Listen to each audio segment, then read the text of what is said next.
Good morning. We're just double checking quorum. Clark is online?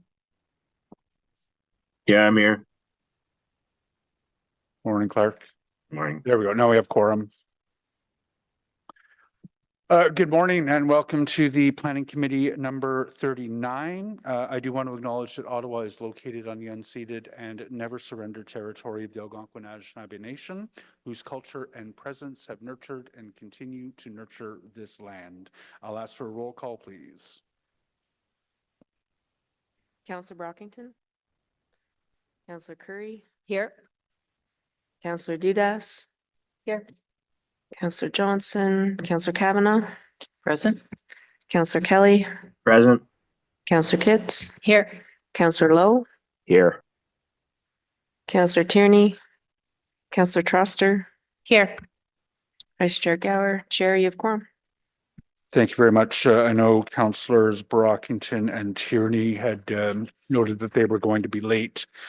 So this is a public meeting to consider the proposed comprehensive official plan and zoning bylaw amendments listed as items 4.1 to 4.3 and 4.5 to 4.12 on today's agenda. For the items just mentioned, only those who are specifically identified in the Planning Act who make oral submissions today or written submissions before the amendments are adopted may appeal the matter to the Ontario Land Tribunal.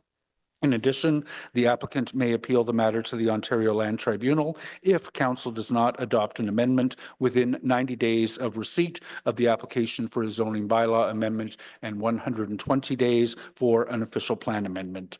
To submit written comments on these amendments prior to their consideration by City Council on December the 11th, 2024, please email or call the committee or council coordinator. Are there any declarations of interest? Nope. Are the minutes of October 9th, November 6th, November 20th received? Thank you. So running through the agenda to see if there's anything we can carry now. With respect to 2800 Brian Coburn, I know Councillor Kitts has asked that that be held. Just for some questions, I don't think we'll need the presentation. Councillor Kitts, we shouldn't need a presentation on that one. Just a few questions. The zoning bylaw amendment for 304, 308 Donald Street. We don't have any delegations nor correspondence. Did members want that one held? Rosalind Hill is signed up to speak for the applicant. Ms. Hill, if the committee is prepared to carry this, do you still wish to speak?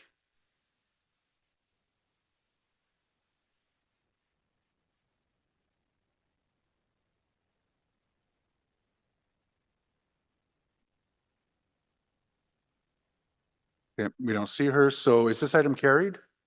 Thank you. The zoning bylaw amendment, of course, for 178 Nepean, 219, 223 Bank Street will be held for presentation delegations. As part of that, and I'll be considering sort of as part of the same agenda item, the application for alteration and new construction under the Ontario Heritage Act. The zoning bylaw amendment for 214 Somerset Street East. I don't have any delegations. There was a little bit of correspondence. Did members want a presentation on this one? No. To Thomas Freeman at Foten, if the committee is prepared to carry this, do you still wish to speak? Thank you. Is this item carried? Thank you. The zoning bylaw amendment for 2829 Du Maurier Avenue. Did members, we haven't received any correspondence. There's no delegations on this one. Do members want to receive a presentation on it? I don't see that. To Nico Church, Thomas Freeman, and Jean-Luc Rivard, if the committee is prepared to carry this, do you still wish to speak? Thank you. Members, is this one carried? Thank you. The zoning bylaw for 2928 Bank Street. There was no delegations, no correspondence. Do members wish to have a presentation on this one? I don't see that appetite. Christine McQuaig, if the committee is prepared to carry this, do you still wish to speak? Or Suzanne Ziedman? Ziedman? Okay, thank you. Members, is this one carried? Thank you. The zoning bylaw amendment for 3285 Boris O'Kane Road. We don't have a presentation anticipated. There's no delegations, no correspondence. Did members wish to have a presentation on this one? I don't see that appetite. Thomas Eisner and Daniel Rotkin, if the committee is prepared to carry this, do you still wish to speak?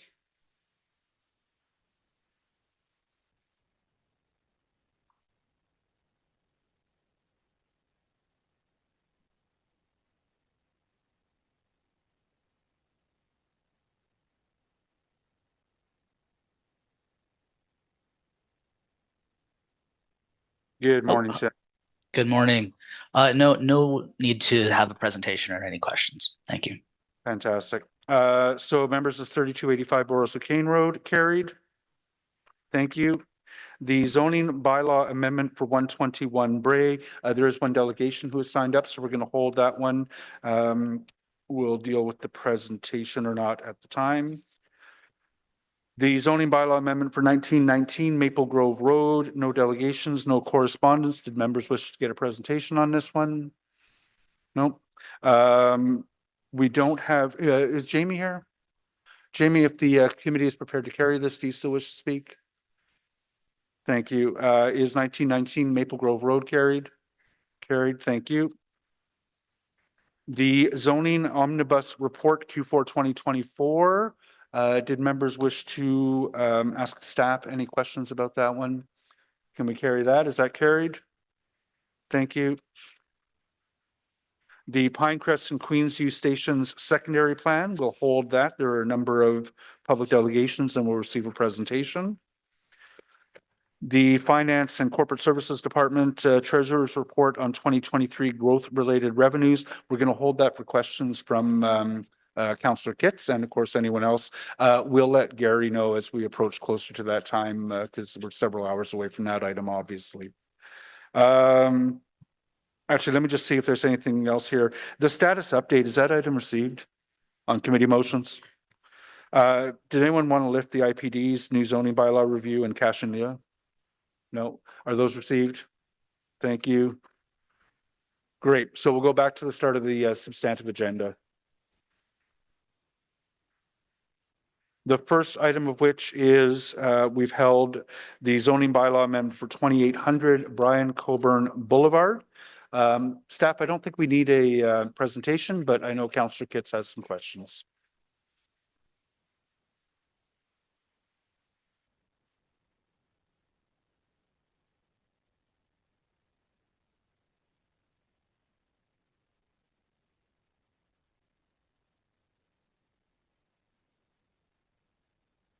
Whenever you're ready, if I could just ask you to introduce yourselves and then Catherine Kitts, floor will be yours. Oh, for the applicant as well? Okay, so the applicants are online. Signed up are Farouz Wahab at Richcraft, Arthur Gordon and Tim Bede. So they'll be online. Is it them who you'd like to pose the questions to first? So I have a couple comments and then a couple questions. So I appreciate we have a long day ahead of us and I will try and be quick, but this is a significant application for Ward 19. We don't have any delegations, I suspect, because the public consultation on this actually happened 3 years ago. And with so much other development in the ward, I think it's fallen off the radar a little bit. But how many there's over 400 units planned for this development. How many parking spots? Thank you for the question. Through you, Mr. Chair. I think it's all the units are either townhouse dwellings or single detached dwellings. So we could expect typical parking spaces and to be provided with the driveways. So one in the garage and typically one in the driveway.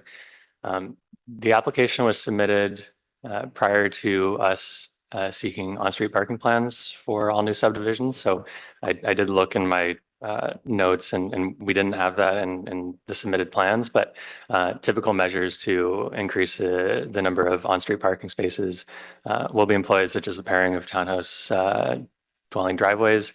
And then, of course, the typical right-of-way cross-section. So we will expect on-street parking as well through the subdivision. For the commercial block, parking spaces will be required at time of site plan based on the uses that are provided in that block. Okay, so 431 units in this phase, and based on your answer, approximately 850 parking spots. Through you, Mr. Chair, yeah, approximately for the dwelling units, and then on-street parking. I don't have a number for you. Okay, so you may be horrified to hear that number. Later, we are going to consider an application in Bay Ward, 204 parking spots for 407 units. But I'm not saying we don't need that parking. We do, in the absence of other options in Ward 19. So this application is at the corner of Brian Coburn and Mayor Blur, where the roundabout has been operating at capacity since 2023. And when we did the Transportation Master Plan Part 2 engagement survey, I believe this intersection had more pins than any other intersection in the city. I stand to be corrected, but from what I saw. So I do have some questions about the TIA, which in my view reads like a fantasy novel. For the consultants that are on the line, the transportation consultant, I note you assume a 5% reduction in congestion based on stage 2 LRT opening and a further 5% due to the Cumberland BRT. Can I ask how do you arrive at that figure? What's the methodology? The methodology has to take into account ridership. It has to take into account forecast ridership, liaison with OC Transpo, and the idea of being able to have these transit corridors open and operating by the forecast year. Okay, so OC Transpo isn't here, but do you know when the Cumberland BRT is expected to be constructed? My last conversation with staff, when I was trying to find out the timing within the Transportation Master Plan update that has currently not been released yet, it would be beyond the 5-year time frame and likely beyond even the 10-year time frame. Yeah, so there's no construction date for that BRT, which often comes up in the planning rationale. So I would find it difficult to appreciate that OC Transpo has ridership projection for a service that has no funding or construction timeline. And I'll note that stage 2 LRT opening, while it will be significant for the East End, it is a station is 7 kilometers from this development. So, depending on how fast you walk, over an hour to get to a station. So I think this 10% reduction in congestion based on these two transit services is, like I said, a bit of a fantasy at this point. Do we know when occupancy is expected for this phase, or when people will start moving in? We don't know the exact date, but within the TIA, we had 2 horizon years that we looked at. The TIA referenced a base year, I believe 2021 when it was written, and I believe we looked at 2036 and 2031 as time horizons. Through you, Mr. Chair, what I believe the councillor is alluding to is an infrastructure gap that has occurred, and this is a very old problem that dates back to the region with regard to providing infrastructure on time to meet the growth expectations of the entire eastern community. In short, Councillor, what you're raising is a challenge for all of the politicians to be able to address the demand for housing within the community against the ability to provide the infrastructure to transport all of these new residents who will be coming on board within what I imagine the next 5 to 6 years. So in short, everyone is aware of this gap, and the challenge is in front of all politicians to be able to establish the appropriate balance of priorities going forward. That is what I'm alluding to, the infrastructure gap. But thank you. So turning over to the city side, Mike, I see you're here with us today. What goes into reviewing the TIA? Mr. Chair, when we review a TIA, we essentially review the assumptions, that are made in the TIA, along with the technical numbers. So it's really a matter of looking at what's reasonable, what's feasible, what's coming down the pipeline, projections, speculations, and you know, there's some items are subjective, some items are objective, and really it comes out to what we foresee happening in the horizon years, which for this TIA was 2031 and 2036, and I can appreciate that the 2036 horizon may not be achievable in terms of the opening of the BRT. So if that should happen, then the 2031 numbers that were generated would essentially carry through. But yeah, that it's really just a matter of applying reasonableness to the assumptions that are made in the report. So then you would agree that this development will benefit from a 10% reduction in congestion based on stage 2 and the BRT? Mr. Chair, I would agree that any reduction in car mode share would benefit the development and the entire area. So the 10% would be a very good thing, and even 5%, which is, I don't particularly consider significant, but it is a conservative estimate, and I think it is achievable. Okay, because I don't disagree it would be a good thing, but is it realistic? Mr. Chair, it is realistic if we view it from the perspective of the BRT being operational in 2036, give or take that time frame. So yes, should it be operational? It is quite realistic. I'll just note that this BRT was proposed in 1999. So I have lost confidence completely that there is a realistic time frame, and yet we continue to approve development in this ward that is completely antithetical to our stated goals of the official plan. So I appreciate everyone's time today to make that point. I'm not opposing this development. It is making good on the community design plan for the area, and I appreciate that it has the potential to bring mixed use elements, and I will continue to work with the developer on the higher density component that is to come. But I want everyone on this committee to be eyes wide open to what you're approving today, and the perennial problem that I bring to this committee every time we have to consider an application. And I feel like, sometimes I feel like I'm the only one concerned about this, which is very frustrating. And one final question is doing a TIA a requirement? Are we required to do that from the province, or is it just something that the city likes to put in? Mr. Chair, the TIA requirement comes from the council approved TIA guidelines, and there's specific triggers that a development would have to meet in order to produce a TIA. There's always some flexibility there, but essentially we have a list of triggers.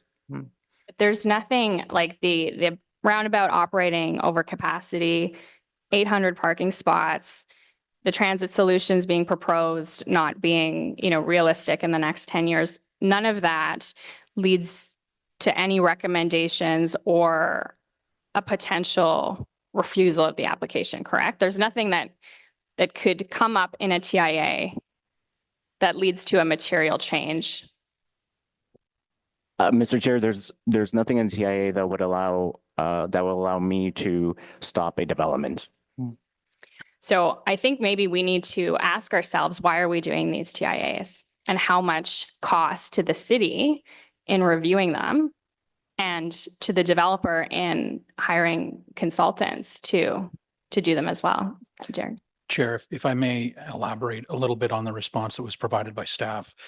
The TIA guidelines are informative on a number of different aspects. One of them is with respect to required changes in the immediate area in order for the development to function, whether that's a turn lane or signalization at the entrance point to the development. So it does inform and provide information on required local infrastructure improvements in order to facilitate the development and have it blend in. It does not deal with the sort of network-wide issues with respect to arterial roads or things that are the city's responsibility from a development charge perspective. But it does inform us with respect to the requirements that will ultimately come through site plan in order to have that development function properly. Okay, thank you for that. I appreciate that. But what I will point out is the rationale in the TIA is the network. So that's the disconnect. The TIA is supposed to speak to local improvements and it can't take into account, then it can't make recommendations on the network, but the rationale is all talking about the network. So again, we have a long day today, but more to come from me on this in 2025. Thank you. I hear you, Councillor Kitts. We have the same issues in the West End. I just talking out loud, maybe something we can work on is like maybe there is a new policy or a new interim control bylaw or something where we have these areas where we have justification for projects being based on transportation projects, roads or transit, but especially transit that are still over a decade out and not at all funded.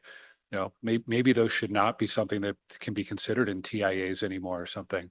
Or maybe that's something we develop through the transportation master plan. Just, yeah, I think you called it a fantasy project at this point.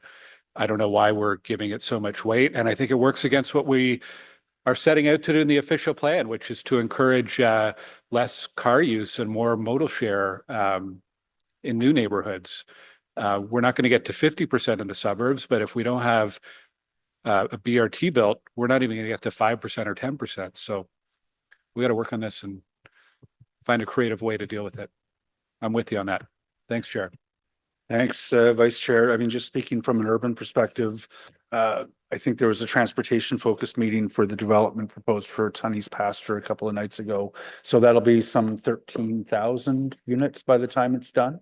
And there's a TIA, which residents have, really gone into the weeds on. They are poking holes at the rationale, the methodology of the TIA. And my message is to ask them to come back a bit higher level. There is no traffic justification by which we would refuse the development at Tunney's Pasture at our LRT station. And there is very little that a TIA is going to demonstrate can be done with respect to mitigating congestion in at the corner of Parkdale and Scott. We're not going to expropriate roads or properties in order to widen roads. It is simply going to become a very congested area, and council has its eyes wide open to that. We are going to probably approve a 13,000 unit development at Tunney's Pasture, no matter what the TIA says. And I just wonder if the TIA is setting up expectations on the part of residents and politicians that are unrealistic. So more discussion on that, obviously, to come. Thank you very much, Councillor Kitts. Well raised. I'm sorry, Mr. Gordon. There's no further questions for you that I see. All right. So is that item carried? Thank you. Just before I forget, because I will forget by the end of the day, Mr. Gordon's intervention reminded me. Right now, city staff are distributing headsets to councillors' offices and asking us to use those when we're remote. I know when I'm remote, I use a headset in order to assist with the audio. I know our translators appreciate it when people use a headset. If you are remote, and I'm looking particularly at the consultant community who are often remote as well, please consider using a headset in order to ensure that the audio in this room is the best quality it can be. Okay. That was Brian Coburn. So now we're moving on. Donald Street was passed. So this is the item 178, 219, 223 Bank Street, which I believe has over 20 public delegations. Welcome to Planning and Housing. The way the item will roll out is we're going to receive a presentation from city staff, the city planners. It's going to be a co-presentation on both the heritage and the zoning considerations. At that point, I'm going to give councillors an opportunity to put any motions they know they want to make on the table. They are free at any point up until we vote to make those motions. Then we're going to move into the public delegations. I would ask, are the applicants here? Is someone representing from the applicant? Is Lisa online? Okay, they're online. Can I just ask to Lisa, Ryan, Roland, Mashad, did you want to present immediately after staff before the rest of the delegations? Or do you want to wait and hear what some of the concerns that are raised are and then respond to those? It'll just take a second to get them tuned in. I think you can see me and hear me now. So Sorry, I'm looking at the slides, so I don't see. Okay, so Lisa, oh, there you are. Lisa, do you want to follow the staff presentation as the first public delegation, or would you prefer to follow up after you've heard the other public delegations? I think we'd like to do the latter. So we'll go after the delegation so we can Perfect. respond Thank if you. needed. Thank you. Okay, so in that case, I'm going to go to Adrian. We're ready. Good morning, Chair, members of committee. I'm Adrian van Wyk, representing Development Review this morning. I'm joined by my colleague Ashley Kataba from the Heritage Planning Branch. We will be delivering a joint presentation this morning on the zoning bylaw amendment and heritage permit applications for 178 Nepean Street and 219 and 223 Bank Street. Next slide, please.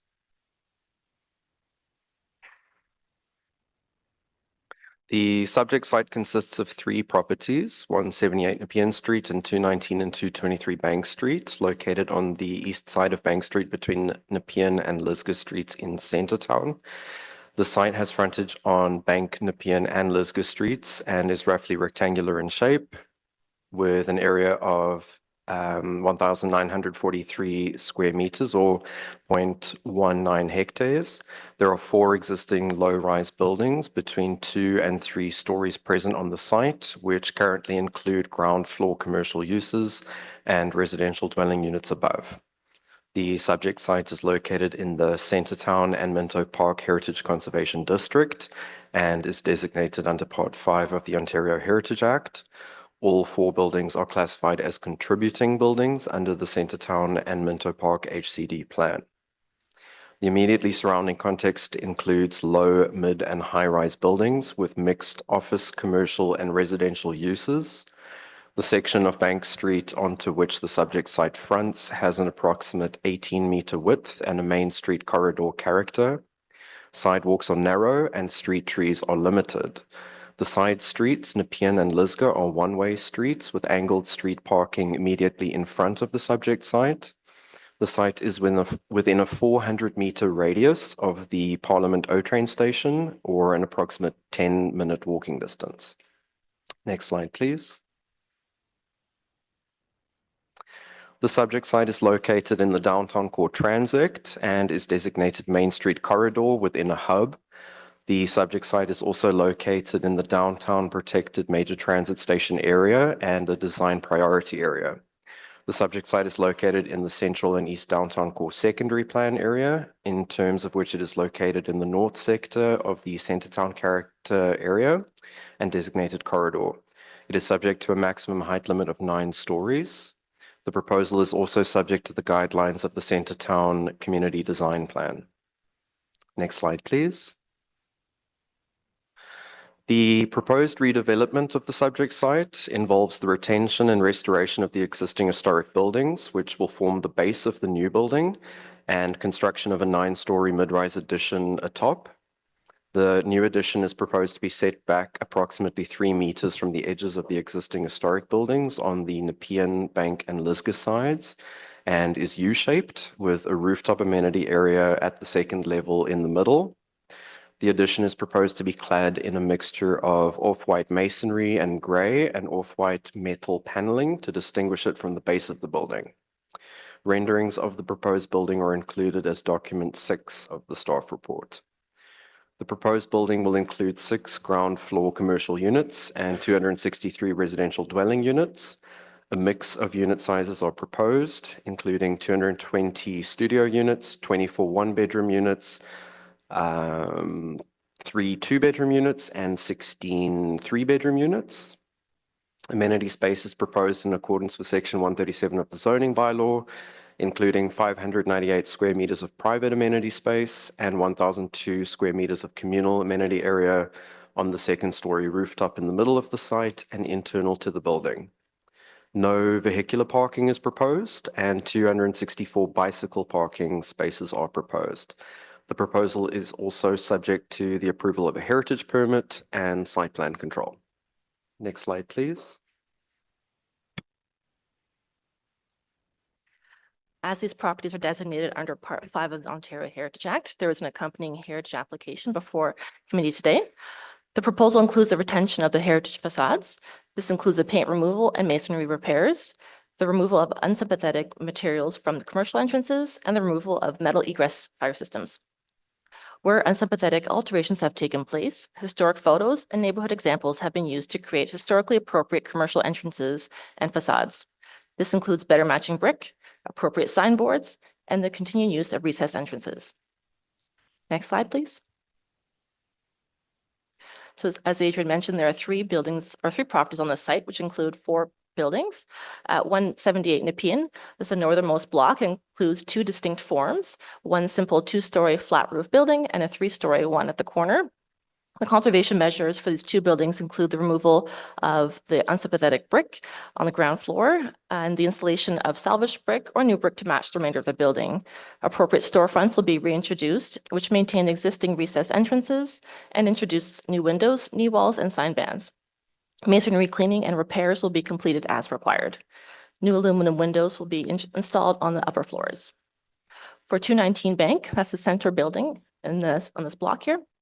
It's 3 stories in height with 2 large story arched windows. The masonry on the building will be repaired as required. The balustrade currently has some missing sections, so that will be repaired and reinstated where needed. The large 2-story windows will be replaced with new windows that maintain the same size, shape, divisions, and metal spandrel panels. The ground floor will be reinstated, restored, and reinstated the glass commercial glazing, and reintroduce a knee wall along the bottom and installation of an appropriately sized signboard. And finally, the building at 223 Bank, it's the largest on the block and situated at the corner of Bank and Lisgar Streets. The paint will be removed through the use of a chemical wash. This will reveal the red brick below and the stone accents that have been obscured for many decades. The metal cornice will be repaired and restored, as well as any masonry cracking. New sash windows will be installed on the upper floors, and the ground floor will be made appropriate using sympathetic materials. Infilled windows on the Lisgar facade will be revealed, and oversized sign bands will be removed. Next slide, please. As this property is located in the Centertown Heritage Conservation District, the plan for the district has been used to evaluate this application. The staff are satisfied that it meets the plan's objectives and goals. So we feel that the proposal maintains the facades along Bank, Nepean, and Lisgar Streets. That's consistent with the policy of the plan. The facades will be stabilized and retained in situ during the construction. Furthermore, restoration is planned for all 3 facades. Also, the design of the new construction is contemporary and does not detract from the heritage facades. The coloring and materials of the new building both connect to the historic facades through its use of brick, but the lighter color scheme will help to blend it into the background. The step back above the heritage facades allows the buildings to retain the focal point on the streetscape. And finally, the height of the 9 stories and the step backs help to maintain the historic lower scale of the commercial street while providing opportunity for additional density. Next slide, please. And finally, through the heritage application, staff are recommending approval of the application with several conditions, which are listed on the slide here. I'll just go over them quickly. Firstly, a documentation of the building through laser scanning and photography. These will be deposited with the City of Ottawa Archives. Next, a shoring plan. A draft has been submitted so far, but before the building permit is issued, staff would like to see a finalized shoring plan to make sure it's done properly before any deconstruction happens. Also looking for conservation measures in the conservation plan to be implemented. Staff are also asking for a letter of credit. Given the complicated nature of this rehabilitation project, staff would like to see a letter of credit in amount equal to the work to be done, secured with the city. Also, we're asking for structural monitoring reports to be completed at regular intervals to monitor the structure by a professional engineer, and finally, material samples to be approved by staff prior to the building permit. Next slide. So as it relates to zoning, the subject site is currently zone TMH19, traditional Main Street zone, height limit 19 meters. The applicant is seeking a zoning bylaw amendment to facilitate the redevelopment of the subject site. Relief is requested from the zoning bylaw to permit a reduced corner side yard setback of 0 meters along Nepean and Lisgar streets, and an additional 3 meters above a height of 15 meters, whereas a corner side yard setback of 3 meters and an additional 2 meters above a height of 50 meters is required. A reduced rear yard setback of 0 meters, whereas 7.5 meters is required where the lot abuts a residential zone. A reduced minimum width of landscaped area abutting a residential zone of 0 meters, whereas 3 meters is required. An increased maximum building height of 30 meters or 9 stories, whereas site-specific provisions require a maximum building height of 19 meters. And exemption from section 60 of the zoning bylaw, the heritage overlay. Additionally, through application review, the following provisions are recommended to be included in a site-specific exception. A minimum required bicycle parking rate of 1 space per unit. A minimum of 6% of units, at least 16, will be 3 or more bedroom units. For clarity, the provisions of sections 64 and 65 with respect to projections will continue to apply. And for clarity, no motor vehicle parking is required to be provided. Next slide, please.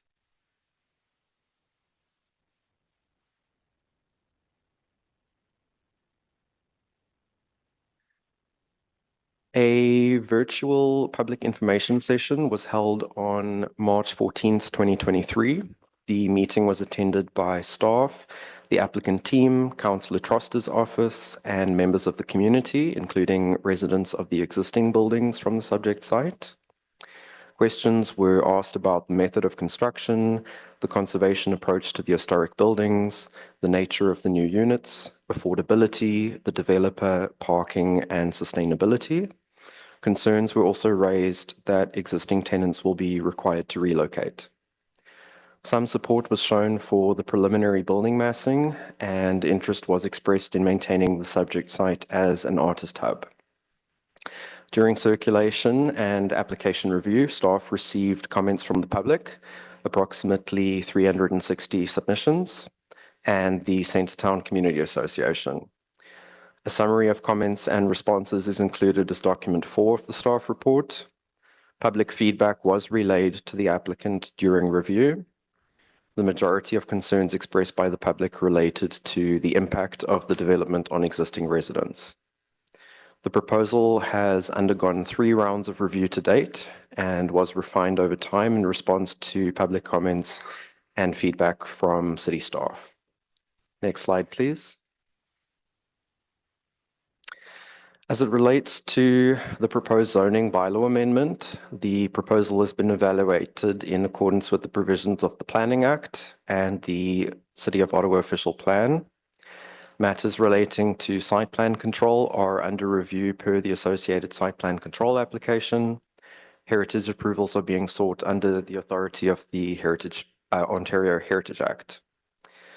Section 34(1) of the Planning Act provides that zoning bylaws may be passed by councils of local municipalities to regulate such matters as restricting the use of land, restricting erecting, location, or using of buildings, marshy lands, contaminated lands in sensitive or vulnerable areas, natural features and areas, significant archaeological resources, construction of buildings or structures, minimum elevation of doors, loading or parking facilities, the restriction of parking facilities, pits and quarries, area, density and height, and the prohibition of the use of land.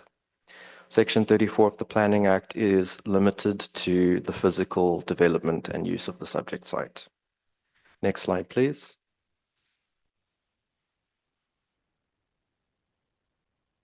The proposed zoning bylaw amendment has been evaluated on its planning merits and for its consistency with city planning policy under the authority of the Planning Act. The proposal is consistent with the official plan policies for development in the downtown core transit and the Main Street corridor designation, and with the policies of the Central and East Downtown Core Secondary Plan and the guidelines of the Centertown CDP. The relief sought by the applicant from the provisions of the zoning bylaw for the physical redevelopment of the site are considered appropriate for the reasons outlined in the staff report. Next slide, please. The department supports the proposed zoning bylaw amendment based on its planning merits, as it is consistent with the official plan and with the Central and East Downtown Core Secondary Plan.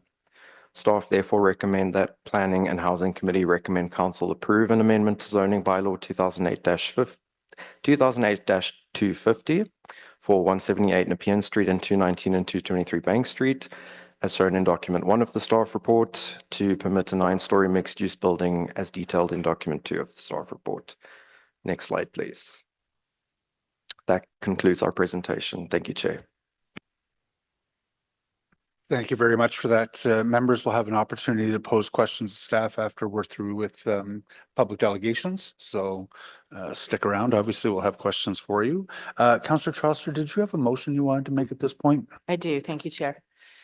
Whereas the owner is engaged in a redevelopment process for the multi-residential properties located at 178 Nepean and 219 and 223 Bank Street, and whereas the attached memorandum of understanding commitments are being established between the owner and the existing residents. And whereas the Landlord and Tenant Board exercises jurisdiction under the Residential Tenancies Act 2006 to hear and decide applications respecting residential tenancies. And whereas the tenants and landlord have a hearing scheduled in March 2025 with the board. And whereas the city does not have legal authority over the financial exchange between the landlord and tenants. Whereas the owner agrees with the MOU as it reflects the landlord's offered agreement with the existing tenants. Therefore, be it resolved that Planning and Housing Committee recommend Council approve that implementing the zoning bylaw not proceed to Council until such a time as the memorandum of understanding attached to this motion has been executed by the owner. And be it further resolved, the Planning and Housing Committee recommend Council authorize the interim general manager of Planning, Development, Building Services to execute the memorandum of understanding following the bylaw being in full force and effect.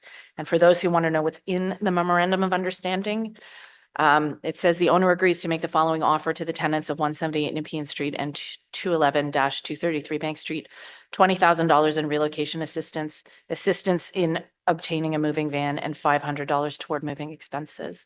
This reflects an offer that the developer has already made to residents. Residents are absolutely under no obligation to take it, but I felt it was important to get this in writing to have it be a condition of the zoning amendment. Thank you very much.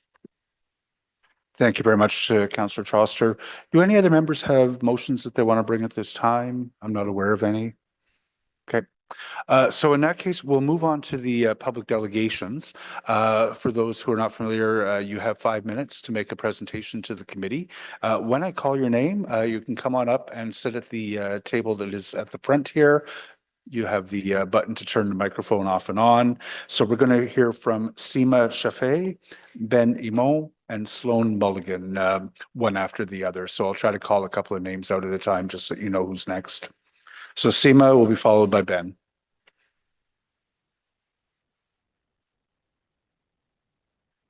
Yep. Good morning and welcome to committee. You have 5 minutes to make a presentation, and if you just hit the button on the microphone, you'll be ready to go. Is it this button? Okay, good. Hello, my name is Seema Shafee. I am a union side labor lawyer and Centertown resident who has been living in Ottawa for the past 5 years.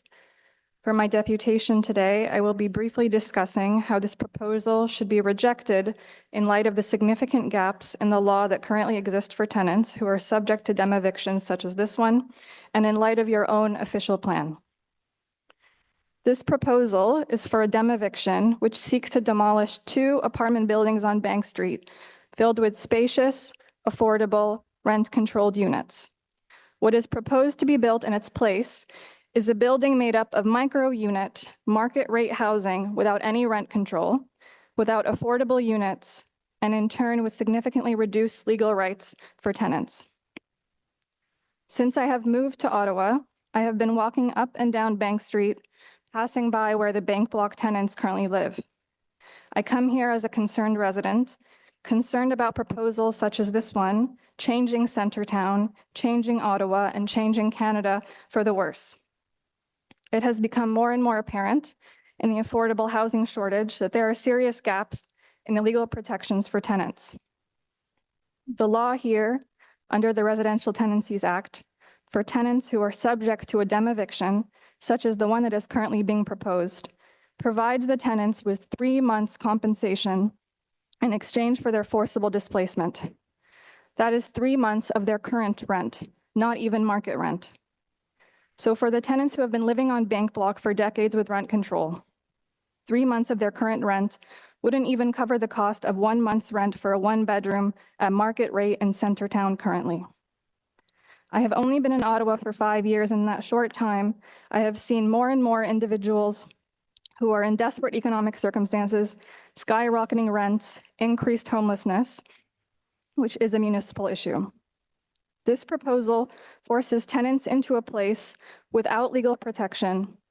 Who will tenants turn to if they are forced to stay on their friends' couches for months, trying to save up money for first and last month's rent deposit for an apartment that is an hour commute away from their work? Who will help tenants who are forced to live on the street based on this proposal in the dead of winter? Who do tenants rely on when they are forced to choose another apartment they cannot afford, fall into arrears, and then are subject to yet another eviction process? You were voted into office to recognize such gaps in the law, recognize the vulnerabilities of your constituents, and work to attack such problems. If passed, this proposal would set a dangerous precedent in the time of a critical affordable housing shortage. The official plan at section 4.2 sets out that the city is committed to maximize its ability to provide affordable housing throughout the city. This proposal would decimate affordable housing, not maximize it. The official plan also intends to direct attention to the needs of those households with the lowest 40% of income levels. That is exactly who we're talking about displacing here in this proposal: students, seniors on fixed income, people working service jobs. The 10-year housing and homelessness plan created by the City of Ottawa continuously mentions how there is an erosion of affordable rental housing stock in the city through large-scale redevelopment, and that this needs to stop. This plan sets out that one of the major priorities for the city is to maintain the affordable housing stock that currently exists. That is exactly the opposite of what is being proposed here. If passed, I would submit that this proposal would signal to your constituents Ottawa does not follow its own official plan, does not care about affordable housing, does not act in accordance with its own 10-year housing and homelessness plan, and that it supports the building of housing at all costs without rent control. But when we talk about housing, we cannot end the conversation at the demolition of units for the building of more units. We must also ask, housing for who, at what cost, and for whose profit? Tenants are your constituents. This process cannot be siloed off from the rest of what will happen to the tenants of Bank Block. What you vote here has a direct impact on what will happen to the tenants. As a result, I submit that you should vote no on this proposal. Thank you.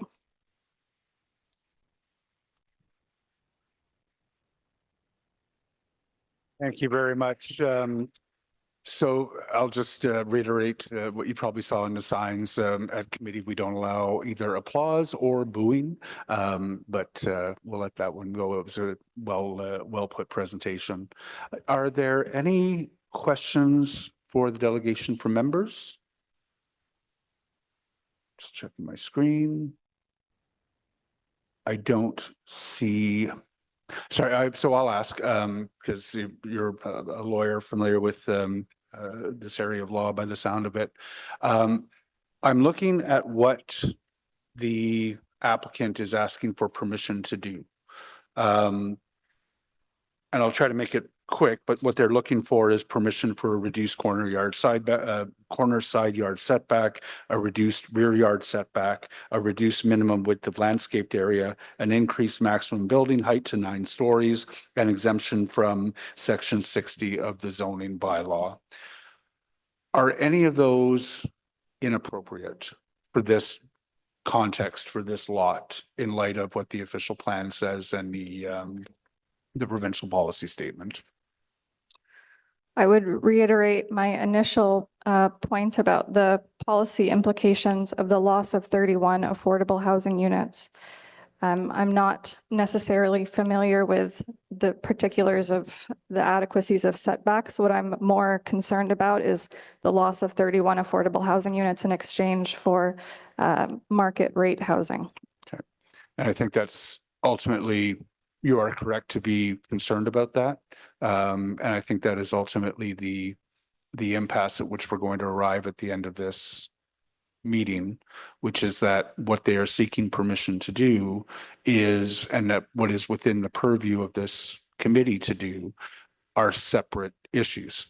And that is wildly frustrating for everyone, but I'll have more to say on that towards the end. Any further questions? No. Okay, thank you very much for your presentation today. So Ben Aymon, followed by Sloan Mulligan, followed by Sylvie Seguin. Yep, either of those two seats. Does it matter to the clerk in terms of camera visibility? No, we're good.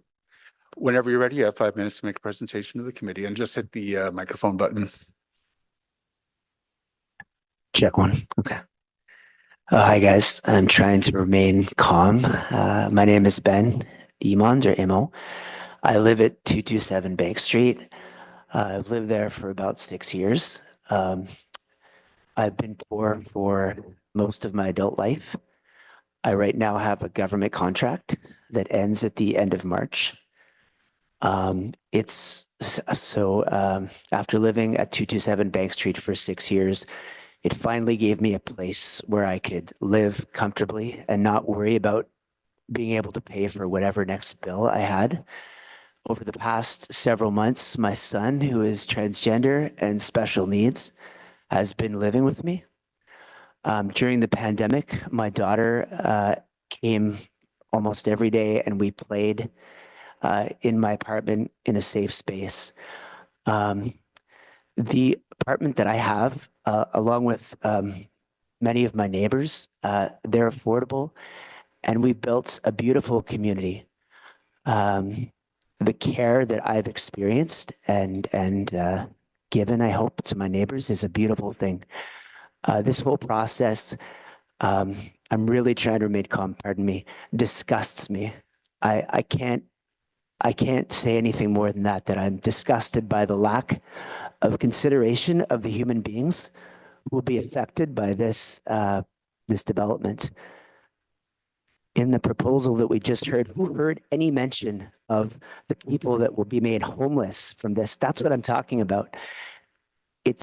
I understand that you guys are focused on the planning aspect of this application, but you have to realize that this step in the process is giving permission for the eventual destruction of our homes.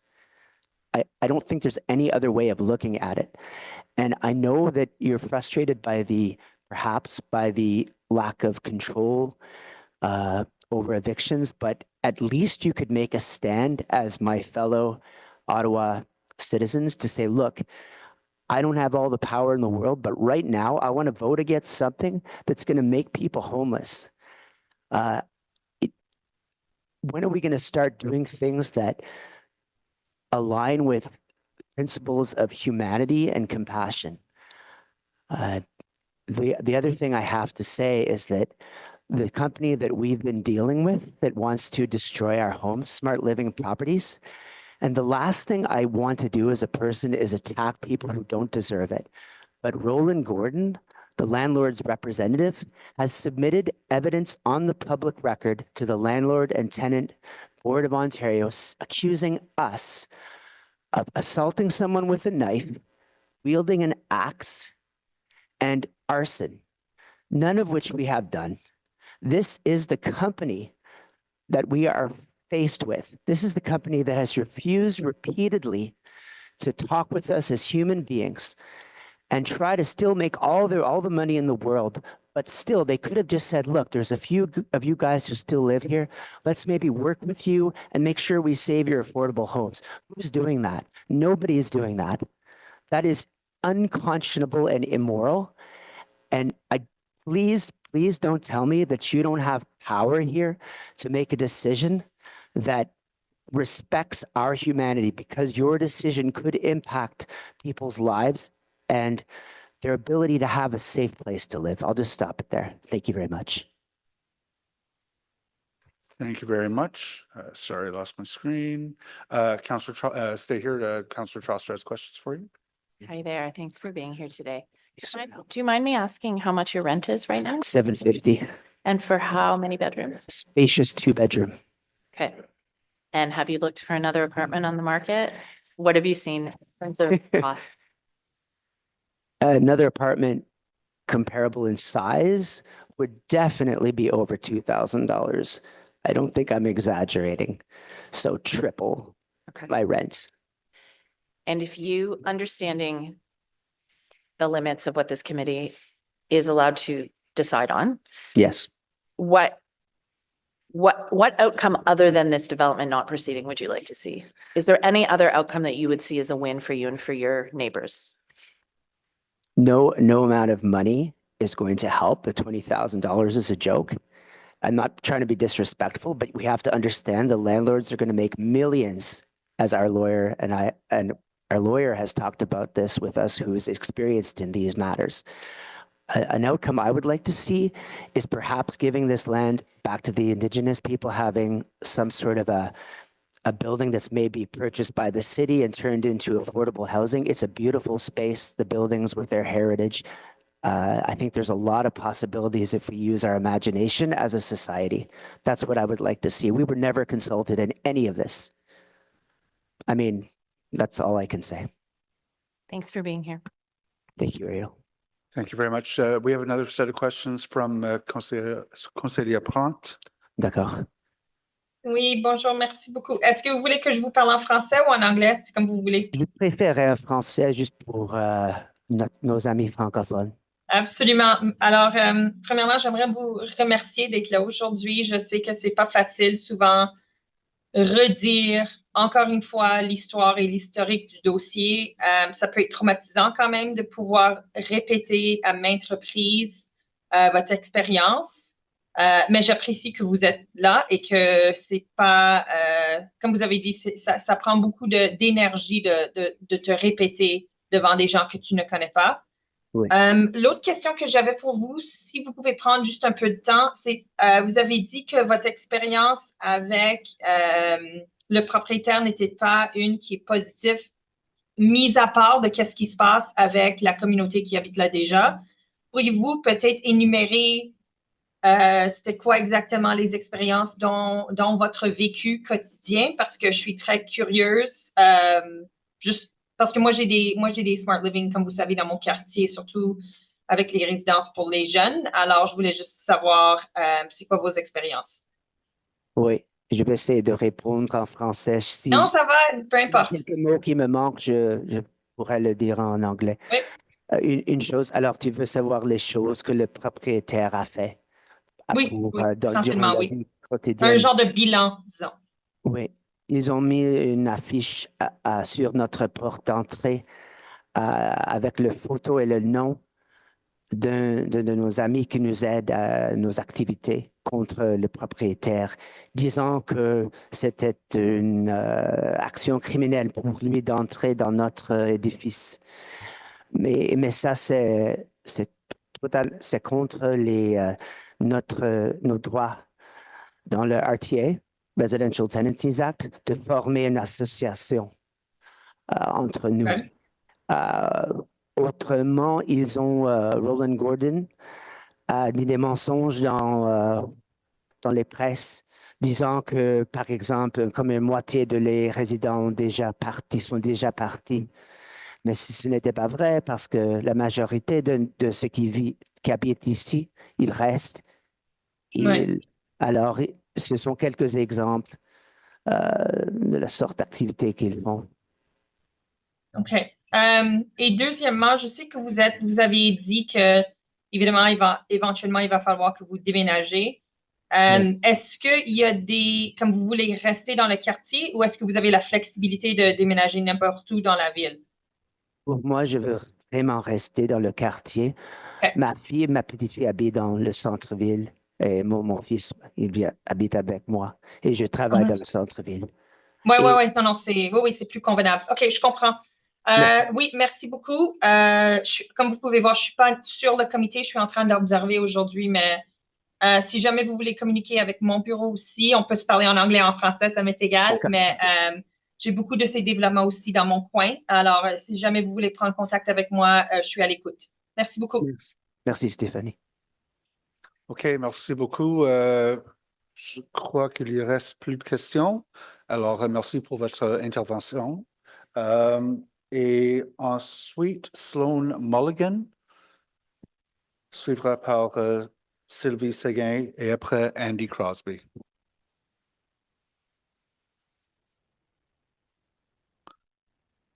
Hi, Sloan. Perfect.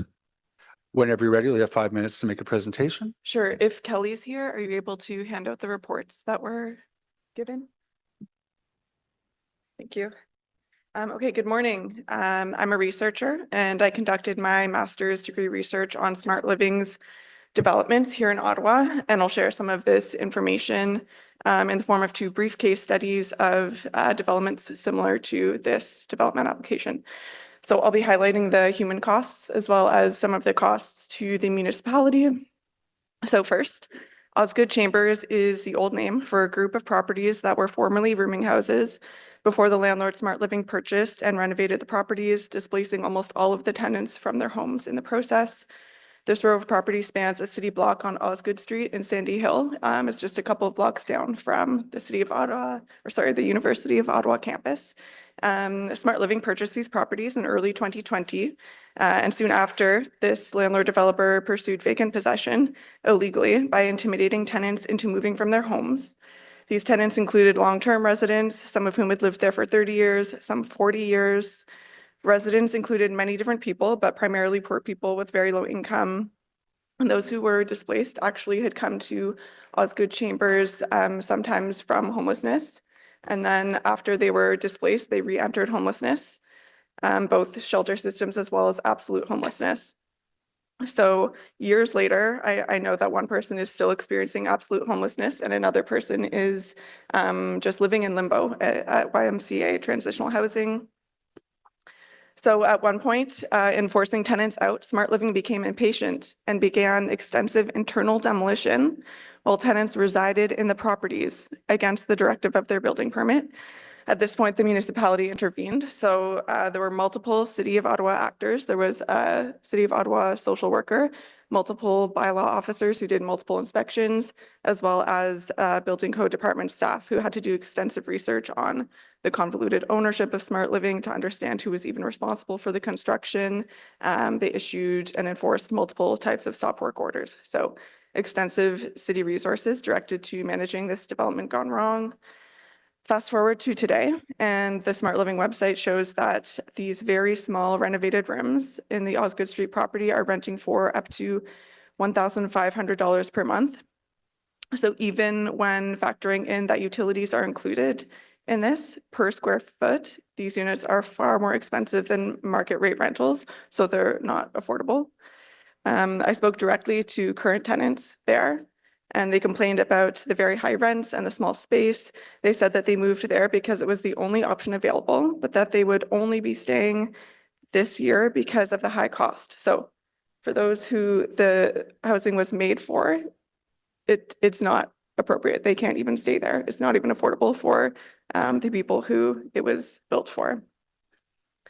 A second example of Smart Living's development-based displacement includes another property in Sandy Hill on Russell Avenue, just a couple of blocks away from the Osgood properties. I spoke to tenants there in the spring of 2022 who were being pressured out by Smart Living. Over 2.5 years later, in November 2024, I spoke to a new tenant. The buildings have been completely renovated and only one new tenant is living there despite 16 renovated units that are available. So units were available as of September 2024. Cost per room in a shared accommodation is $1,050, while a small bachelor costs $1,875 per month. So these units remained empty for up to 2.5 years as the landlord pushed tenants out to create luxury dorm style housing that largely remains empty. Lastly, Smart Living had a development application rejected by the city for a building off of Beechwood, and now that building just sits empty, it's vacant. So we can see similar patterns between all of these developments, and this information is important to the 3 upcoming Smart Living development applications that will be voted on. The landlord developer Smart Living has contributed to multiple mass evictions and has changed the geography of Ottawa for the worse. Smart Living targets affordable housing, pushes people out, and generates less livable spaces and neighborhoods. We need stable and affordable housing stock, and Smart Living's developments do not contribute to that housing need. Smart Living does not create a housing stock that is needed. They actually target that necessary housing that already exists to reposition it and profit from it. That's it. Thank you very much, Ms. Mulligan. I'm checking to see if there are any questions for you. And there are, Councillor Trosser. Hi, thank you for being here. Your research is really valuable. I just wanted to say that your research points to a trend of what we're seeing in terms of rooming house renovations in Centertown. There's another one only about a block from here where we had a very similar situation where low-income tenants were evicted and now the rooms cost about $1,500 a piece. And the target is often international students. And so I agree with you. This is not the kind of housing stock we want to see in our city. I just have a question for you, though. What elements of provincial landlord-tenant law do you think have a negative impact on tenants in these situations? Have you looked at that in any depth? I mean, those regulations don't really protect tenants. So for instance, the tenants who remained at Osgood, they did so through informal negotiations, like they were not protected by the right to return, things like that. So yeah, Okay. the just protections aren't enough. Yeah, I mean, I'll just put a pin in that and I'll argue, I mean, this is a case of a demolition, not a renoviction. But we do have the next stage for a potential renoviction bylaw coming back to committee in January based on a motion that I put forward. What you'll see us today is struggling with a very inadequate tool here at Housing Committee to deal with an issue that is also largely caused by lack of provincial tenancy control or rent control for anything built after 2018. It makes it incredibly difficult. So any new development that we approve here in terms of zoning will not have provincial rent control because it was built after 2018. That is just a reality. Yeah. And it is trying to find the fix as a municipality when provincial landlord-tenant law is entirely inadequate. Is really certainly what I'm searching for with the potential for future bylaws as a city. So anyway, I wanted to thank you very much. Thank you for your research. And I share the very same concerns about whether this is the kind of housing stock that will be helpful for our community. My opinion is no. So. Thank you. There is another question for you from Councillor Plante. Hi, yeah, thank you so much for your research, as Councillor Troster mentioned. I was just wondering if you could send me, I'm assuming that's your thesis, correct? That you pulled all that from? It's not a thesis, but I can send you like a report or a brief of some sort. Yeah, for sure. Everything you said there, I just wanted to know if it was like in a report or in your thesis. I would love to read it. Sure, yeah. Great, thank you. If you need my email, let me know. Okay. Thanks. Fantastic. I don't see any further questions for you, Ms. Mulligan. Thank you very much for your intervention today. We'll move on to Sylvie Seguin, followed by Andy Crosby, and then Snea Sumant.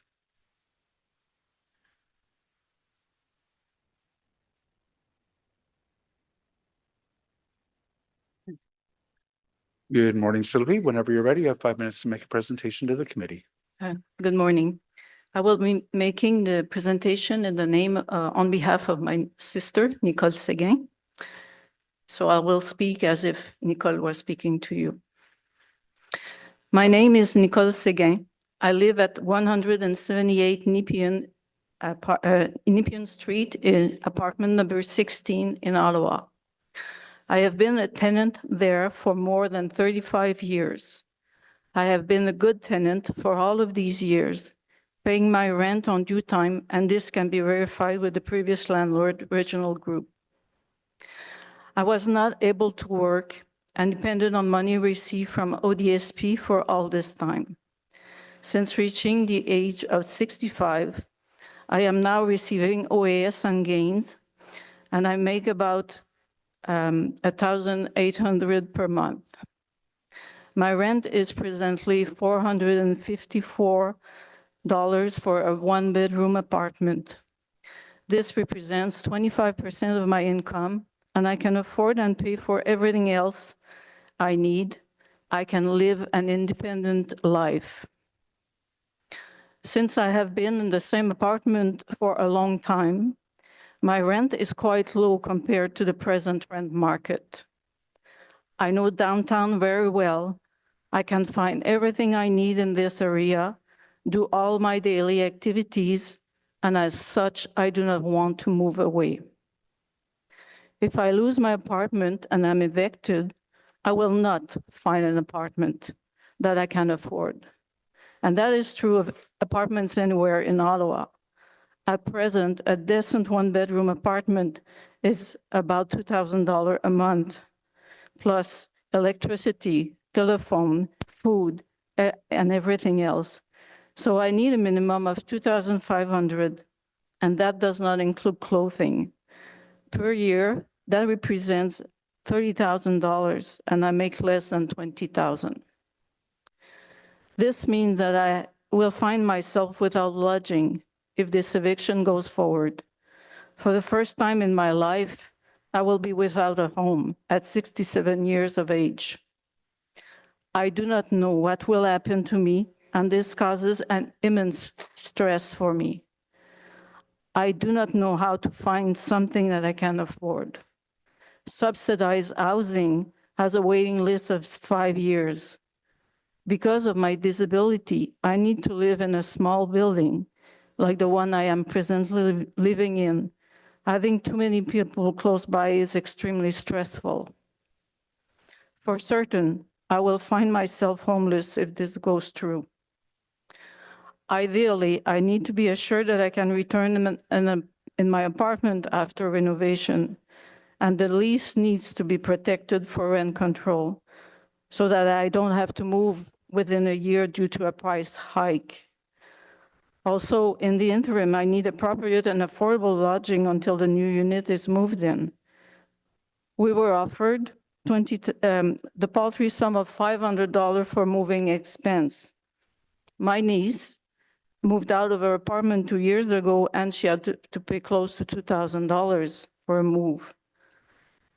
So in conclusion, this landlord wants to get rid of me as cheap as possible without taking responsibility and without caring for how it will affect me. And you have the ability to approve this project or not approve it. And I would really like to encourage you to not approve it. Thank you. Hi, I just wanted to thank you for being here on behalf of your sister and to offer that she can get in touch with my office. I have a caseworker who can try to help her out in terms of options should this development go through. My intention is to dissent, but I also know the limits of this committee and what it's actually allowed to consider today. But please encourage Nicole to give my office a call. We can help connect her with resources and try to help her out. Thank you very much. Thank you. Sylvie, il n'y a pas des autres questions, alors merci pour vos commentaires. Prochaine, c'est Andy Crosby. Mr. Crosby, you're up next. Thank you. Can you hear me? We can, thank you. Great. Thanks so much. So good morning, everyone. My name is Andrew Crosby. I'm a postdoctoral researcher in the Department of Geography and Environmental Studies at Carleton University, and I have a PhD in sociology from Carleton. So my doctoral research focused on evictions in Ottawa by exploring the breadth of affordable housing loss and the displacement of tenants in the city, while city planners simultaneously were updating the official plan, the new official plan, with the goal of transforming Ottawa into North America's most livable mid-sized city. So I published a book based on this research, and the book won the 2024 Canadian Sociology Book Award. So based on this research and my experience, I am recommending that this proposal be rejected. There's moral, ethical, and technical reasons why it should be rejected. First, Ottawa is in the midst of a crisis of evictions and a crisis of affordable housing lost, which was acknowledged by City Council in 2020 when declaring a homelessness and housing emergency. So one of Canada's leading housing researchers, Steve Pomeroy, has documented that Ottawa loses 31 units of affordable housing for every one created. And my colleague, Monica Mary, has documented 23,600 eviction applications with the Landlord and Tenant Board for Ottawa between 2016 and 2021, an average of 75 per week. So the moral and ethical reasons here are pretty clear, but there are also some technical aspects which I'll explore briefly here. So the amendment proposal, it makes numerous references to being aligned or consistent with official plan policies for Centertown, including the central and east downtown core secondary plan area. Section 4.4.4, principles and objectives of the secondary plan, part 3 therein, accommodate a diverse population. In there, it includes in its objectives to, quote, maintain an adequate supply of affordable housing and to strengthen the protection of existing rental housing. Then section 4.4.8, housing of the secondary plan, further details the obligations of this committee when considering zoning bylaw amendment proposals. So this section notes that it's further to the policies in the official plan section on housing, which focuses specifically on the issue of affordable housing. And paragraph 31 notes that, quote, the city shall include the provision of affordable housing units and the conservation and replacement of rental housing as per policy 15, section 11 of volume 1 of the official plan for community benefits, end quote. Sorry, I'm talking fast. I still have a couple of paragraphs here. The zoning bylaw amendment proposal also states that the proposal is subject to the guidelines of the Centertown Community Design Plan, the CDP, and that it is consistent with these guidelines, but I put forth that it is not. So Chapter 3 of the Centertown Community Design Plan addresses the northern character area. This is Section 3.1.1, of which the buildings in question are a part. And the guidelines specify to, quote, safeguard existing rental and affordable housing stock more strongly. So Chapter 7 of the CDP, Section 7.2.4, is protecting future housing choices. This section contains a subsection on strengthening rental housing protection and provides guidelines for strengthening the city's demolition policy, which includes duration of rent controls for those tenants who choose to remain. And it's clear from the other presentations that these tenants would like to remain. While the zoning bylaw amendment proposal makes numerous references to being consistent with the central and east downtown core secondary plan and the Centertown Community Design Plan, I don't think that it is, as this redevelopment will contribute to affordable housing loss in this area. So the conservation and safeguarding of affordable housing is not acknowledged in the proposal and must be considered by this committee. Finally, the zoning bylaw amendment proposal states on page 14 that the proposal addresses the term of council priorities that, quote, a city that has affordable housing and is more livable for all, going back to this most livable mid-sized city in North America, part of the official plan. So I've reviewed this term of council priorities, and it's unclear to me how this proposal addresses the objectives of housing affordability and livability. In my reading, the proposal will do the opposite by demolishing actually existing affordable housing and unhoming those who live there. So great, I have 35 seconds. This is great. I'm going to close by directly quoting from the Centertown Community Design Plan. And this is the quote. As articulated in the city's official plan, affordable and appropriate housing for all residents is the fundamental building block of a healthy, livable community. Providing and protecting an adequate and affordable supply of housing is an essential ingredient in any sustainable neighborhood, end quote. So the Planning and Housing Committee has the opportunity today to follow the principles and guidelines as laid out in the planning documents referenced in the zoning bylaw amendment proposal, reject this proposal and protect some of the last actually existing affordable housing left in northern Centertown. Thanks so much. Hi, Andy. Thanks for being here. I'm just curious to hear from you. I understand you're asking us to reject this application, but beyond the scope of this application, are there other city policies that you would like to see to help prevent scenarios like this? Well, from my understanding, the official plan, set out to include other types of basic policies to protect or build affordable housing, like inclusionary zoning and rental replacement bylaw. And I know the city is looking into rent eviction bylaws, such as what's been implemented in Hamilton. So I think that there are some very basic common areas to look that the city of Ottawa can look toward in others that other cities are doing. But moreover, I think that we need to, look at what's happening in this particular proposal as well as other buildings in the city. And I know this committee tends to focus on the technical aspects, but what we're talking about here is the demolition of a building and the destruction of actually existing affordable housing. So in addition to looking at the setbacks and the heights and the shadows and the infrastructure, I would implore the committee to look at the report that's being circulated that actually looks at the impacts of the people living in the homes, and to consider those human lives along with the technical aspects as I submit the official plan policies and the plans I've quoted here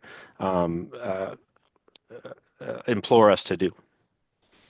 Thanks, Andy. And just to let you know, I did circulate that report last night, so councillors on this committee could get a head start on reading it. It really does provide an incredible oral history of the building, of its legacy in the community. And I want to thank the bank block tenants for putting it together. Thank you for being here. I don't disagree with you at all. I think what you will hear from our chair later in this meeting is about the very real legal challenges that we face as zoning committee, specifically within this provincial context. It's tough out there. But I really appreciate your presentation. Thank you. Thanks. Thank you very much, Councillor Troster. Andy, I'll ask you the same as I asked one of the previous delegations. We're not being asked to approve a building today. What we're being asked to do is approve zoning. This developer could build a demolish the building, build a 6-story mixed-use building without any permissions from this committee. But they want to build something that is bigger than a 6-story building. And so they require this committee and council's modification of the zoning bylaw to allow them to do it. Is there anything about the call it, I hate to use the word, the variances to the performance standards of the zoning bylaw that you would consider inappropriate? Again, that list is a reduced corner side yard setback, a reduced rear yard setback of 0 meters, a reduced minimum width of landscaped area, an increased maximum building height of 9 stories, and exemption from 60/70 of the zoning bylaw, the heritage overlay. In the context of the provincial policy statement and the official plan, which of those provisions do you consider are inappropriate for this context? Thanks, Councillor Leeper. Well, I think that by considering these variances and these technical aspects, if the committee is only looking at those, it's giving approval for the demolition of the building. So the demolition of the building may not be in question today, but the committee is tasked with, okay, let's consider amending the zoning for these various things. But this is one step and perhaps many that is leading to the demolition and displacement. So as opposed to looking at just these aspects of setbacks and heights and whatnot, I would submit that what should perhaps be prioritized, since the document itself references all of these the city policies and plans, and puts forward the argument that it's consistent with them, that it aligns with them. Let's dig deeper into them and my argument is that it does not align with them. It may align, well, it doesn't align with, it's asking to amend heights and all these things. I'm sure that architects and planning experts could argue that, but let's look at argue against that. But let's look at the protection, conservation, safeguarding of affordable rental housing that is throughout all the official plan and secondary plan and community design plan documents. Let's put that at the forefront here. Thank you again. Yeah. Won't get into the debate. Your points are well taken and legitimate. Thank you. I don't see any further questions for you. We can move on to Sneha Sumant. I'm sorry if I've gotten that horribly wrong. Followed by Manuel Kwa, followed by Eric Roberts. Good morning. Whenever you're ready, you have 5 minutes to make a presentation to the committee. My name is Sneha Sumant, and I'm a PhD candidate at Carleton University and an architect in training registered with the Ontario Association of Architects. Over the past 5 years, I have been researching rental housing insecurity in Ottawa. Today, I will speak to how the intensification approaches in this development application worsens housing insecurity in the city instead of alleviating it. The housing situation is incredibly dire. The waitlist for social housing is 12,000 households long, with wait times of up to 6 years. In February 2024, the average price of a one-bed was $2,045. A dysfunctional housing system is accelerating homelessness. In October 2021, the point-in-time count of people experiencing homelessness in one night was 1,340. Every night, more than 300 families sleep in motels, and more than 200 people sleep on the streets.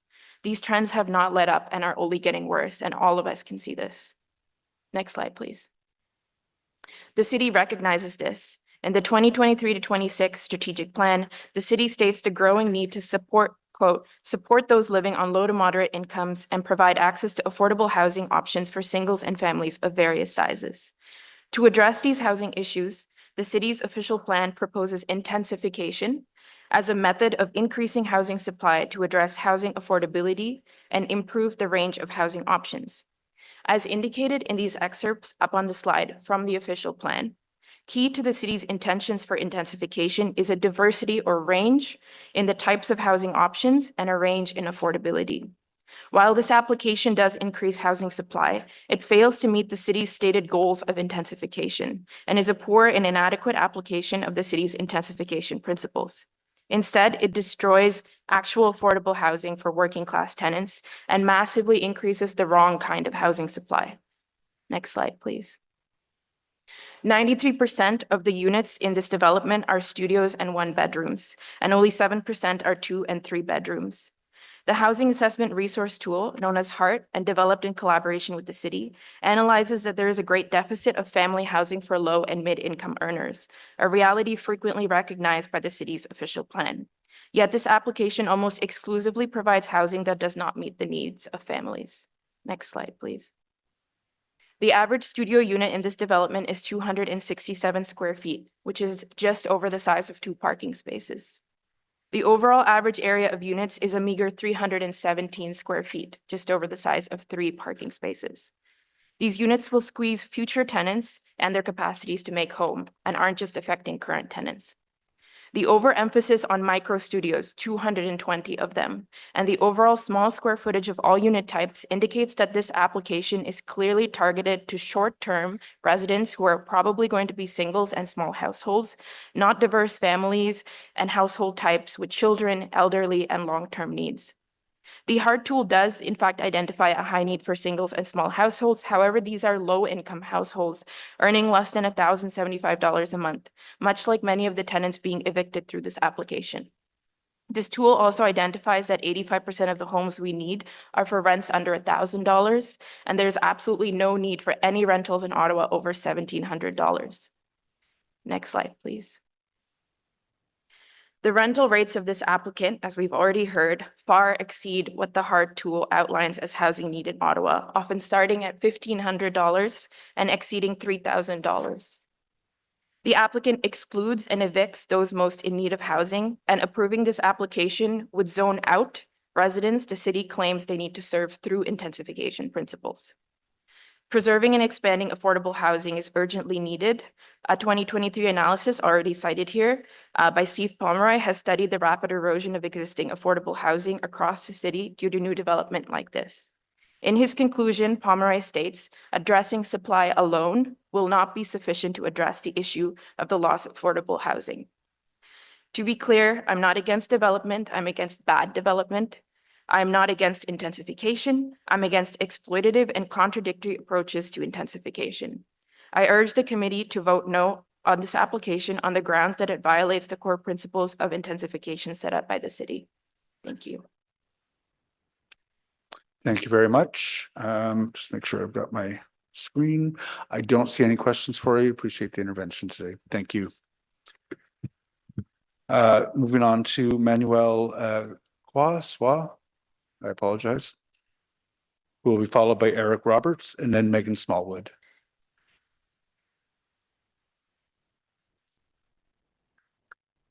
Good day to you all. I'm not into technicalities, so I just gonna tell my history when I married to Canada. I married here in 1985. And the next day that I was walking downtown Ottawa, I fell in love with the city. I fell in love with buildings. And when I took a turn towards Parliament Hill, I thought I was like looking at this big, beautiful picture. It's a beautiful building that I've never seen. I'm from Guatemala. I've been living on 178 Nepean since 1988. Technically, it has become my house. I'm grateful that this country took me in. And actually, the city that I came to live in, I became it. I live in the city. I work the city. I would like to talk about the Honorable Adrienne Clarkson, the 26th Governor General of Canada. She had a good perspective, since her family arrived in the 1940s to this country. Actually, they live at Sussex. Not long ago, she mentioned that she was sad to see the war being waged against heritage buildings and to see this SOAR building is being erected. You turn, I don't know who gives those permits to these developers, that creates the same facade, the same look of the building. You look here, you see the same thing. You look over there, you see the thing. I call them chicken houses. Nothing to compare it. If you go to James Street and Lion Street, you're gonna see a beautiful building. You don't need to go that far. Go to 178 Nepean. That used to be a bathhouse. Beautiful buildings. You can still see the metal chandeliers there. You can see the ceramic entrance. The Governor General mentioned that she working from Sussex, mentioning that the canal was technically a mud dish, like taking the streetcars. She can tell us, she knows these changes that the city has to go through. And as my friend mentioned here, I personally am not against, progress. I'm not against development, but it has to be done without, being stepping on somebody else. And it has to be done with beauty, with delicacy, with class. When you go out of this building here and you look at the building on the right, on Lisca, that's a beautiful building to look at. I don't know who made it, but when you go at the corner of Cumberland and Rideau, it's sore to the eye to see these things. Now, coming back to this point, a little bird told me that the city of Ottawa has bought property, is renting property, and is trying to acquire or to rent property in order to house new migrants. We have a crisis of homelessness in this place. I walk it every day. I see it. It's sad to see people sleeping on the streets, and just right beside that glass, there is an empty place. It's sad to know that there is buildings in which, could accommodate people. So why will the city be running to create, build another chicken house? Because, this project is about building a chicken house. You can even bring a double mattress inside these units. Now, sorry, I'm getting a little bit emotional, but we deserve better. This city deserves better. Those heritage buildings are the building stones of this city, and they should be left alone. They should be respected. Nothing should be built on top of them. They should be left unscratched. They should not be touched. City councils were created to look after the communities, their own communities. And no matter what city councils creates, has to be for the benefits of either the developers, for the city, for the people, for the community.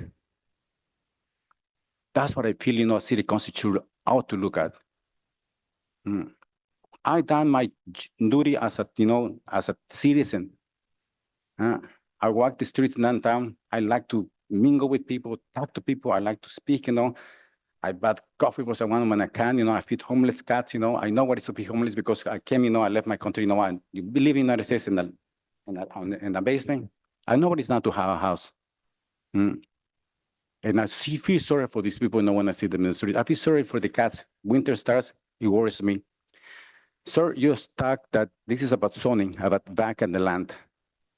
But why instead of, seeing a back of land, why do you want to build a chicken house? Why don't you build a beautiful garden like the one besides the 178 with birds and bees come in? There is a saying, an Indian saying that says this: when the last tree is cut down, the last fish eaten, and the last tree poison, you will realize that you can eat money. Your decision today, it will be your legacy. Your children will ask you, Dad, Mom, what did you do? I built Ottawa, and I did it rightfully, because that's what life should be, rightfully. What we take away from here when we die is what we have given. Not what we have in our pocket. I'm sorry, I have to cut you off. You're well over time, but I appreciate the intervention. I'm just trying to see if there's any questions for you. I don't see any. Thank you very much for the presentation today. Eric Roberts.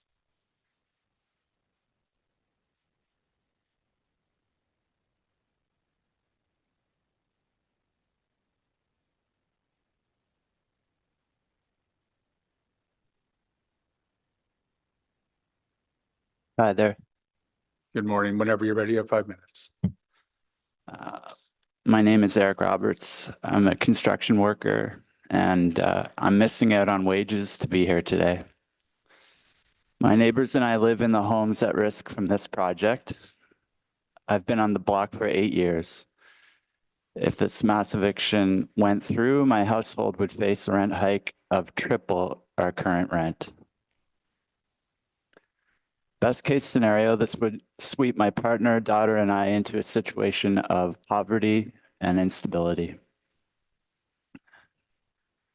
I'm sure the investors have told you all that they are eager to build, and build until stable, affordable housing trickles down to even those in the most dire need. Maybe you believe them, maybe you don't. But you're usually voting on their proposals without information on all of the costs they wish to offload onto the city. Fortunately for the investors, the development application process externalizes sitting tenants.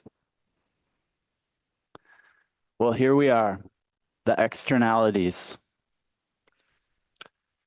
Today you will vote on whether we remain a barrier to SLP's quest for maximum return on investment, or whether the city should shoulder the costs of our mass displacement. And now that you've met us, and depending on how you vote today, you may forever struggle to externalize us from your thoughts. When you're having trouble sleeping at night, wondering who you really serve in this community. When your child asks you, how do people become homeless? When you avoid certain areas of the city because of how chaotic and miserable they've become.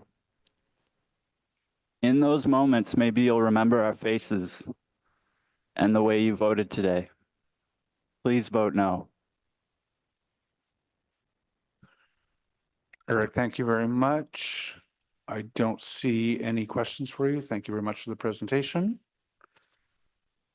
We'll move on to Megan Smallwood, followed by John Belgeron, and that will be followed by Julie Ivanoff.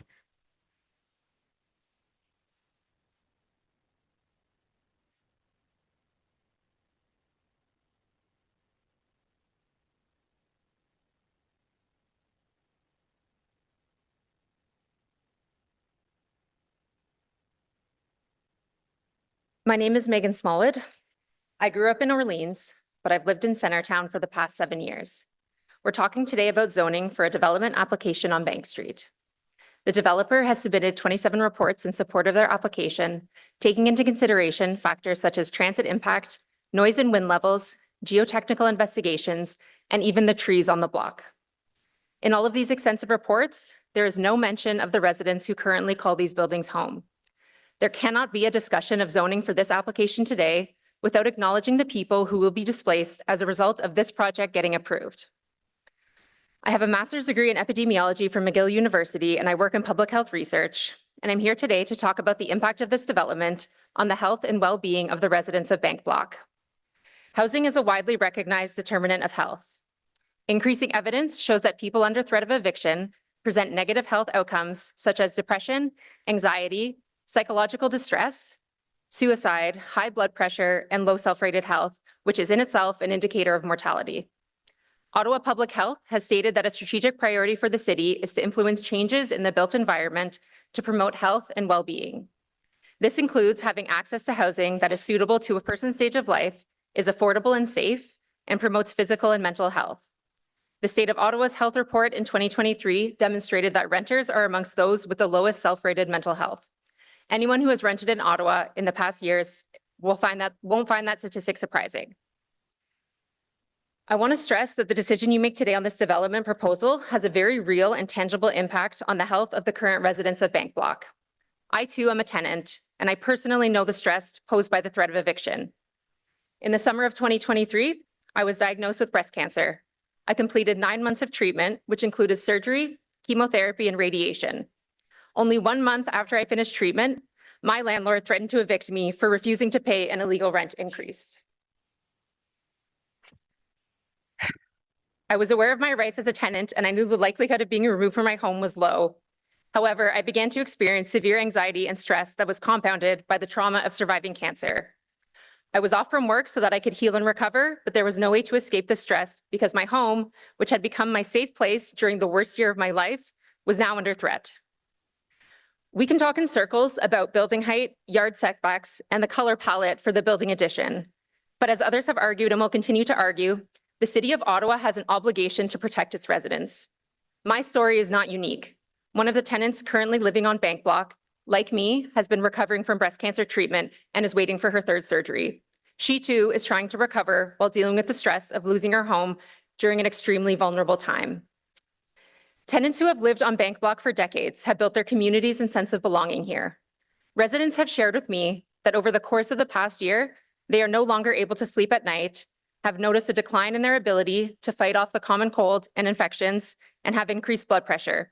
This is almost certainly a direct outcome from the threat of eviction and precarity of their housing that has been ongoing for more than 1 year. Almost every tenant has experienced severe emotional and mental distress, not only from worry of displacement, but also because of the intimidation and harassment by Smart Living Properties to try and get tenants to leave. The ongoing investigative work in the buildings on Bank Street has caused severe noise disturbances to the residents, and structural stress tests undertaken by Smart Living have led to asbestos being found trapped outside of apartment units. Workers were protected from contamination, but those same protections were not provided to the residents living in the building. Inhaling asbestos can cause lung cancer, mesothelioma, and scarring of the lungs, which can make it difficult to breathe. I am sure there are excuses and justifications to be made as to why the health and well-being of the residents of Bank Block aren't of concern to this committee. You may be thinking that you are voting today on a purely technical basis, but the technical cannot be separated from the social when a dem eviction is being proposed. We all know about the city's housing and homelessness crisis. The City of Ottawa claims to care about protecting affordable housing, but what you have done to date is clearly not enough because here we are, pleading with our elected representatives to save our neighbors from homelessness. You have a chance today to do the bare minimum in protecting the homes and health of the residents of Centertown. Vote no to this development proposal. Thank you very much, Megan. A question from Councillor Troster for you. Hi, Megan. Thanks for being here. What changes do you see as someone who has looked at this deeply? What changes would you like to see that could prevent a situation like this from happening again?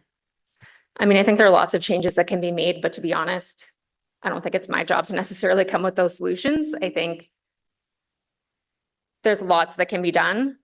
And at the very least, I think stopping people from being homeless is like the easiest thing you could do. It doesn't cost anything. I know there's budget constraints and lots of things are expensive.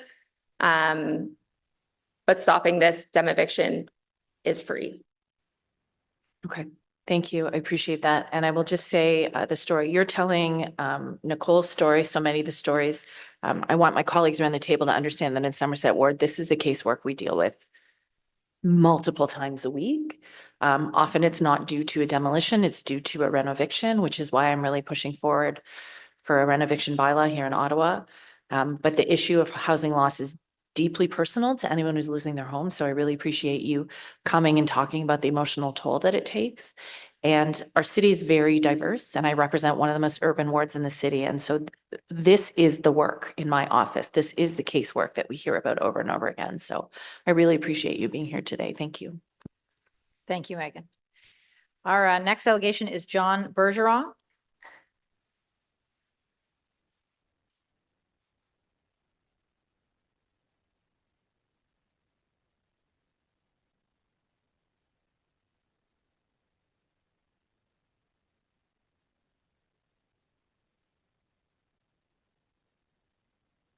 Yes. Hi, John. Yeah, and the speaker looks like it's still on there for you, so you don't have to hit any buttons. Yeah, 5 minutes whenever you're ready to begin. Yeah. So my name is John Bergeron. I've lived at 178 Nepean since 1981, December. My father helped me get that place when Regional Group was on Carling Avenue.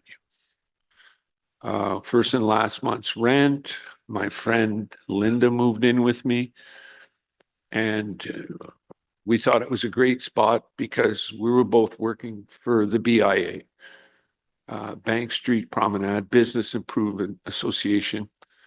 We worked specifically with Michael Behrens in the building, Lecourt building, which is right across the street on Nepean. We did the sidewalk sale, Festival of Spring, and the stars. And then it turned into candles. And Michael Behrens taught me everything I know about office work.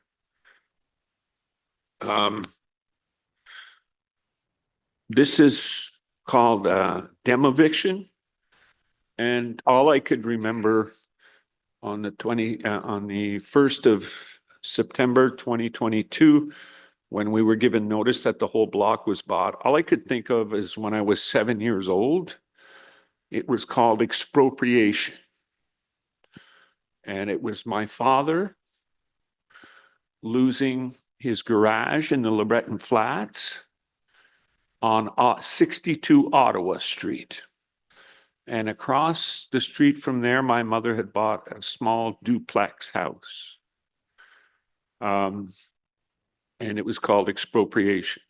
It was 1965. I was about 7 years old. So now at 66, going to be 67, I'm basically going through the same thing as my father went through in a lot of ways. My father was a veteran from 39 to 45 in the war. And he came back and he built one of the first cinder block garages on Ottawa Street. And he also built two houses on, I think it's Grubber Boulevard, when he came back from the war, because my first part of my life, I lived in Gatineau. I think that now, at this point, after everything I've been through, that was the best time of my life. I would have been completely bilingual if I had stayed there, but my father chose, after this expropriation, he chose to buy a house in Overbrook. So that's a little bit of my history. What I'd like to say is it was a very strange situation, the way it was all done. The notice came and first of all, it was 6 days before that Saturday, September the 1st. The lobby doors were broken open and there were people walking around in the building that I had never seen before. And I couldn't find the superintendent, Mr. James Thistle. And sadly enough, January the 11th, we lost that second superintendent the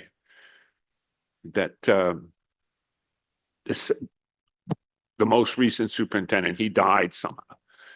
Mr. Thistle would go out when somebody graffitied the walls outside, and he'd roller with paint over the brick to prevent the landlord from getting fined. There's a fine for not covering up the graffiti. For the last 2 weeks to a month, actually, it's been longer than that. There's nothing but graffiti all around the whole block. And the people that are working inside the vacant commercial spaces, they're leaving a complete mess. You just got to go down there and walk around the block, and you can see that the person or the people, Smart Living, don't care about the property. It's like the deal is sealed for them. They know that you're going to approve it here at City Hall. And I don't think that that's fair. And I don't think that the heritage people appreciate the idea of everything that's going to go on. I have the technical drawings of everything. I can see amendments to the whole plan that would be better. And I think that if you vote yes for this, it's going to be a big headache in the future for you, and you're going to wish you had voted no. John, on that note, you're out of time. Thank you very much for the presentation Okay, today. am I expired my time? You are. Okay, well, I got out what I wanted to say. Thank you so much. Thank you very much, John. We'll move on to Julie Ivanov, followed by Michelle Liu and Jacob Hendren.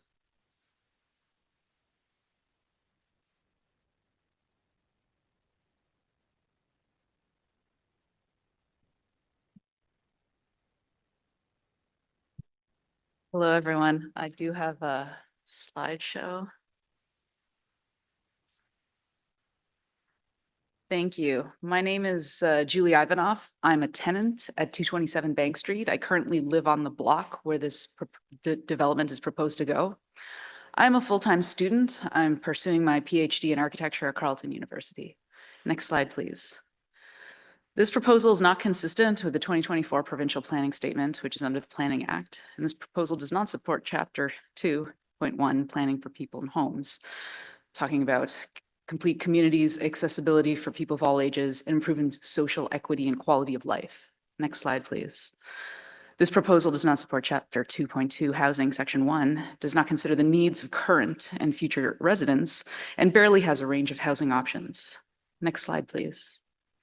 With the help of some friends, we mapped out a one-to-one scale plan of one of the 222 furnished bachelor or studio units in this proposal. Here's the view from my apartment. Next slide, please. This is a 220 square foot unit. The average size of the 220 furnished studio units in this building is 267 square feet, which is not much bigger than this one. To understand how small this is, here's a comparison with parking spaces. Next slide, please. Here is that same unit with a queen-size bed. Next slide, please. And next slide. Here's that same unit with a kitchen, bathroom, and person, a queen bed, and a couch. The Ontario Building Code requires doors be 1 meter or just over 3 feet wide, and the doors in your home are the same size as those in this unit. Next slide, please. This is one of 8 floors in the building. Next slide, please. And here's that same unit from before. Next slide. On this floor, there are 34 units. 83% of the units in this building are studios. In fact, there are only 24 one-bedroom units and only 19 units that are larger than 1 bedrooms in this entire building. Next slide, please. Smart Living has met the minimum requirements of larger units and has increased the minimum requirements for density from 350 units per hectare to 1,354 units per hectare, almost 4 times the density requirements. I want you to think back to that tiny studio and think about what housing means. Next slide, please. Is that studio housing? Can you live in a unit that small? Can you raise a family? Can you have a partner, have friends over, or even work from home 3 days a week in this type of unit?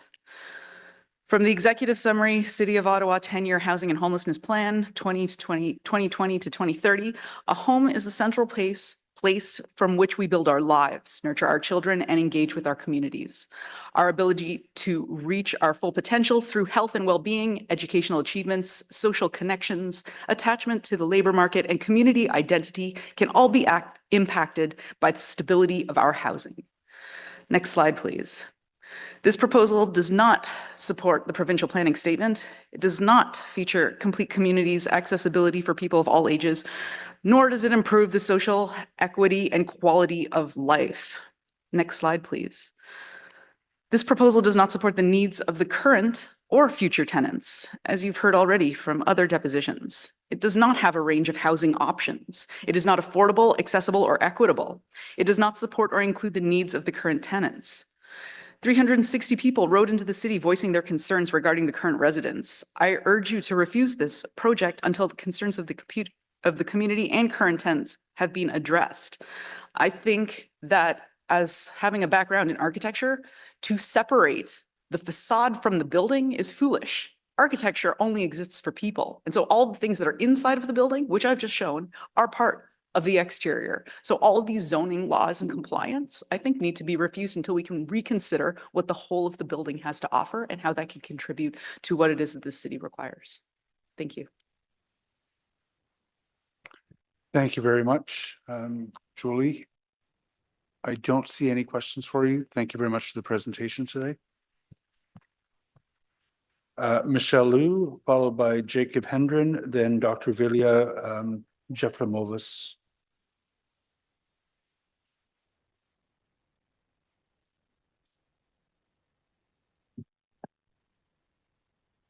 Good morning, Michelle. Whenever you're ready, you have 5 minutes to make a presentation to the committee. Hi, everyone. My name is Michelle Liu. I am an artist and a PhD student in architecture at Carleton University. And I'm here today to talk about the impact of Smart Living Properties' proposed development on artist communities and the ecology of artist spaces in Ottawa, past and present. The approval of the proposed development will not only mean the loss of the richness and diversity in the city's architectural and urban fabric, but the loss of one of the most significant sites of art historical value and cultural heritage in the city. For this reason, I urge you to vote no. Rikhan Abushar, the COO of Smart Living Properties, defended the project in March 2024, stating that they, quote, recognize this neighborhood's importance to Ottawa's arts community, and announced their goal of, quote, turning the area into a true community space, end quote. Smart Living Properties statement reveals a profound misunderstanding of artist cultures, institutions, and ties to community, and represents a violent erasure of people, histories, and communities that already exist in the bank block apartments. In reality, the proposed development will destroy a culturally significant place in the history of Canadian art, while forcibly removing people from their homes, studios, and spaces of life-making. Heritage and cultural value lives beyond the facade. As an artist who studies spaces, I see in scholarship, literature, works of artistic production, and the voices of tenants how heritage and cultural value exist in spaces, interiors, social relationships, stories that are inseparable from the people who call a place home. For decades, the bank block apartments have functioned as a hub for artists and writers, filmmakers, and cultural workers, and have housed cultural spaces pivotal to the history of artist-run centers and the evolution of contemporary art in Canada. artist studios, apartments, live workspaces, exhibition spaces, Wallach's art supply store, and the important artist run centers like Gallery 101, Invisible Cinema, and Worm Gallery have operated in the buildings SLP now wishes to demolish. Artist run centers began in the late 1960s as artist-controlled and self-managed cultural institutions, which provide alternative spaces and opportunities for emerging and marginalized artists outside of commercial galleries, and have historically encouraged the flourishing of artistic and intellectual cultures in Ottawa. In Ottawa, the Bank Block apartments represent a unique and irreplaceable local cultural asset, and one of the few remaining spaces still accessible to artists. Today, artist rent centers, studios, and community-controlled art spaces in Ottawa are disappearing. It is increasingly difficult for artists to secure safe and affordable spaces to live and work that are diverse in type. Disinvestment, unaffordability, and the commodification of the spaces where we live and create are the reasons. The proposed eviction of the Bank Block apartments would mean a rupture in the lives of the community of artists and tenants, the loss of homes that currently support life and creativity, and the erasure of significant art, historical, and associative value protected under criteria S 41141B of the Ontario Heritage Act. The destruction of Bank Block contradicts the intention to, quote, create spaces and places for culture to live, grow, and innovate, identified in the city's official plan. The city's goals of including culture as, quote, a contributor to livable city building, social good, community well-being will be jeopardized by this proposed development. Artists' cultures and histories are irreducible to what SLP's Roland Gordon boasts as an, quote, artsy feel.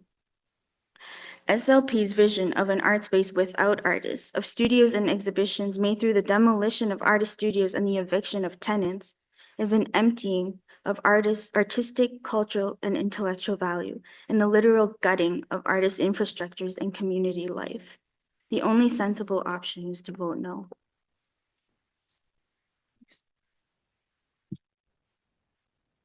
Thank you very much, Michelle. Sorry, I don't see any questions for you from anyone else, but may I just ask, what is the current artistic hub? What are the activities that are taking place in the building? There are artists. Leslie Reed is a very prominent Canadian artist. If you turn to page 10 of the People's Report, you'll see a list of artists. And in addition to, and then I think it's also really important to recognize how artistic production is recognized and like evaluated, and valuing grassroots artistic production and the place of art in everyday life that is irreducible to corporate shells that end up speaking in place of real artistic practices and livelihoods. So I think this separation between art and everyday life is something that has slowly been eroding arts and leading to the corporatization of artistic practices. And sorry, what was the reference to, what was the reference to the Ontario Heritage Act? You mentioned section 41(1). Yeah, I can pull that up. Just a second.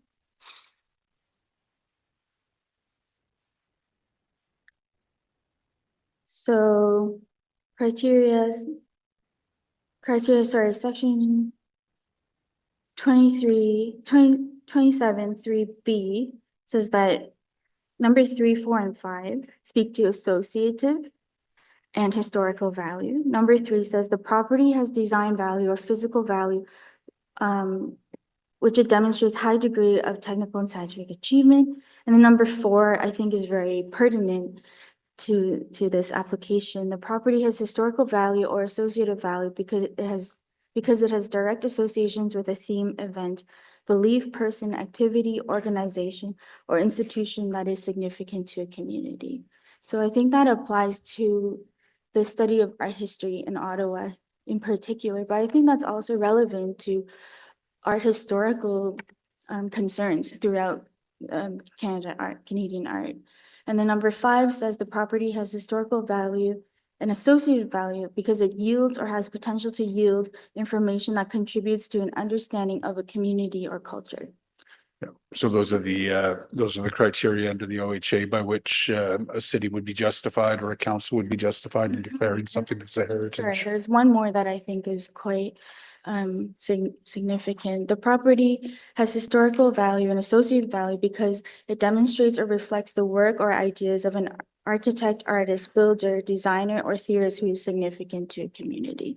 Yep. So if you look to page 10 or 11, perhaps you'll see a list of those artists that are really important for Okay. this. Thank you. Thank you very much. I don't see any other questions for you. Appreciate the intervention today. We'll move to Jacob Hendren, followed by Dr. Vilia Jeffernovas, and then Andrew Braithwaite.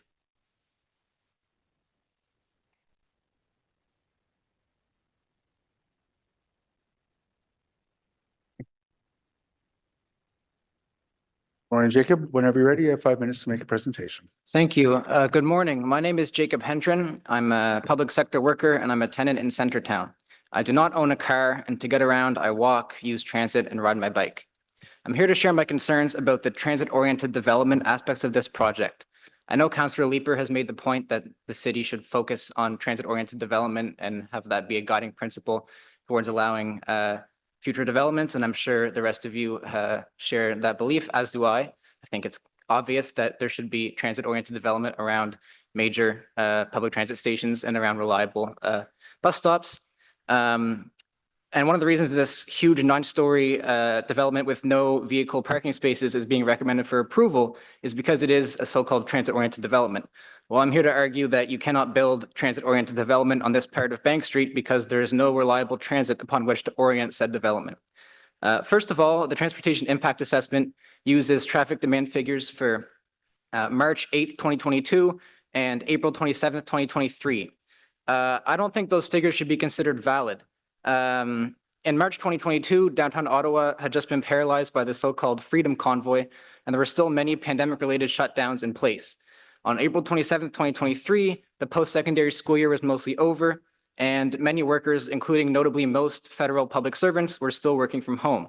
Neither of those dates can be considered an accurate blueprint for the transportation stresses on Bank Street for right now, let alone those for decades to come. If any of you councillors have actually used the transit system in recent years, it would be clear to you that the system is not reliable. There are 3 frequent bus routes, the 6, the 7, and the 11, that run past this block, and that's supposed to mean that they run with a headway of 15 minutes or better during the day.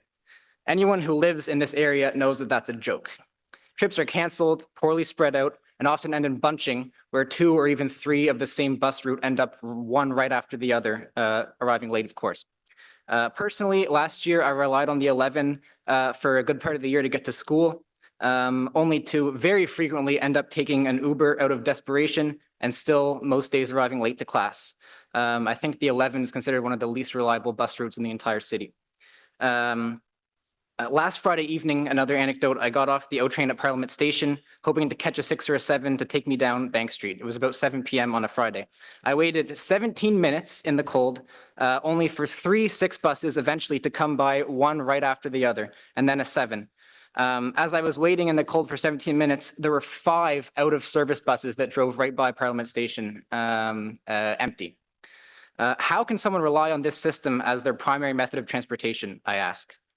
There are no plans to make significant changes to any of these routes in the upcoming New Ways to Bus network. A solution, of course, to this problem would be a real transit project for Bank Street, like dedicated bus or streetcar lanes or even a subway. Unfortunately, in the Bank Street Active Transportation and Transit Priority Feasibility Study, none of the proposed options even include a proper dedicated bus lane, let alone something better. And of course, the project area is limited to just the glebe. Another brilliant decision the city has made has been to reduce frequency on the O train to every 10 minutes outside so-called peak hours. This has turned an already shakily reliable mass transit line into a downright unreliable one. You justify this decision with low ridership, but as someone who actually uses transit, I can tell you a few Saturdays ago, I watched in horror at Rideau Station as a half-long train filled to the absolute brim left dozens of would-be passengers stranded on the platform having no time to board. To recap, this block sits between unreliable bus routes and an unreliable train line. The proposed 9-story development has 0 vehicle parking spaces. Despite the best efforts of those of us who resist car culture and car ownership, I think it's pretty fair to say that the hundreds of new residents who will displace the families and low-income tenants currently living on the block will inevitably end up in Ubers or will pay exorbitant rates for parking in a nearby lot or on the street. This will clog even further a deeply congested part of the city. Without major improvements to Ottawa-Gatineau's transit system, the argument for a fully funded, fully transit-oriented development on this area of Bank Street is simply not there. On that basis, I urge the committee to reject this application. Thank you. Thank you very much for the presentation, Jacob. I'll see if there's any questions for you from members. I don't see any. Thank you for the intervention today. Thank you. Dr. Vilya Jefremovas, followed by Andrew Braithwaite, and then Shivangi Misra. Yes, my name is Vilya Jefremovas. I was a Canada Research Chair and a professor at Queen's University of International Development. I have a doctorate from U of T in anthropology, and I have been a resident of Ottawa since 1988. I grew up in downtown Toronto in a very vibrant, equivalent neighborhood to the one that you're now considering, like Centertown, of mixed races, mixed classes, mixed neighborhoods. My parents were refugees. Having grown up in that area with the cultural diversity that I grew up with is one of the things that I remember most fondly. We were poor, but we had this extraordinary community around us. What I'm looking at in this plan is a monoculture, which is what happened to my neighborhood. It became a monoculture of affluent professionals who changed the face of the neighborhood.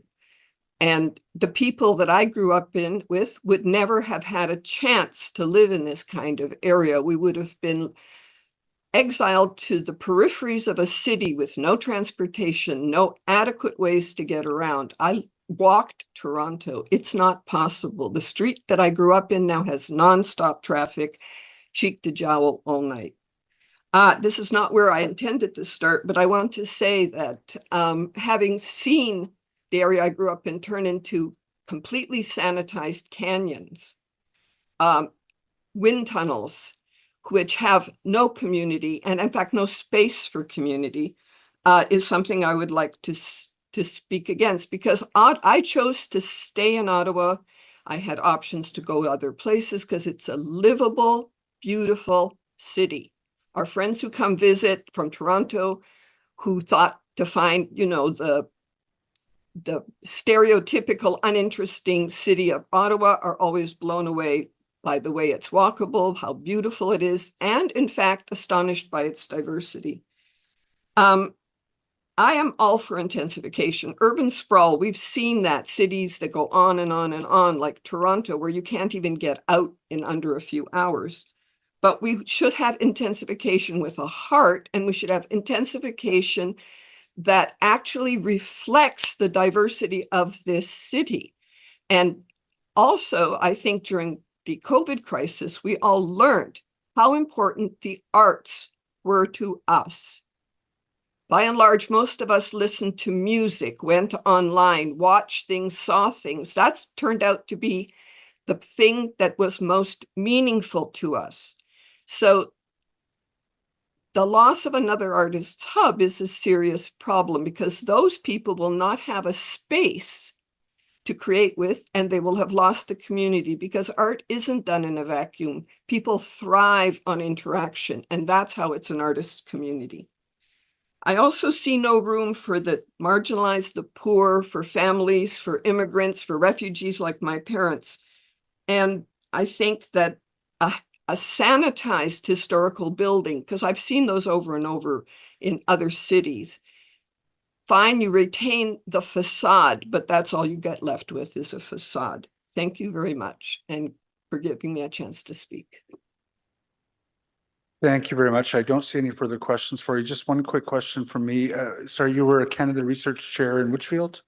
In international development and social change. I've worked on the impact of development from a perspective that cultures change, people change, but you need some control over how it's done. Okay, thank you very much.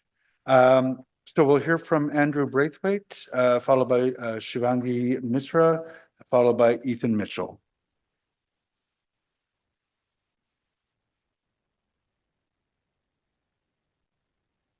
Good morning, Andrew. Whenever you're ready, you have 5 minutes. Good morning. Presentation. Hello, counselors. My name's Andrew Braithwaite. I'm an undergraduate student at the University of Carleton. I'd like to start by saying that the way that Smart Living Properties has operated in terms of bank block tenants is completely unethical, and the city is complicit in that. But regarding the nature of my concern, I would like to speak on behalf of my peers, students and international students, and my concerns over the business model that Smart Living Properties operates under. The business model in question takes advantage of students, but also disproportionately affects international students. I would like to highlight that this model contributes to and takes advantage to the current figures regarding students and international students, and I'll list them right now. International students in Ottawa, according to a 2021 census, have a 40% chance of living in unsuitable homes. Of 12,000 study permits, that's 5,000 people. Compared to their Canadian counterparts, they only have a 12.4% probability of living in unsuitable properties. Moreover, 1/5 of Carleton students reported their current housing falls below their need in terms of inadequate light or heat, presence of mold or plumbing, and lack of privacy. On top of this, according to data from 2019, there was 40,000 students in the renting market and only 10,000 beds available in residencies. Such an environment pushes students to, clearly the renting environment for students puts them in a precarious position, leading to alternative and sometimes illegal housing. Such an environment, despite SLP marketing, is key to their profit maximization by charging market rates, despite various studies that recommend adjusted rates for students, like the recommendations reported in the rental accommodation study that the council approved in 2018. When SLP does charge under market rate, they often jeopardize the health and security of students and tenants by building developments that do not meet suitable living standards by increasing the number of units or bedrooms per property to ensure that they meet their profit margins. How then can it be expected for students, especially international students, to earn a degree and be able to live in this environment? While developers like SLP take advantage of their precarity, how come there is no provincial pushback or municipal pushback to create genuine affordable housing and safe student housing? SLP developments are often marketed to students as affordable. However, their so-called affordable housing often comes in the form of cohabitive living spaces with at least 3 bedrooms per unit and reaching up to 8 to 13 bedrooms per unit. This sort of design is common in Sandy Hill. I don't know who's the Sandy Hill representative, but if you go into Sandy Hill and you speak to Ottawa students, they will tell you that this model is disgusting. This characterizes SLP's predatory business model directed at students, also aligns with the disproportionately higher rent rates in neighborhoods near Ottawa schools, the big three, with a number under the name of SLP or dwell developments. To further outline this model, I would like to direct council's attention to the amount of SLP properties that have 3 or more bedrooms per property. It far exceeds any other type of property they own. They also market these units as fully furnished, all-inclusive student rentals for students of Ottawa University, Carleton, and Algonquin College. But fully furnished, all-inclusive rentals within the same fully furnished, all-inclusive marketing is what they're doing on the bank block of development. Though the development is fundamentally different, it outlines the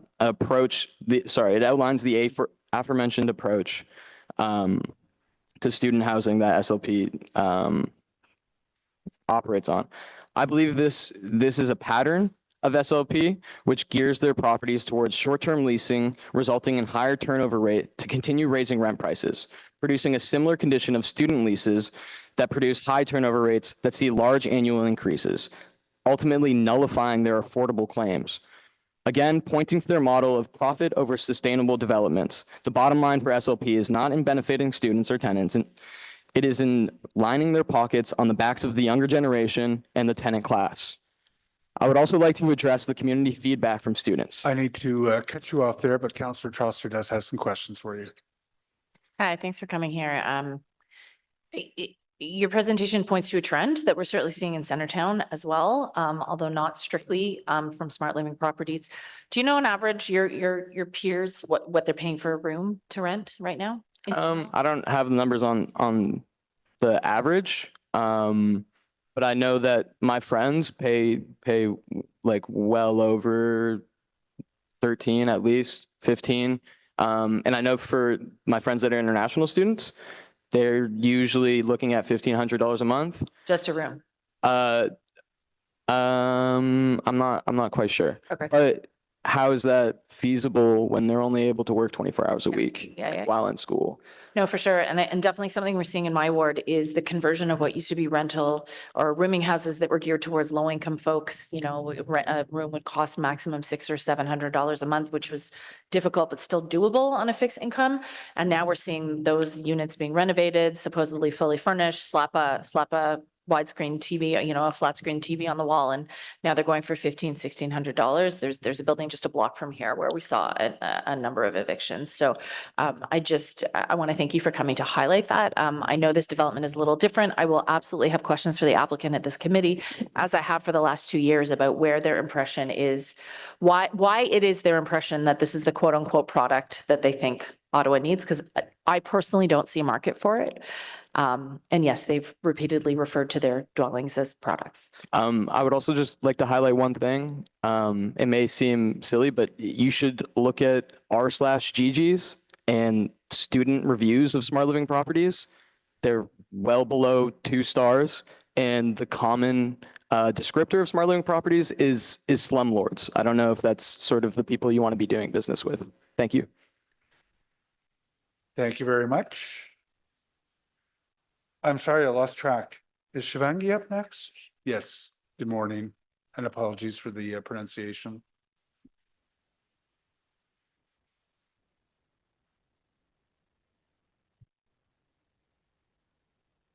Good morning, councillors. Your pronunciation was correct. Thank you. Council members, I'm Shivangi Mishra. I'm a lawyer at a human rights organization, and for the past 10 years, I've worked on protecting the rights of women and girls. I migrated to Canada in 2018, and Ottawa has been my home for the last 4 years. I'm addressing you today to strongly urge you to vote against demolishing people's homes. The people who have chosen to elect you and represent their interest on the council and in this committee. You have the power to deny the proposal that will effectively displace people and replace it with units that are by design exploitative to renters. This committee has been delegated the power to take decisions that are consistent with the policies that a city has adopted. You have the power, the basis, and the opportunity to set the standards in the city. You can set the precedent today that real estate developers must comply with the city's stated priorities on housing and not exclusively a very narrow reading of the city's guidelines. SLP's proposal, while increasing the number of units, fails to achieve the fundamental object and purpose of the city's strategic priorities. You adopted a policy that you will, by 2026, increase resources to reduce homelessness and assist people in staying housed. Councillors, stamping the approval of a mass eviction is not the pathway to achieve that. Surprisingly, however, the staff recommendation report states that the proposal addresses this particular term of council priorities, that, quote, of a city that has affordable housing and is more livable for all. Further, the staff report states that the proposal meets the minimum standards and the scope of your decision-making power is limited. Quote, physical development and use of the subject site. Given this reasoning, it is no doubt unjust that the city asked for comments from the people in the community and then is responding in a 27-page report and a vote that the basis of decision making was the 6% 3-bedroom unit at the market rate that has met the requirement. This process was not meant to be meaningful, and you can change that. People in the community understand the need of intensification, councillors, but we also demand and expect that the alternatives are not built on active acts of displacement. The Office of the Federal Housing Advocate has released a series of reports that confirm that evictions in Canada contravene the human rights law. She found that in more than half of the cases that were presented to her, people have been evicted or forced to move, and that they were no-fault evictions initiated by the landlord. With these processes, we are witnessing in the city legalized and city-regulated violations of security of tenure. Forced evictions, such as the one SLP is asking you to facilitate today, results in a series of violations of human rights in the way that are planned, in the way they are decided, the way the evictions are carried out, and the use of harassment, force, and the impact of the displacement. Councillor Brockington, you supported the call to declare a housing and homelessness emergency in Ottawa. Your 2022 election priorities stated that you will prioritize retaining existing affordable units in Ottawa. Councillor Kavanagh, you wrote for the Ottawa Citizen in 2018 that you are concerned with large-scale developers who are making changes to plans for their own short-term financial purposes, and that it is frustrating to you to hear about another condo being built for those who are well-heeled while affordable housing is actually reduced. Councillor Kitts, you said in 2022 that you will bring a community-first mentality to decision-making, and we are facing a housing crisis, and that affordability is the core of the crisis. And others have made this point many times today, but SLP properties do not bring affordable options to the neighborhood. And that's the technicality here. All of you on this committee have been granted the privilege to serve the people in the city. At this point, each of you are well aware of the crisis, the statistics, and have been presented with many expert reports over the years. And yet the crisis continues, and the people causing the crisis are getting more powerful, one demo eviction after another. The bank block tenants are not the first tenants who have come in front of you to ask you to step up and protect a universally recognized right to acceptable, affordable, and adequate housing. They will not be the last. However, if the record continues to show that the city is not the avenue for the people to access justice and is only a governing body for the landlords to implement their plans, no matter the impact, we are losing trust in the systems that claims to represent our interest. You have the opportunity today to leave a historic legacy of denying, on merit, an inadequate and a harmful application. And the legal implications have been stated in the staff recommendation report, and that is a step I hope the city councillors are willing to take. Councillors, I urge you to vote now. Thank you. Thank you very much for the presentation. I don't see questions for you. I would ask, in your legal view, how is the OLT likely to treat a refusal? That is for the OLT to decide, but my legal opinion would be to take due process of law, which means that here, if you have the reasoning in front of you, as has been stated by many people before me, you can rely on the Planning Act. You can see that Planning Act repeatedly asks for affordability. You can rely on your own recommendations to the city, your own policies that you have adopted in this room. Relying on that, I strongly urge you to reject it, take the due process of law, and once it gets there, we will all be present to, again, go into the technicality and argue with the Ontario Land Tribunal. But I don't think we in this room should be making the assumptions based on how legal processes will take place without going through them ourselves. Okay, I'll probably want to address that a little bit later on during my comments, but thank you very much. I appreciate the intervention. Thank you. Moving on to Ethan Mitchell, followed by Josh Hawley, then Marina Gorna.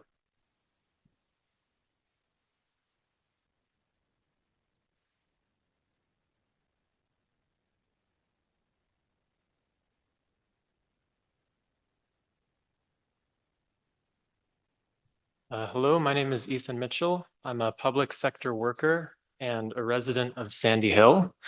And I'm here to speak specifically to the public consultation aspect of the staff report that we heard earlier. As I'm sure most of you are aware, this is a project with which the public has been highly engaged from the outset. And one manifestation of that is the about 360 comments that were received as part of the planning process. According to this report, most of the members of the public who reached out during the community consultation expressed their opposition to the mass eviction and the displacement of tenants. Many have also expressed opposition due to the unit mix of the proposed development, including the overwhelming prevalence of small units and the lack of affordable and rent-controlled units.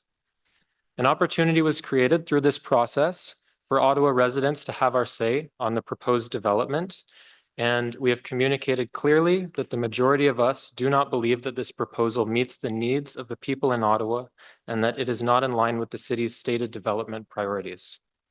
In expressing this opposition, the community is expressing the very same concerns that the city itself has outlined as priorities in numerous guiding documents, including the official plan, the housing and homelessness plan, and the 2023-2026 strategic plan. From these, City Council has a mandate to develop and encourage affordable housing, which meets the diverse needs of Ottawa's inhabitants and recognizes the crisis conditions of homelessness and housing affordability in the city.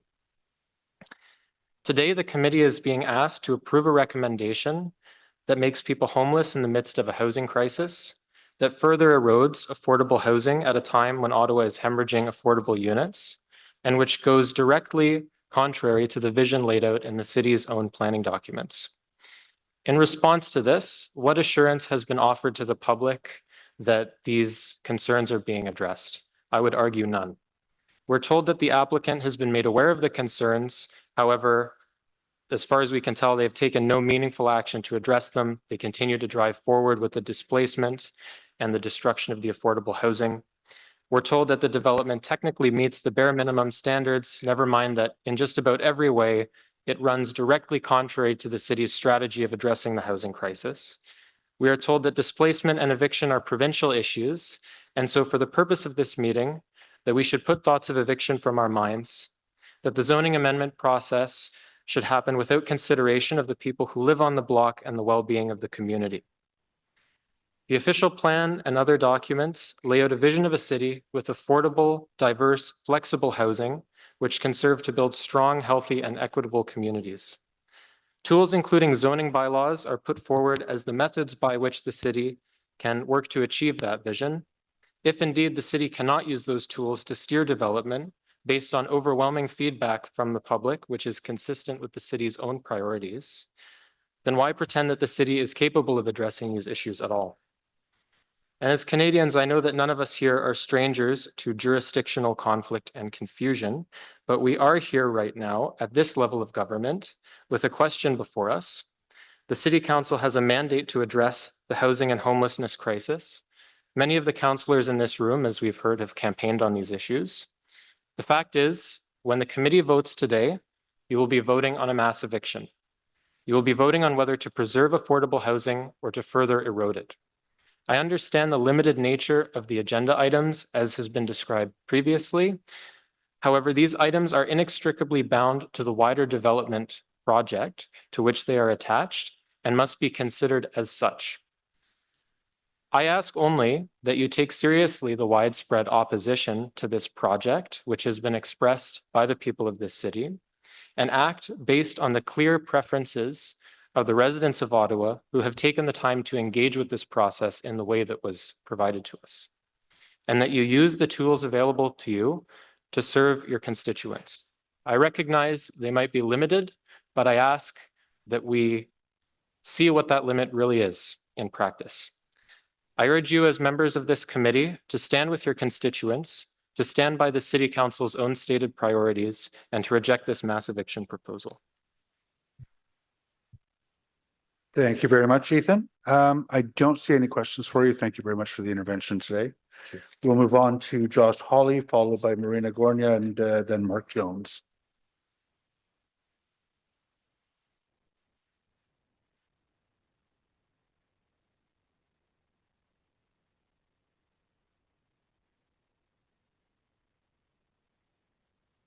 Okay, so let me just start by clock's ticking. Okay, so I'll do a brief introduction. I have a master's degree where I wrote my thesis on nonprofit housing, and I conducted 4 years of research as a PhD student at Carleton on private rental housing in Ottawa. I understand you're looking for very technical reasons to deny the zoning amendment today. You've clearly been given ample reasons to deny it from tons of different perspectives. Many of them are technical, so take your pick. I am going to try and present some technical arguments as well as some novel ones that are at your disposal, because it sounds like a number of you, I have no idea how many, but a number of you do wish to vote against this. So here's one. 2 days ago, breaking news came out, I believe by our friend here at CBC, about kickbacks with the landlord, right? And a city staff housing worker. Why not launch a full investigation into all housing affairs at the city involving,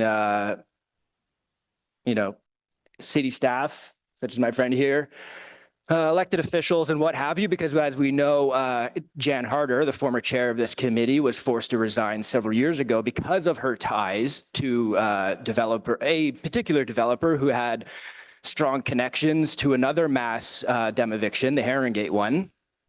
So her resignation stemmed from that. And then now 2 days ago, this breaking news came out, the timing of which is very perhaps fortuitous for you who are looking for those of you who are looking for a reason to delay or deny this application or postpone it. Now, with regards to the behavior of city staff, you were presented with this report, which is clearly lacking. It mentions the comments received by the city, which in this report are 360 plus. We don't have all 360. An FOI, Freedom of Information request, was submitted. So we have comments up until October 5th. So, well over a month ago. At that point, we had 338 comments in total. What's the most controversial development application this committee has heard in the last number of years? I'm not going to ask you to respond. It's probably Chateau Laurier, right? Maybe, I don't know. I'm going to put words in your mouth and say that the Chateau Laurier was the most controversial development application. It wasn't? Okay.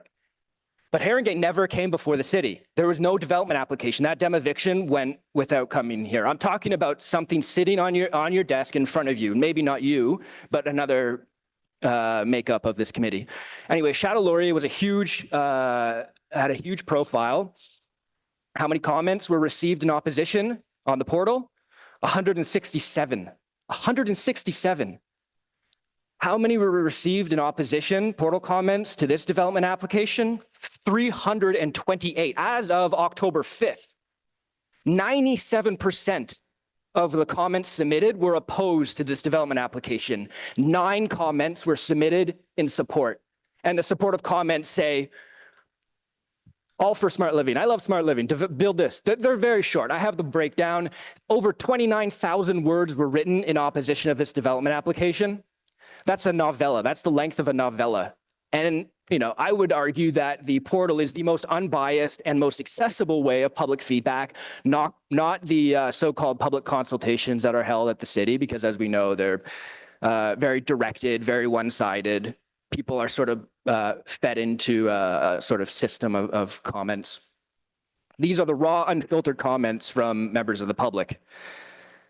In terms of technicalities, I would argue also that a very big one is the Ontario Heritage Act. Part 4 of the Ontario Heritage Act is about cultural importance, and it empowers municipalities to designate as they see fit, right, on an ongoing basis. So you can absolutely set a motion aside to designate Bank Block. It's not the facade that is heritage, it's the building itself, the artist history, which is in the report. In terms of technicalities around all this, I mean, yard setback of 0 meters, right? Does that sound correct? Transportation, I'm running out of time. Transportation is an issue, blah, blah, blah. Anyway, tons of technicalities, go for it. It's up to you to decide. Josh, thank you very much. I don't see any I don't see any questions for you. Appreciate the intervention. We'll move on to Marina Gornia, Mark Jones, Leslie Reed. Hi, can you hear me okay? We can, thank you. Go on ahead. Okay, great. Please interrupt if you can't hear me okay. My name is Marina Roma. For the past year, I have worked in the front lines as a social support worker. I worked for Belong Ottawa. That's an organization that provides meals, connection, and warmth for the unhoused and the vulnerably housed. I am also the community relations coordinator of Amethyst Center, a non-for-profit organization that provides free addictions therapy from a trauma-informed perspective to women and non-binary people.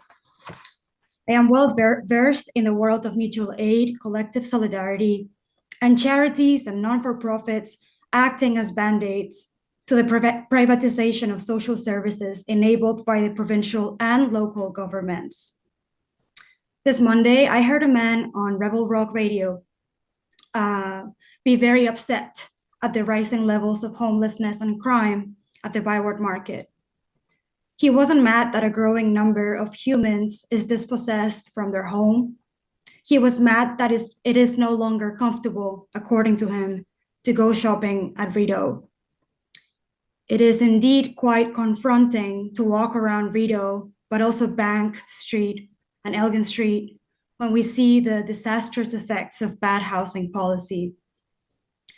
These are some of the things that working in the front lines have confirmed for me. Being unhoused is not a choice. Often it is the product of classist, settler colonial, and racist forms of violence. Doing anything in one's power to cope with pain, illness, trauma, and the stress of going hungry is not a choice. It is survival. It is an individual response to systemic and collective failures. And they're not of one's own choosing. And most of us are one or a few steps away from not having a choice. I myself could not afford renting the smallest unit in the development project Smart Living is proposing. This development will do nothing for Ottawa's most vulnerable communities, as others have noted. It will only displace more people and increase the numbers of unhoused folk. As already mentioned, some of the units proposed are nearly the size of 2 parking spaces, which is telling of how Smart Living sees the poor and the working class as more worthy of a coffin than a place to live. It is your responsibility as city councillors to ensure affordable and livable housing, as noted in the planning report. So on behalf of street living citizens who cannot be here today, and in solidarity with the tenants of this block that is going to get demolished if you approve this, I urge you to say no to this project. It seems clear that most people with a conscience disapprove. So thank you for listening and hopefully acting on our demands. Thank you. Hi, Marina. Thanks for being here. First of all, I just want to say both Amethyst and Belong Ottawa are 2 excellent organizations. So thank you for the work that you do. Do you have a sense from your work specifically with Belong Ottawa? Do you hear from a lot of folks who are experiencing homelessness due to eviction specifically that happened due to a renovation or a demolition? Yeah, absolutely. Yeah. So you see, do you have a sense? I know it's hard. You're not, I don't have a sense of the numbers, but yes, lots of stories of people that sincerely could be people my generation, people my age, or any one of us. There are plenty of stories. I would say probably a quarter of most people are a result of bad housing and evictions. Thank you. I appreciate you being here. Thank you very much, Councillor Troster. Thank you very much, Marina. I don't see any further questions for you. We'll move on to Mark Jones, Leslie Reed, and then the final public delegation, Amanda Vo. Hello. Good afternoon, Mark. Whenever you're ready, you have 5 minutes to make a presentation to the committee. Good day. Can you hear me clearly? We can. You're a little muffled, Okay. but we can hear you. Okay, thank you. I've lived in 227 for almost 20 years now. I understand that basically you're not voting on what Smart Living is doing. You're voting on the setbacks, the building height, and so forth. If you slow these things down, then it gives the tenants a chance to fight. It helps us out in which we can realize the setbacks that you're asking for is they want to change the bylaws that you have in place. I understand that this is something you've heard all these people tell about the building and how it's important and so forth, and I agree to that. But I also understand the nature of the building and the age of the building and what needs to be done to the building. I understand the building cannot stand forever. I understand the building needs upgrades. I don't necessarily agree with the upgrades that are required or are being suggested by Smart Living, but for the time being, I understand Smart Living has the right to do with the building they now own. John recommended that this was basically is taking over the building, and I agree to that as well, because it just feels like they're just coming in and they're kicking everybody out to do what they want with it, with no repercussions to the people they're putting back out on the street. I understand that in regards to the housing, this building does nothing to help the housing situations other than a few people that can barely afford it. Most cases, the apartments will sit empty for great lengths of times with nothing happening. I believe that densify the downtown core is required, but to do that, you have to build affordable housing to house the people that require it. And this building, the proposal does not do that. With over 200 furnished studio apartments, it's basically going to be a hotel, a long-term hotel. You spend for a year and then you move out. With only two bedroom units, that's 2 families only, and maybe 16 3-bedroom units. That's still not enough to house the amount of people that we're required to house. How is a family supposed to live downtown if in a single unit? I've seen a lot of that myself right now. My only concern right now is basically if you're going to say no to this time, this gives us a chance then to go back and then approach Smart Living, and maybe they will deal with the tenants more in a sense of arranging something for them, maybe be able to move back into the building, some sort of arrangement in which they will support us and help the tenants more and less worrying about the profit. I know they spent a tremendous amount of money to purchase this property and others, and that they are looking to basically build more of these units. At this time, I think the best thing to do right now is for maybe just hold them off for a little bit and let them do more work in working with the tenants and coming with a better solution for everybody concerned. I thank you for your time. Have a good day. Mr. Jones, thank you very much for your presentation. I don't see any questions for you, so we'll move on to our next delegate, who is Leslie Reed.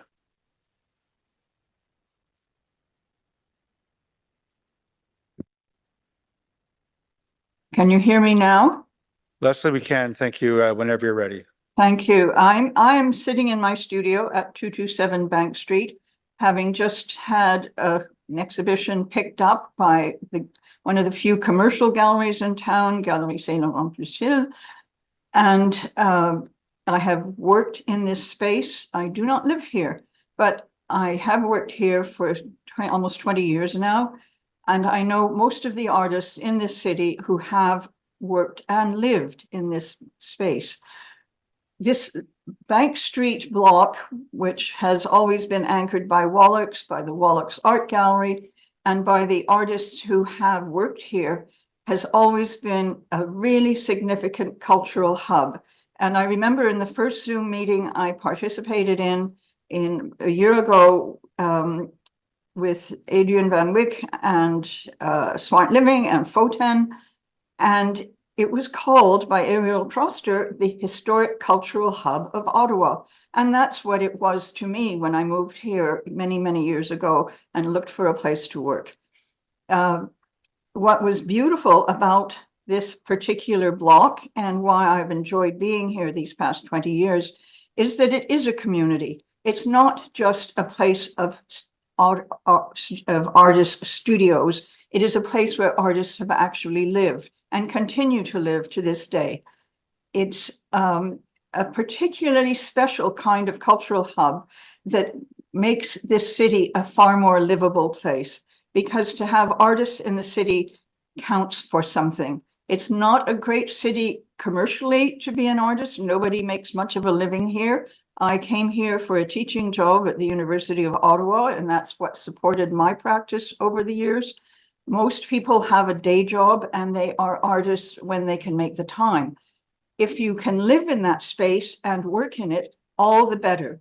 Most houses and most small apartments, and certainly what Smart Living is proposing, no one could possibly work in. When I brought up the fact that these places they were proposing, the 260 bachelor units, were not livable, workable spaces, they said, well, if you're an artist, you could rent or book our amenity space, as long as you clean it up afterwards, because we know artists are messy. So I thought, well, I don't think they understand anything of what a working space and a working living space means to an artist. They also said that if they were getting rid of the galleries that existed on the ground floor, that their new commercial tenants might be happy to put a painting in the window. Again, it's just total ignorance. It's actually just so dismissive that it's disgusting that they could even say that publicly in that Zoom meeting. But that's their attitude. So are they going to change anything? I think it's lovely to think that they might. They see this as a bottom line development, and artists don't contribute to a bottom line except to make Ottawa a far more livable, visitable place. People want to come here to see the galleries, not just the National Gallery, but all the galleries that Smart Living is displacing in this building, to see what artists are doing here. Well, if you prevent artists from being here because there are no spaces, and you keep demolishing them, as well as all the affordable housing that makes this such a wonderful place to make art in, because you are actually in a living environment. It's a cultural environment. It's not just a studio space. It's not just a student space. It is a family space. It is a working space for all the tenants who are here. And that in itself creates a far more visible and viable and vibrant artistic cultural community. So it's all those things in this one building, and that's what Smart Living's eviction is planning to destroy and not recreate. It's just a joke. So I am here to defend both the tenants and the artists tenants who still live here. They work here and they live here. And this has been the case for as long as I can remember, this building being a hub for all the artists in Ottawa.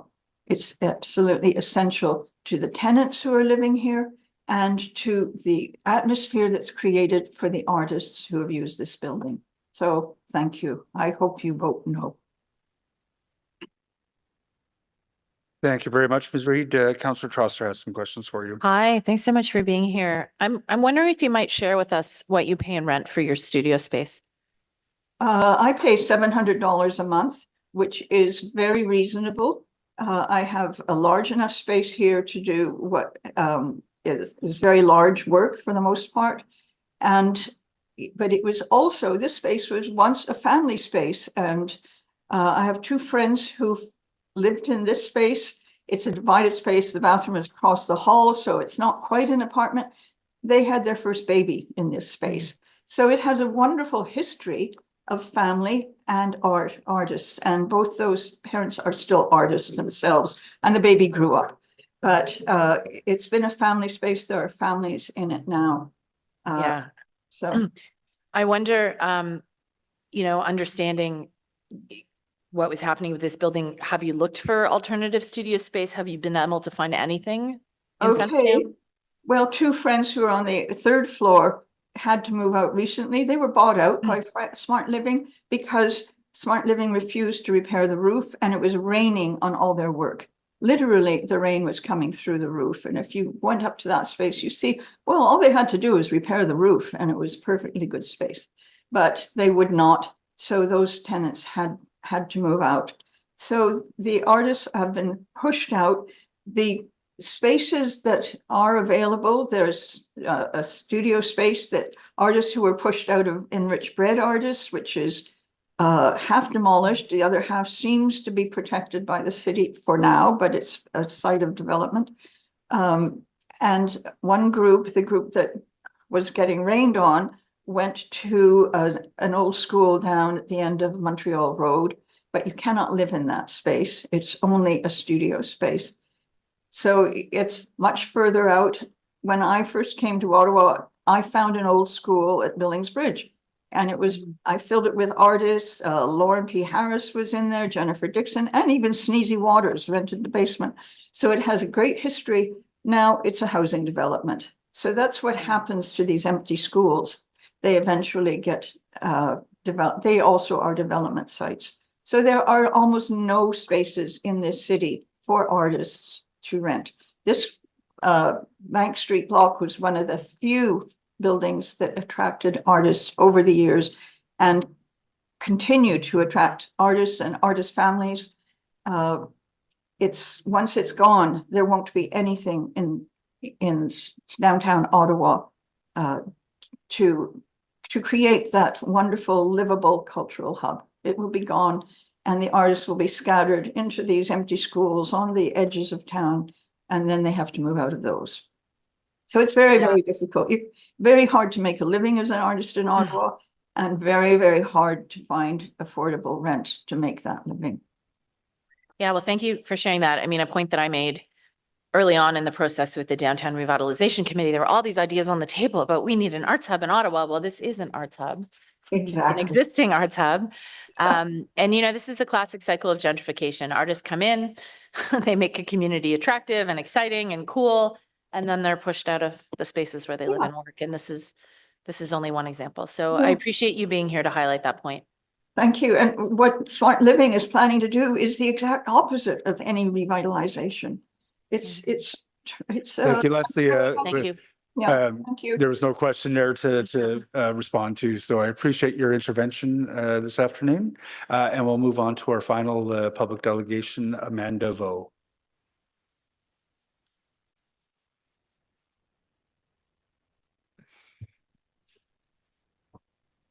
Hi, everyone. I'm Amanda Vo, and I'm here today to speak on behalf of my parents, Trong Vo and Chimai Dang, who currently reside in 178 Nepean Street.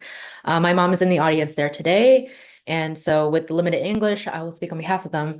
My elderly parents, age 66 and 76, have lived there in their home peacefully for the last 35 years, consistently paying their rent on time and in full. This is more than just a building to them. It's the foundation of our lives. I myself grew up in that home for 25 years. I was born there. My parents survive on government assistance, earning only $1,100 a month. Their current rent, well below the skyrocketing market rates, downtown Ottawa, has allowed them to afford basic necessities like groceries, utilities, while maintaining their independence. If they lose this home, they will have no options. With one-bedroom apartments now averaging about $2,000 a month plus utilities, they cannot afford to live anywhere in the city. Over the decades, my parents have built a life in this community. They rely on its walkable access to necessities and familiarity in the neighborhood. They don't speak English fluently, and uprooting them at this stage of their lives would not only cause financial devastation, but also strip them of their sense of stability and belonging. It would nearly be impossible for them to adapt to a new environment. Evicting my parents means leaving them without housing. And as you know, subsidized housing is a 5-year wait at the moment. With no affordable options, they will face homelessness along with all of their neighbors. The emotional and financial toll of the situation is overwhelming, not only just for my parents, but also for the tenants that are being forced out of their homes. So this is not about displacement, it's just about basic human rights. I implore you to consider the grave impact of this eviction will have. For my parents, this is a life or death situation. Without fair compensation or practical housing solution, my parents will lose everything they've worked so hard to build. I respectfully ask the committee to vote against this proposal until a more compassionate and equitable resolution is reached, not only for my parents, but for the other tenants affected as well. We're not asking for charity, we are asking for justice. Thank you. Thank you very much, Amanda. I'm just taking a look to see if there are any questions. I'm on the wrong screen. Councillor Troster. Hi, Amanda. Thanks for being here. I just, I'm going to make the same offer I did to Nicole's sister. If you or your parents want to contact my office for assistance, you're absolutely welcome to do so, depending on what this committee decides today. But should they need assistance or housing support or to get on appropriate lists for rental supplements, please do get in touch. We're very happy to help the best we can. Thank you for being here. Thank you. Thank you very much, Councillor Troster. That is the end of the public delegations. The applicants are here and are entitled to make a 15-minute presentation to the committee as well.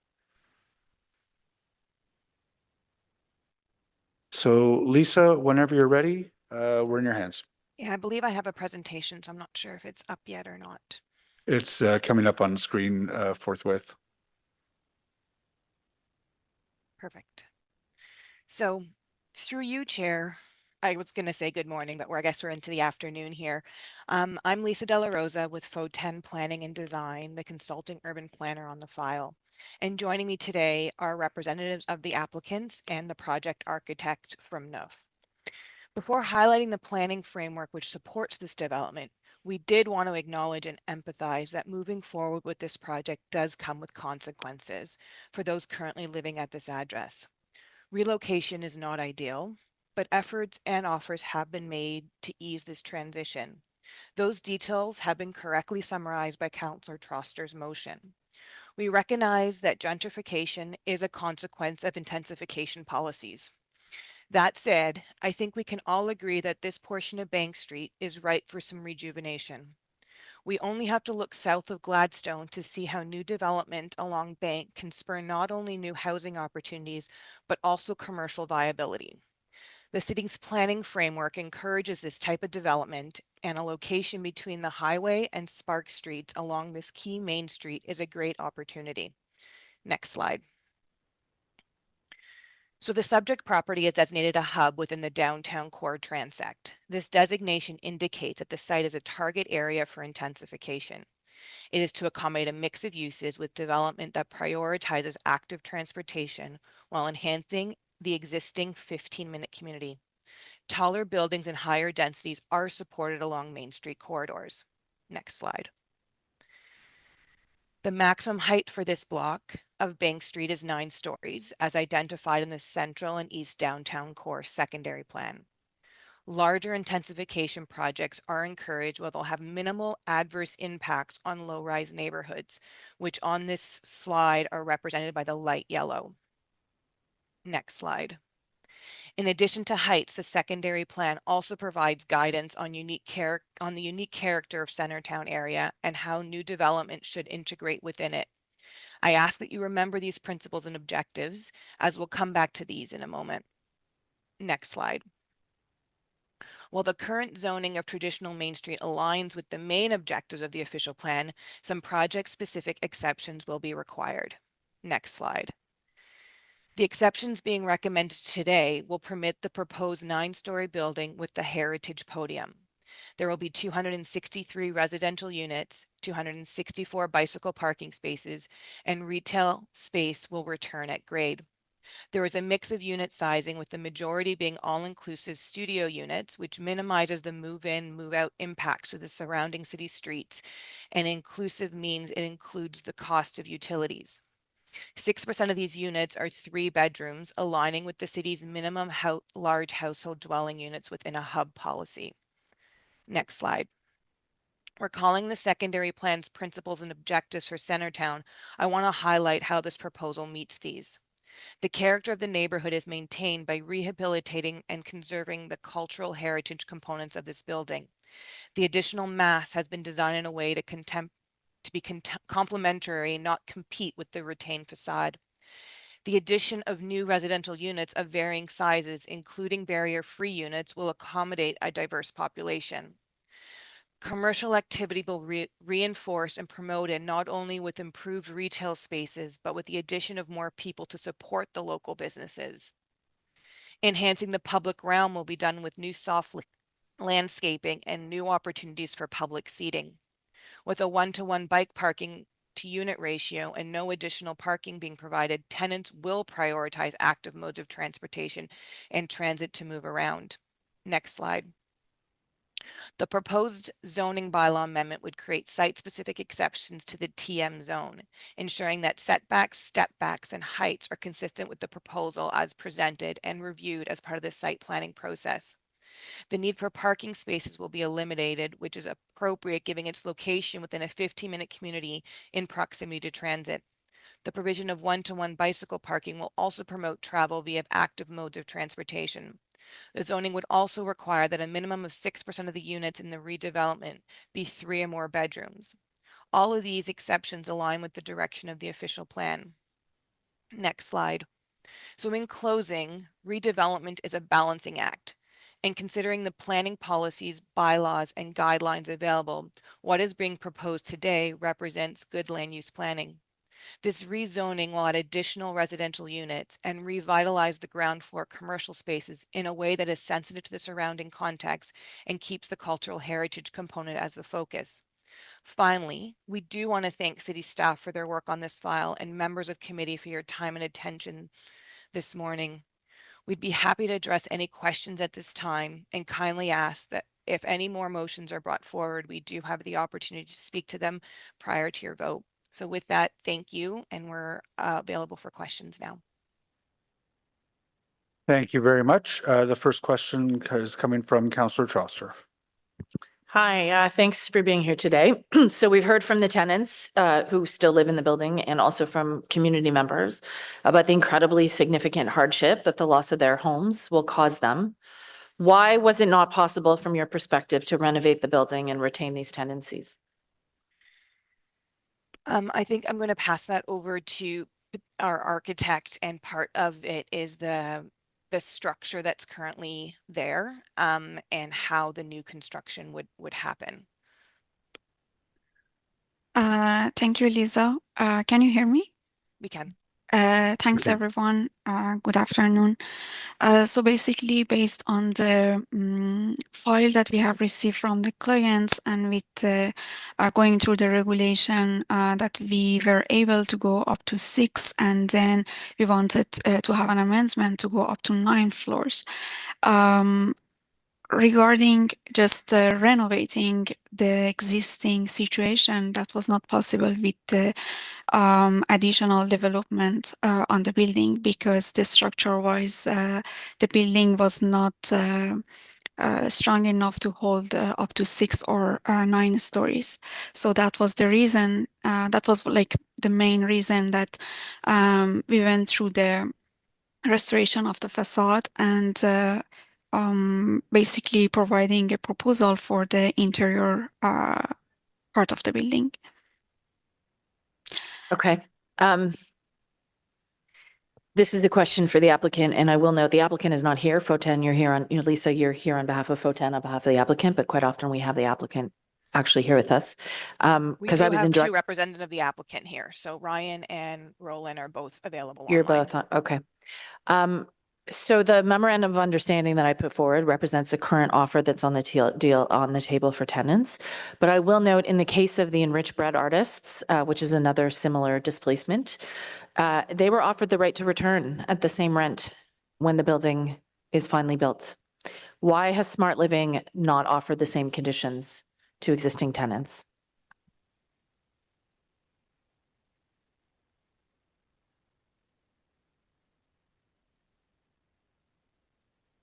Thank you, Councillor, for your question.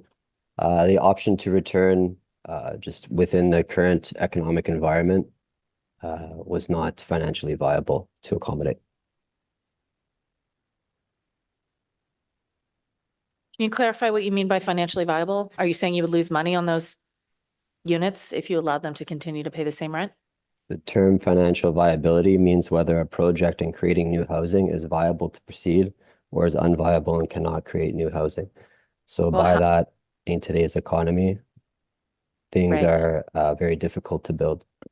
How many apartments will be in the new building? Several hundred. 700? No, several hundred, sorry. Several hundred? And how many tenants are left in the building? I'd have to call on my colleague Roland for an exact number. Okay, my Roland, understanding is there's 11 that are still in the building. So you're telling me that offering the 11 remaining tenants the right to return at the same rent will make your building with several hundred units financially inviable? Doesn't seem to be a viable option, correct? Are you saying it's not viable or it's not something you will accept? It's not viable for the development project. Okay. I just want to be really clear that the memorandum of understanding that I put forward was simply to bind the developer to the offer they've already made so they can't get out of it. So it means that if the zoning at this committee, even though I will vote against it, is approved, it means it cannot be approved and it cannot proceed unless they sign that memorandum of understanding, which means the developer must honor the $20,000 offer. But my question is, I only learned of this $20,000 offer, which is equivalent to about 2 years' rent, about a month ago. Could you tell me what you initially offered the tenants when the eviction notices were first issued? I'm going to let my colleague Roland elaborate in detail, but we have been reaching out for approximately a year, both to the residents to create an amicable solution that those who are relocated or rehomed in a better housing and financial position than where they began. And also, Councillor Truscher, we've met several times and you've been aware of our intentions of these, but I'll allow my colleague Roland, who's been managing the process, to elaborate a little bit more. Good day, councillors. Can you guys hear me? We can. So to answer your question, Councillor Trusser, the first offer that was made to all the tenants was 1 year's rent for the tenants plus assistance with moving, but and also assistance with finding a new place. After feedback from the tenants themselves and also some community stakeholders, we came back to the table to look at the budget, and that's how we came up with the 20K number. And we've actually escalated the number up over the last few months, but the 20K number came just to try to make sure these tenants that live in this community can actually have more compensation to assist with finding a new place, but also to take advantage of the relocation assistance that's available. And to date, only 11 tenants remain. Majority of the tenants have actually accepted an offer or have moved into a new community already. So I just wanted to clarify something because I have met with you several times through this process and the initial offer was not 1 year. You came to me and said you would offer between, I believe it was between 3 and 6 months, and it was my office that said that 1 year was the absolute bare minimum. Well, yeah, when we met with you, Councillor, we didn't offer less than a year to the tenants. Our meeting that we had with you was to look at ideas in terms of what an initial offer could be. After that conversation, the tenants got a 1 year offer. So nothing went out to any tenants, just an internal conversation about what that could look like. Now, it is also my understanding that the 1 year offer that you offered in terms of rent was initially contingent on everyone in the building moving out. That is That's correct. That is correct. That was the original offer. And then after some feedback and consultation, we actually, including with you and your office as well too, we decided that we would actually work towards making this offer more applicable to everyone. And then it was based on each tenant leaving what their needs were. Well, also, I want to be clear. We pushed you to remove that clause because in our opinion, it was Yeah, unacceptable. we're not denying that. It was a conversation with your office and the stakeholders that actually led to the offer in the memorandum of standing right now that we work towards. We originally reached out to your office, Councillor, prior to making an offer to the tenant. Our goal, as we communicated, was collaboration, advice, and feedback on what a fair and amicable solution would be. We talked through a few different offers, and that has changed over time. And our request to collaborate with your office and seek guidance on this was done throughout the process. So these offers have been present for quite some time. Yeah, you also asked me to mediate between the developer and the tenants, which is not my job and which is something I refuse to do. I just want to be really clear here, for the residents who still live in the building, for the folks who are here at committee, the reason you have a $20,000 offer instead of a $10,000 offer is because you held out and because you insisted on having your hearing. And I also want to be abundantly clear, I don't think that this MOU is sufficient, but I think it's the best we're going to get from these guys. And I wanted to ensure that they were legally bound to honor the offer that they made, should you choose to accept it. That's all for now. Thanks. Thank you very much, Councillor Trosser. Councillor Dudas? Thank you, Chair. What percentage of these new units will be affordable?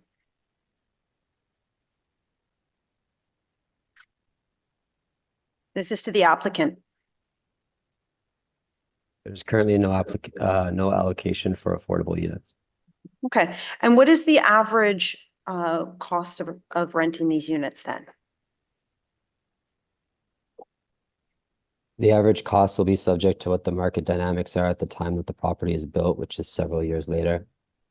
However, for the time being, if we were to look at removing the inclusivity, which factors in all the hidden costs of living, we're looking at studio apartments in the, let's say, 1,600 range, plus the additional add-ons, which would be in line with what market value is.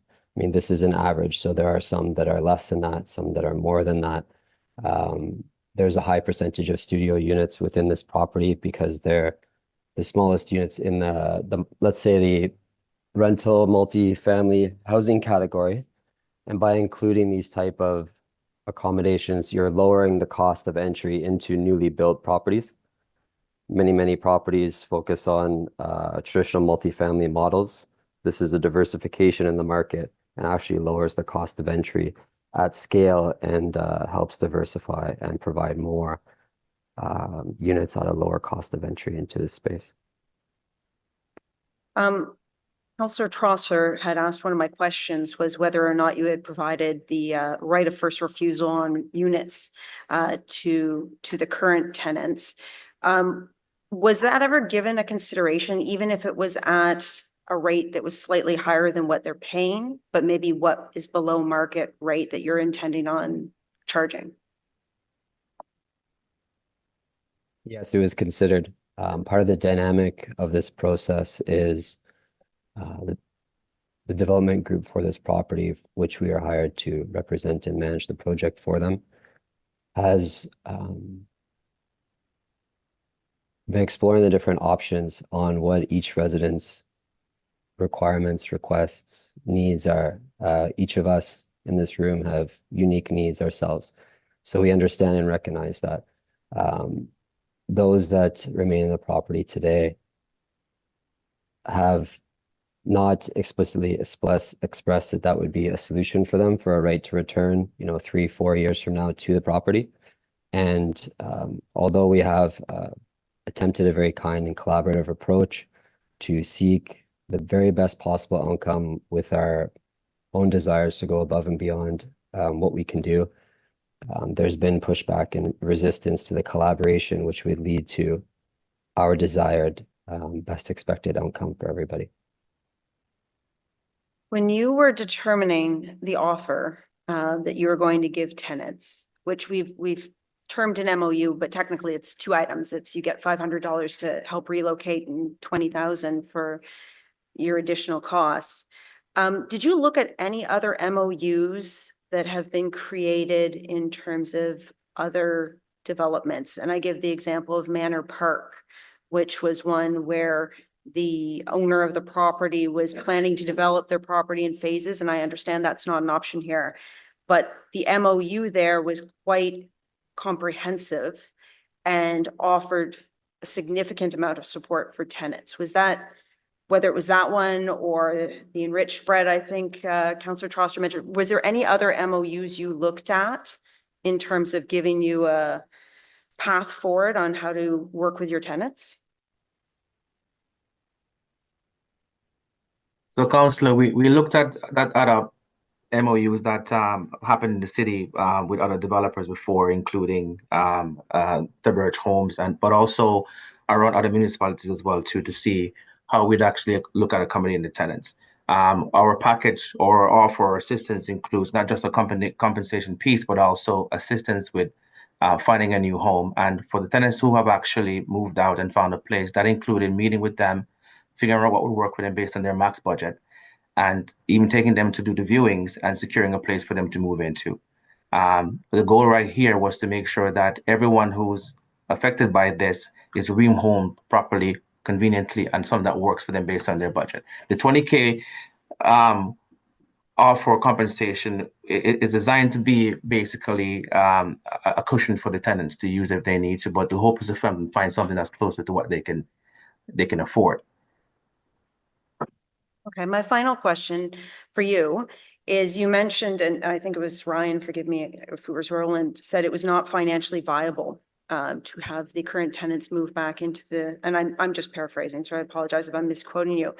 Did you ever think about adding additional units to your application? Another story, adding in some additional units so that you could make it financially viable for yourself?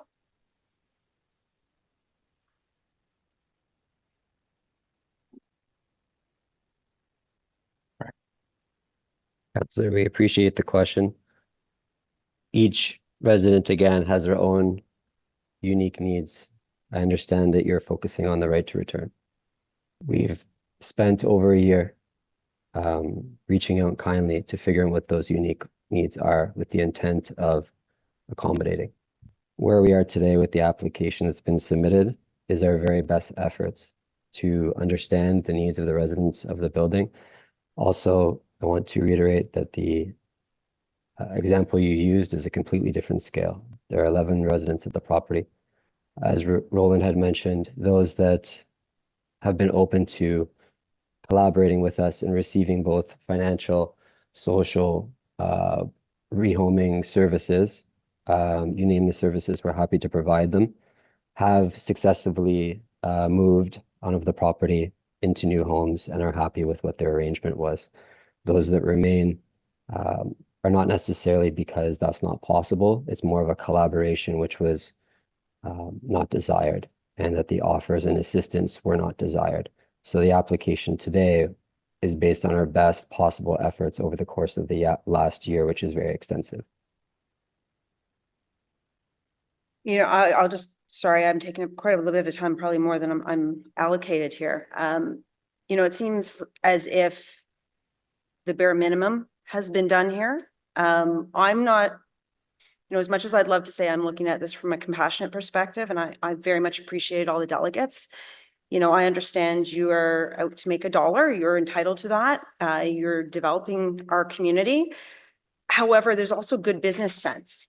And, you know, I go back to that Manor Park MOU, which was a prime example of how you create a level of interaction with your existing tenants and you still get a return on your investment. And I'm not seeing that that was done here in any justifiable way. So I don't have any question there. I'll turn it over to the next speaker, but I will have questions, many questions for staff. I have a question, apologies, if I may. No, I'm sorry, that wasn't a question. Thank you very much. Thanks. We're going to move on to Councillor Plante. Oui, merci beaucoup, Monsieur le Président. I just have a super quick question, and if you'll indulge me for a minute, it may have a follow-up. So for Ryan, Roland, Mashad, and Lisa, do any of you live anywhere near the development? Just yes or no. And I have a follow-up after that. I don't live, but our office was on Bank Street, yes. Like just down. Was or is? Well, we moved a month ago, but we moved like a block and a half south sort of thing. We moved within still in Centertown, but we were at Bank and Cooper for when I was working there was for 3 years. And our office is very close by as well. We spend more time there than we do at our homes. So yes, and you do at home quite a bit. That's correct. Yeah, no, I get it. But if I'm understanding correctly, I think what I'm getting at is none of you are sort of personally sort of affected by this in the sense like you're not personally being renovated, it's not your family, etc. Is that what I'm understanding correctly? Correct. I did not live in the building. Nope, that's all. That was just my questions. Merci beaucoup. Councillor Brockington. Thank you, Vice Chair. So I just have some basic questions first about the units. But first, can you tell me when your application was formally submitted to the city? I want to say it's been about 2 years. I'll just double check the date. I want to say it went in. It's December 2022. February? December 2022. December, thank you. Yeah. And can you just describe the public outreach that you initiated, not just with the tenants, but the public in general? What forms of outreach have occurred on this file?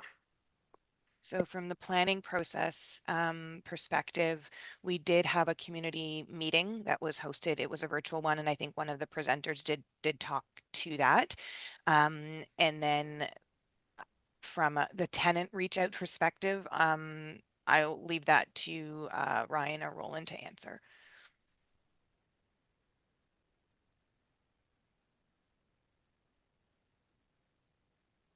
From a public outreach standpoint, we, on the planning process stuff, we met with tenants in the building, but also stakeholders around the building as well too, just to talk about the project and what the plans were for it, and then also to get feedback. And that's the extent that we did from the, I guess, tenant services side. So a community meeting was held, but also you've had direct communications with your tenants as the file has progressed? Yes. Okay. Extensively, yes. What frequency has that been? We're meeting frequently with the tenants. I would say on a weekly basis for some on a monthly basis. Every opportunity that we had, we're meeting with the tenants. We also have an open office part they can call anytime to have a meeting. But we've had set up with our different teams as well, just to meet with tenants as they had questions. Okay, thank you for that. And just basic questions, if you would just indulge me. So the current building, how many units currently in the building?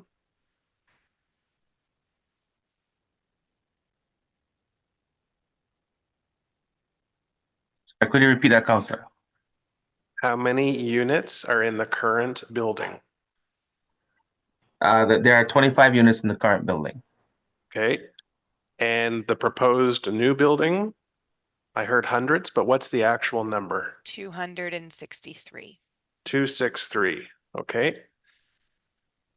And the unit mix of the new building will be what exactly?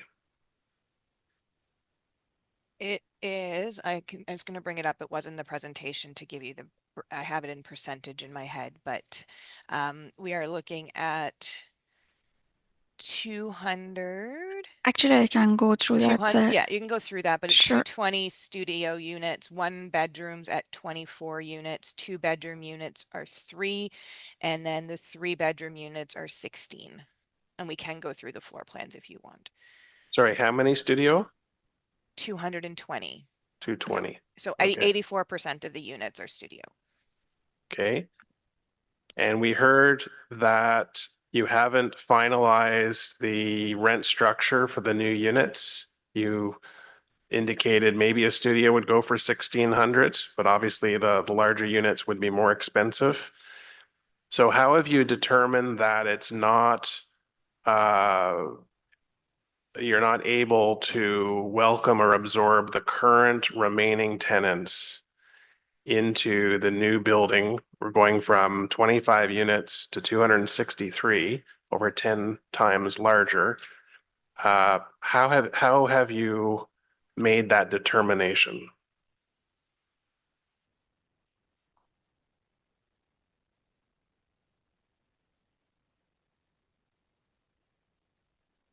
I'll let my colleague Roland answer this one in regards to if any of the residents have expressed that the solution that they seek is what you've requested.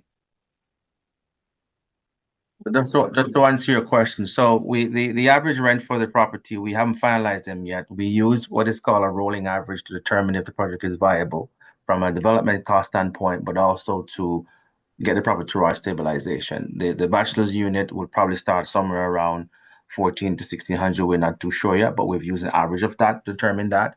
Now, part of it is also looking at the final unit type when they come out, and for the current tenants in the building, would that be something that they would actually be interested in renting? As you can see, we have Majority of the property is going to be studios, and the rest will be broken up between 1 to 3 bedroom apartments. The goal for this is to rent them at market rent to make this project work. The tenants have the options to actually get a unit or apply for a unit or have first preference to apply for a unit, but these units will be at the market rent that they are at once we set those. Yeah, I'm again trying to wrap my head around all the options that you consider. The MOU talks about here's a lump sum payment. Now off you go. And I think the most important thing that all tenants want above money is place to call home. That's safe.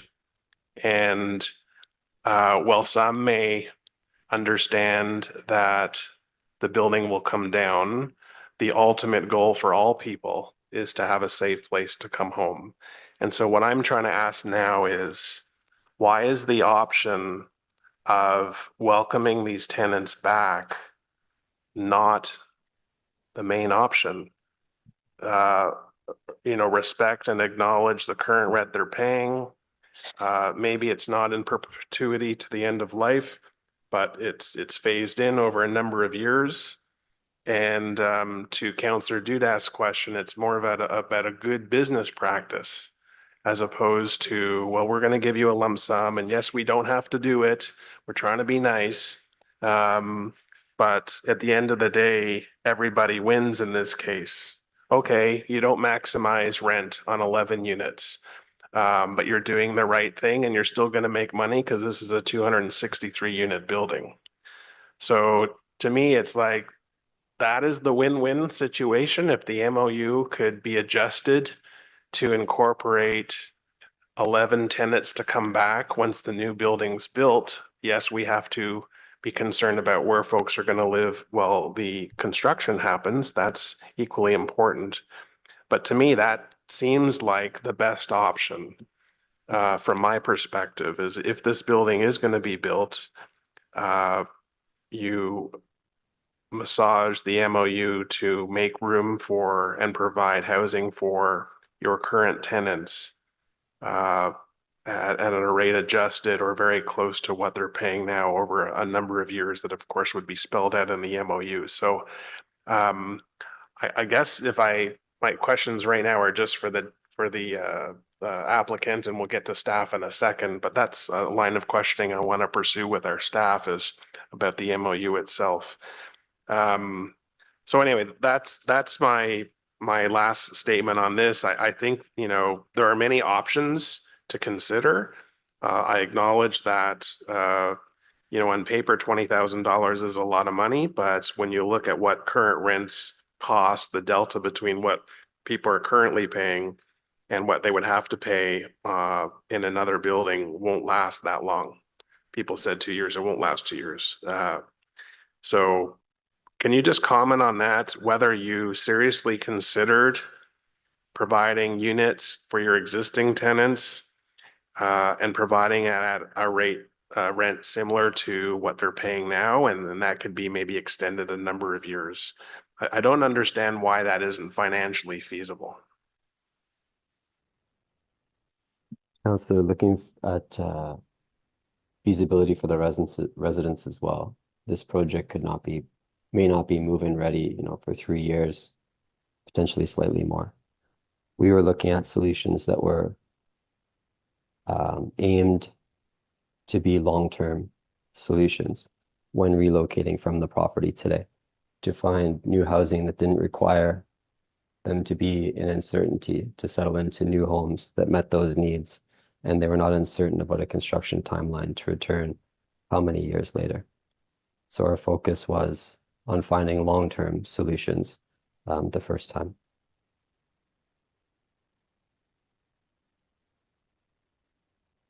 Thank you very much, Councillor Brockton. Councillor Kavanaugh.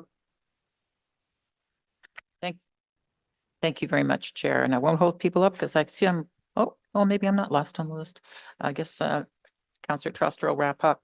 My colleagues have covered off the concerns about offering units back to these tenants, and I would support that. This is something Ottawa Community Housing has done, by the way, in its rebuilds down on Mosaic. So it's been done, and you can talk to them about it. So it's possible, and I would support that. Finding affordable units in the center town is incredibly difficult, and I do. Sorry, Councillor Kavanagh, this is questions to the applicant right now. Yeah. Okay. Yep. Well, I'm offering that they can, this is possible.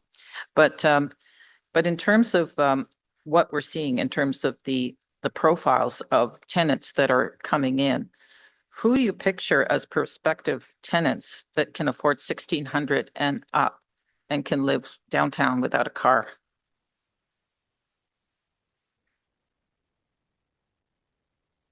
Thanks for your question, Councillor. So when we look at these projects and look at the personas, we look at that anybody can live at these properties. They're designed for convenience. It's all-inclusive furnished property. They're designed for those who don't need a car or is into the urban life and wants to walk, shop, or bike around town, but also can just move with a backpack.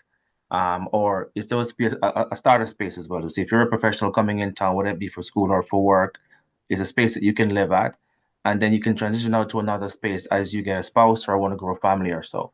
That's basically the persona for this property. So it's for transient tenants that wants to actually call the space a home, but also can actually come in at a more affordable option that includes your utilities, but also avoids from buying furniture. And then you can actually from there decide where you want to go in the space. I doubt if they'll be able to afford the next steps because they've spent all their money, but thank you for that. I would like to touch on the artist units. Given that this is an important part of keeping a downtown viable, is it possible in the new build to consider artist units to be incorporated perhaps in the commercial space so that to keep that artist segment alive downtown? Thank you for your question. So, Councillor, I want to make sure everybody understands that we actually are committed to ensuring that this property in the community, work towards ensuring that we have a space for artists to actually work on. Part of development, we looked at some of our main spaces that we can use as an art studio. We mentioned that in most of our publications as well. We're committed to that. This is an art district, and part of the plan is not just to have a space for the artists to work at, but also for the public to engage the artist itself. I think as the project moves forward, as we get towards the end of it, we'll start looking at what that collaboration could look like. The artists and residents at the property as well, too, who live there. We plan on having a reach out to figure out what would that look like from a co-op style art space that we can work on. We haven't taken that off the table. So will it be as affordable as it is now? That I can't answer as yet. I think the whole idea is to make this a very affordable option for the artist and to make it part of most time I made the spaces, there's no cost to them. And so we're looking at what would that look like to have a community space that the artists using it don't have to pay for it, and there's other ways to fund it. But we haven't gotten that stage yet to look at what that would look like. But it's part of forward thinking process at the moment. Okay, thank you. Can I mention when I have a notice of motion that the committee may wish to deal with today. It's super long, so I'm just going to read the last line so that you get what it's about. Therefore, be it resolved that staff be directed to resume work on the rental replacement bylaw joint departmental work plan item as soon as possible, and this is related to renoviction and demoviction. Thank you. Thanks. So we'll get that notice of motion at the end of today's meeting and off we go. Councillor Trost, more questions of the applicant? Yeah, one more question for me. You mentioned that some of the previous tenants who took one of your earlier offers and left, that you were able to help relocate them. Were you able to find comparable rents to what they were paying in your building?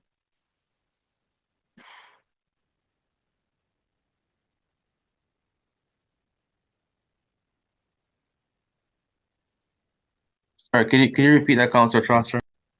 Sure. You mentioned that some of the tenants who did move out a little bit earlier in the process, that you offered relocation assistance in an attempt to rehouse them. Were you able to find housing for them at the same or similar rents to what they were paying in the building on Bank Street? Yes, we were able to do that. Can you give me a sense? Like how much for a one bedroom? We wanted to other tenants that we did, the rent difference that they had was about $100 more, and that they were paying. But for the space they had other amenities that they didn't have in the building, like access to a gym or access to other common spaces. But so far, the tenants that we have that gave us their budgets, we were able to find them something closer to what they were paying. Others actually opted for had more budget to play with and wanted to actually move to a different part of the city and for something a little bigger, and so they did as well. Okay, that's pretty opaque. Were you able to find them the same or similar rent in Centertown? I said yes, Councillor.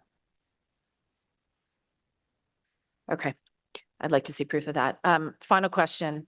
You can hear there is a strong desire on the part of this committee to offer these tenants the right of return. Would you consider adding to the memorandum of understanding the right for these 11 tenants to return to similar units after the reconstruction at either the same rate they're paying now or a negotiated lower rate than market rent? So, Councillor, so as you're aware, the new development and the new units themselves are probably smaller than, not probably, they're smaller than what tenants currently have. Now, I can take this question back to the development team and the developer of the property itself, it's fine, but I can't give you an answer on that today. So you don't have a yes or no right now? I don't have a yes or no on that at the moment. Because staff have a motion ready to go to add that clause to the memorandum of understanding, if you will agree. Thank you. Are you able to consult with them while this meeting proceeds? We will not be able to consult at that speed. If in our discussions prior, that was mentioned, we would have been able to work through that as we collaborated with you in your office. So we will need to take that question away for consideration with the property ownership group. We do represent them on a management contract and we'll need to consult with them.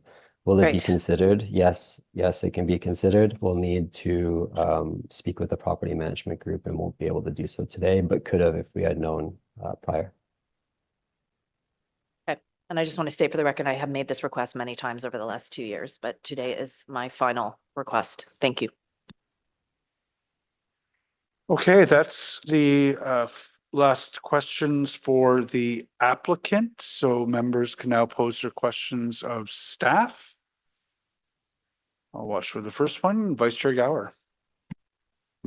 I know there's a lot of questions, but I wanted to say off the get-go, the current protection for tenants who may be subject to demolition under the Residential Tenancies Act is 3 months of rent or 120 days notice, which is just appalling. The vulnerability of tenants today, the danger that puts people in, regardless where we end up today, I've had a few conversations with colleagues this morning about how we might as a city advocate for strengthening those protections for tenants in the event of demolition, because what's in the Ontario law now is wholly inadequate. Yes. And I'll probably come on later with more questions. Thanks, Chair. Short but sweet and targeted. I like it. Councillor Dudas. Thank you, Chair. I like to go into things eyes wide open. And so I would like to ask Tim Mark in terms of, you knew, Tim, this was coming from someone. You've heard the situation here. There's several delegations that have legal experience and they've given their thoughts on what our status would be if we were to take this to the tribunal. Can you provide your expertise on what would happen if the city was to vote against this application? Mr. Chair, the evaluation of let's say there were a refusal of a zoning bylaw application is judged by consistency with the provincial policy statement, regard for matters of provincial interest, conformity with the official plan, and the principles of good planning. There is some leeway in there, but tenant protection would not permit, in my opinion, the city to be successful in refusing the zoning. It would have to be tied into something else. Would we, don't turn your mic off too fast. I've got another question for you. Would we have to hire external, external legal, based on the fact that our staff have approved this, are asking for approval of this? The former city solicitor always told me to turn off my microphone when I was not speaking, so. Smart. Just in case, right? I continue to be influenced by Mr. O'Connor. So definitely, we would have to hire an external planner, at least, in order to defend the position of city council. And if that were to be the position of city council, and this is a case where the city solicitor, Mr. Huxley, might give consideration to retaining external legal counsel. Okay, thank you very much, Tim. For staff, when the MOU was being discussed, and as I said, it seems like it's 2 items on a sheet of paper, so it's not really a memorandum of understanding, but it's an MOU. Was there given any consideration in terms of other existing MOUs? I asked this question of the applicant, but we've had multiple experiences with other developments as a city where staff worked with local politicians and the tenants and different groups and legal to come up with something that was a little bit more palatable. Was there ever any discussion about that? Thank you, Councillor, for the question, and to the chair. It's an excellent question, but I think we have to add context that in respect when it comes to MOUs, which typically fall well outside the purview of a zoning bylaw amendment application, they are largely driven by the applicant themselves. You mentioned the example of Manor Park. That was a commitment from the owner and applicant from day one of those applications, which the difference there was it was upfront, talked about, and actually worked its way into our report recommendations because it was driven by the applicant. In this particular case, you did not see report recommendations to that effect because discussions of this MOU were still happening between the councillor's office and the applicant up until the day prior to this committee. So as long as the applicant was in agreement with the terms, staff would not stand in the way of such an arraignment and we would support it. But the context of that discussion is, I just go back to the basic of it, is largely applicant driven. Okay. So it's interesting, right? We are bound by the Planning Act. It is a legal act and we are required to make decisions based on that. But I struggle. In fact, I don't struggle. I'm voting against this. But I was struggling with this leading up to this vote today because of the fact that when I look at MOUs from other existing developments, and I go back to Manor Park, but there's been multiple, the developer took the lead and really did more than they were required in order to make the development flow through committee with no objections. I don't even remember there was any delegations from Manor Park, and if it was in favor of that particular development. So we as a committee then approve that with unanimous support, and we tap them on the back and send them on their way as a developer, and they go do what they do. In this case, we have a situation where it's the absolute bare minimum. We've heard from the councillor that she was very deeply involved in even trying to get the memorandum of understanding to the point it is today. And yet what these folks want is not money. They want a home. And, while I would say that, $750 might not be reasonable in today's market, but maybe a little bit more might have been.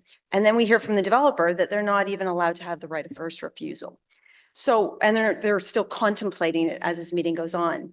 I have a hard time rewarding one developer and then turning around and looking at bad behavior on another and rewarding them with the same grant of application. I know that our legal team is saying that we're probably on the ropes in terms of winning this at OLT, but I can't in good conscience vote to support this. I think it sets a bad precedent, and I'd really rather developments do the work to try to include individuals into their new developments so that we don't have to, as a city, absorb more individuals onto our waiting lists, onto our registries, because that also comes at a cost for our city and for our stakeholders and community relations. So I won't be voting to support this today. If I hear that the developer is willing to offer these individuals, these 11 individuals and families back into their new development at a reasonable rate, I'd be willing to change my mind. But at this point, I'm not going to be supporting this. Thank you, Councillor Kelly. Thank you very much, Mr. Chair, and I don't think I could have said it any better than Councillor Dudas, and I share her opinion and position. I think many of us around the table today are struggling with this decision, and this is something I struggle with regularly when I see impacts on human lives, but perhaps there's no section of the Planning Act we can reference, so we just throw our hands up and say we're going to lose at the OLT, and we don't say no. So I guess I have some questions for legal staff, or any staff for the first one. Why is it that we would have to retain an outside planner and legal counsel to defend this at the OLT should we decide not to move forward with this application? Mr. Chair, I'll deal with the second half of the question first. The advice of your professional planning staff is to approve this development. And therefore, if we are to oppose it, other advice would need to be sought, and that would have to be outside the department.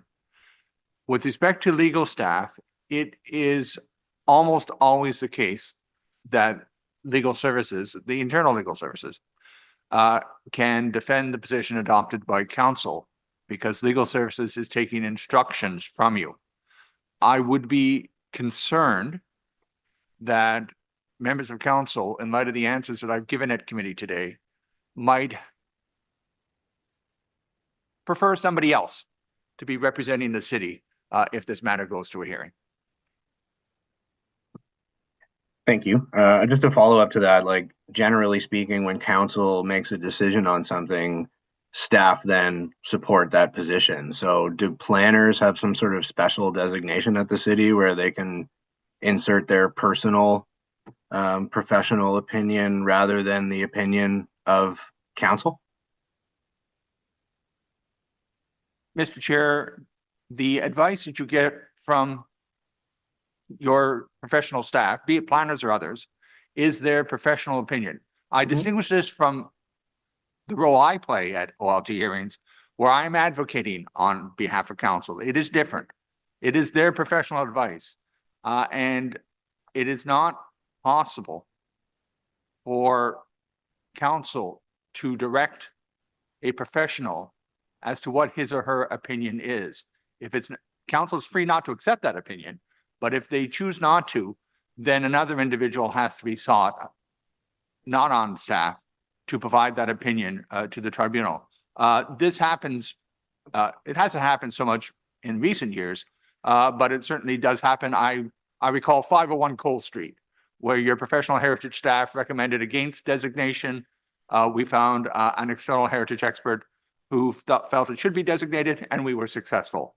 More often than not, though, I will tell you that the tribunal will side with the professional opinions of staff. Okay. I think I might have more to say and more questions on that at another time, but I guess again for you, Mr. Mark, if the committee and council were to say no to this,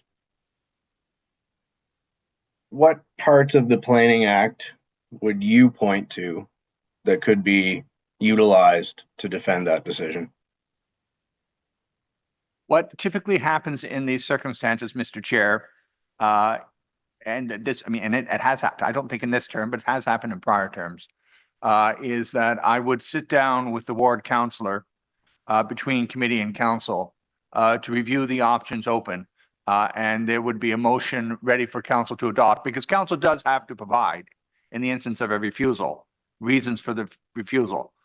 So I would work with the ward councillor to develop, or I think it's almost always the ward councillor who's opposed to development. I would work with the ward councillor to develop a motion to be presented to council.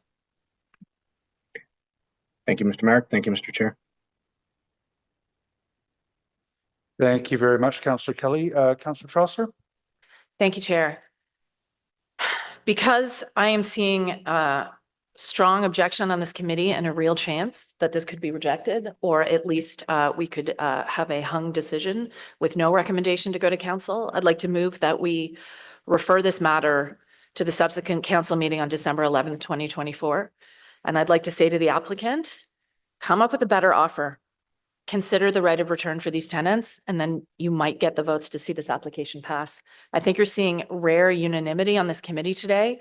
I think folks were substantially moved by the delegations, and the reputational damage that you will face in not making this offer is far greater than it would cost to just do the right thing for these tenants.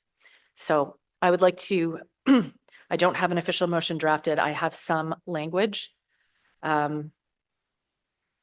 Simply, whereas there are clear and unresolved issues with this application that are still under negotiation between the city and the applicant, be it resolved that this matter be referred to the subsequent council meeting December 11th, 2024. Just a quick procedural question. The referral would include the other, so there's the substantive motion on heritage, the substantive motion on zoning, and you've made a motion as well with respect to the all of MOU. it. So the whole darn package, whatever it takes to affect that, if we can get the language from staff, that would be amazing. Great. Okay, so we are on referral. Is there any questions or comments on referral before we move to a vote on referral? I don't see any. Is the referral carried? Carried. Thank you. All right. So we'll deal with that at council on the 11th. Thank you. All right. So folks, we've got two more substantive items on the agenda. I did want to take 10, 15 minutes just to shake it off. Thank you very much. So we'll recess for 10 minutes, 15.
All right, we have a quorum, so we're going to get underway. The next item is the zoning bylaw amendment for 121 Bray Crescent. I understand the delegate Anna Keller is online. So I'm going to ask staff to give us a brief presentation on what the application is, and then we'll move into that public delegation. Angela, you'll be up in about 4 or 5 minutes. Thank you, Chair. Good afternoon, Chair and members of the committee.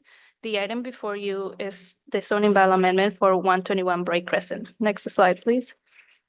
The subject land is located on the south side of Bray Crescent, east of Norway Spruce Street and west of Stittsville Main Street. The surrounding neighborhood is characterized by low-rise dwellings with detached dwellings as the predominant dwelling type. There are some commercial uses immediately north of the site on Bray Crescent and commercial, institutional, and low-rise residential uses on Stittsville, Maine. The subject site is vacant. It has an area of approximately 602.87 square meters. Next slide, please. The property is located within the Suburban Transit Policy Area on Schedule A and is designated neighborhood within the evolving neighborhood overlay as per Schedule B5 of the official plan. Next slide, please. The official plan policies in support of a proposed development are identified on the screen.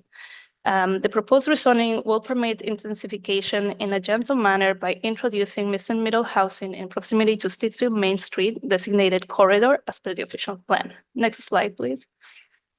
The proposal is for a 5-unit low-rise stacked dwelling consisting of a 3 2-bedroom unit and 2 3-bedroom units, all with separate entrances fronting on Bay Crescent. The proposed site plan shows 2 units with at-grade entrances, bicycle parking and weight storage within the building, and 5 parking spaces proposed at the rear, which will be accessed from Norway Spruce Street. A storm system will be added to collect drainage from the adjacent property and convey it to the municipal ditch on Norway Spruce Street. Next slide, please. The zoning bylaw amendment will rezone the site for residential for density subzone D to residential for density subzone Z to permit a low-rise apartment dwelling or stacked dwelling. Additional, a site-specific exception is included to address the following zoning performance standards.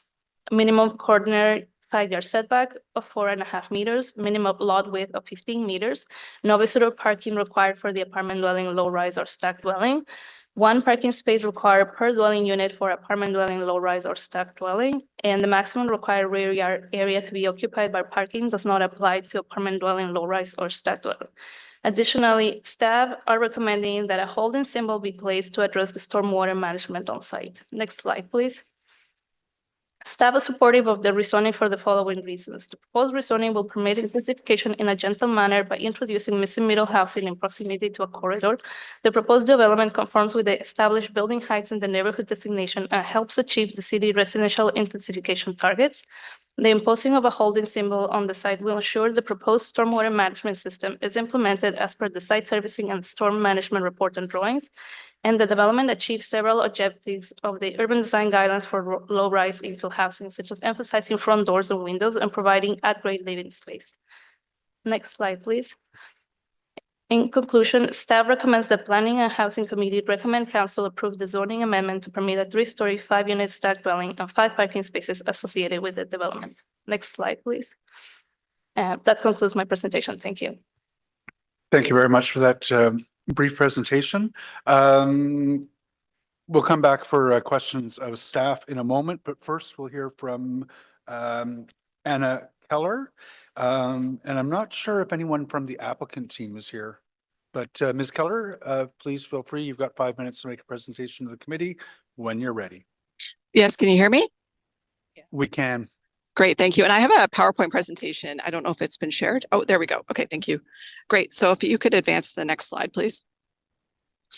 All right, I'd like to give a brief presentation today on why the committee should reject the bylaw or the zoning amendment based on the following 3 reasons. With regards to safety, the idea of it's not a 15-minute community, and the concept that it's not affordable housing, which I'll discuss. Next slide, please.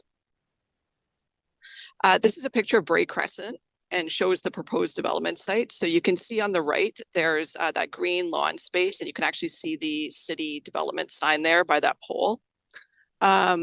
So I note this view was not included in the applicant's material, and the pictures they supplied didn't show this view of the street. The development being proposed at 121 Bray Crescent is located on a hill on Bray Crescent. The term Bray actually means hill. And you can see the hill in this picture. Those people standing in front of me when I took this picture are walking up the hill. The view is looking towards Main Street, but you can't see Main Street and the intersection from here because the hill is actually, if you turn off Main Street onto Bray, you have to go up a little hill and then you go down the hill you can see in this picture. So the road actually creates two blind spots. So either direction you're driving on, you can't see opposing traffic or pedestrians coming up or down the hill. This natural geographic feature has created a fairly unsafe roadway for drivers and pedestrians. And you can see this on the Bray Hill in either direction. The development being proposed for 121 Bray Crescent is wholly inappropriate as the front door entrances will be located on Bray Crescent directly on the hill. This creates a safety issue for both drivers and pedestrians as vehicles inevitably will park on Bray Hill. For example, in order for any delivery trucks, Ubers, visitors, etc., to drop off at this building, they're going to park right on the hill. Any obstruction in vehicle on Bray Hill creates a blind spot for both drivers and pedestrians. You'll note that Bray Crescent is the main road for an entire neighborhood to access Stittsville Main Street. There are literally hundreds of people who use this road every day. The fact this property is sat unused for so long speaks to its inappropriateness for a building.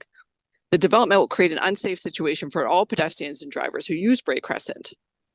The report prepared by the city does not address this issue as the report states parking cannot take place within 9 meters of an intersection. However, this doesn't solve the issue of Bray Hill because it's more than 9 meters from either intersection. Policy 4211 of the official plan states that a public interest should be considered in development applications. And I'd submit that endangering the safety of hundreds of people and creating an unsafe roadway is not in the public interest. The next slide, please. There's discussion the applicant has stated in their planning brief that this proposal is consistent and supports Provincial Policy Statement 2020, and this is not accurate. Provincial Policy Statement focuses on promoting development and that amenities are located within a 15-minute walking distance. I provided a few examples here. This is the closest grocery store. It's clearly a 26-minute walk away on not a fantastic road. Next slide, please. This is the distance to the nearest school. My children attend this school. I can tell you it is not a walk. It's a 26-minute walk. Much of this doesn't have a sidewalk and you have to cross Fernbank Road where there's no sidewalks. Next slide, please. This is the transit issue. This transit is not ideal for this location. Taking OC Transpo from 121 Bray Crescent to downtown takes 1.5 hours as shown by this OC Transpo map. And that's when transit runs when it's supposed to. Frequently, it's more than 2 hours one way to get downtown. This is not a transit-oriented development. And I would submit that this is not a 15-minute neighborhood. Residents cannot easily access daily needs within a short walk, which is contrary to section 2.2.11 of the official plan. These factors all strongly suggest any resident would need a car, similar to most residents of Stittsville. And it's possible that residents may even have 2 cars. Any guests arriving at the building would need a car. The applicant has requested that they be allowed to reduce the number of parking spots from 1.2 to 1 and eliminate any visitor parking, which I would submit is inappropriate. This is wholly inappropriate as it'll cause more people to park on Bray Hill, which then leads to the safety issues discussed earlier. Next slide, please. With regards to affordable housing, this applicant has stated the development will include affordable housing, and Councillor Gower has relied on this statement as part of his recommendation in the report to recommend approval of the rezoning amendment. Councillor Gower stated the builder is also planning to make the units affordable to help address the affordability gap in our community. The key here in this statement is planning. I'd submit the applicant has not participated in any formal affordable housing program that would legally require the applicant to provide affordable housing. I say this as a lawyer that there's absolutely no way that you can force the applicant to provide affordable housing, and it's more likely they're going to charge for market housing or for market rent. There's nothing legally stopping them from charging market rent. The vague promise of affordability does not satisfy the requirements of a zoning bylaw, and the planning committee should not approve the rezoning application based on the mere vague promise made by a for-profit developer. Next slide, please. In conclusion, I submit that the planning committee should oppose the request for rezoning for the reasons I've stated above. In the alternative, if the planning committee should require the developer if the planning committee chooses to approve the application, then they should request that it be amended and that the plan should include the following: that the building be reoriented to Norway Spruce Street, which is the other street it faces, which would be much safer and would allow for safer entry and exit to the building and eliminate the need for people to park on Bray Hill. Secondly, that the building have the required 1.2 parking spots, which would alleviate parking on Bray Hill. And thirdly, that the developer pay for a sidewalk to be installed adjacent to the building to discuss safety issues. In conclusion, anything short of this, I feel would be a dereliction of duty of this committee, and that the safety of hundreds of people who use Bray Crescent should not be should be prioritized over the building of a 5-unit for-profit unit. I would suggest that you should vote in the public interest and reject this amendment. Thank you. Thank you very much, Ms. Keller. I'm not sure if anyone, Councillor Gower has questions for you. Yeah, thank you, Anna, for being here and for your patience. We're well into the afternoon now. I know it's been a long day. I am going to follow up on a few of your points with staff when we have a question to ask questions to staff. But you clearly want us to reject this application. What, in your view, would be appropriate for this site? What kind of development would you support here? Yeah, I've suggested there could be things in the alternative that could be included if you chose to approve this. I'm not opposed to housing being on this site. I recognize that housing is required in the city of Ottawa. I think this lot is wholly inappropriate for what they've decided to build. If I had to be honest, I'd say they probably got it for cheap. There are lots within 100 meters on Stittsville Main Street that are way more appropriate for an apartment building, yet they didn't buy those lots and are building it there. I think stacked housing, a triplex, for example, would be a perfect example of something that could be built on this lot and would only be 2 units less than what they're proposing. So I'm not opposed to something being built. I think what they're proposing is inappropriate. If we were able to restrict parking on the corner here, which is possible once there's a new building, new driveways, new entrances, would that be enough of a mitigation for your concerns, or would more still need to be done? My challenge with this is that who's going to enforce it, right? Like I live on Bray Crescent, I live down the road, I've never seen a bylaw officer on the road. This is rural Stittsville for all intents and purposes. Bylaw is not going to come and enforce it on a regular basis. As you saw in the picture I provided, it's unsafe now, and this is only going to make the situation worse. So you can put up a no parking sign, but I'm not sure it's really going to be effective. Okay, thank you. Thanks, Chair. Thank you very much, Vice Chair. Angela, I don't see any further questions for you. Thank you very much for your intervention today. Sorry, Anna, I don't see any further questions. Does anyone have any questions for staff? Okay, Vice Chair Gower. Well, yeah, I wanted to raise a couple of concerns. I think most of the feedback we've had from residents on this has been around road safety and traffic safety. The intersection at Bray and Stittsville, Maine is a problem intersection. We've been pursuing funding and solutions for that so far unsuccessfully, and there is a lot of parking happening on either side of the street.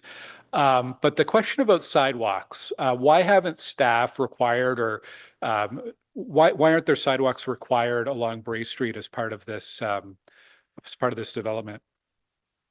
Thank you, Mr. Chair. That is something we explored and we discussed. Looking at the scale of the development and the actual width of the lot, it is very small. So, it's finding that balance between what is really truly needed at this time and what can be provided in the future. With only 5 units, we didn't have any concerns that for pedestrian safety.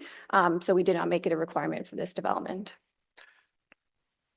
Okay, and this development also, I understand, didn't require a transportation impact assessment. Can you just explain why not?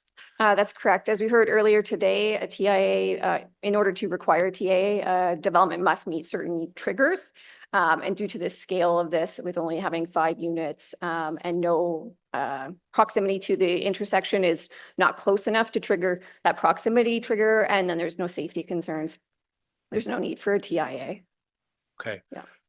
On the question of affordable units, I think the delegation is correct that there's no guarantee there will be affordable units there, but what's the current understanding of what the applicant intends to do in this development?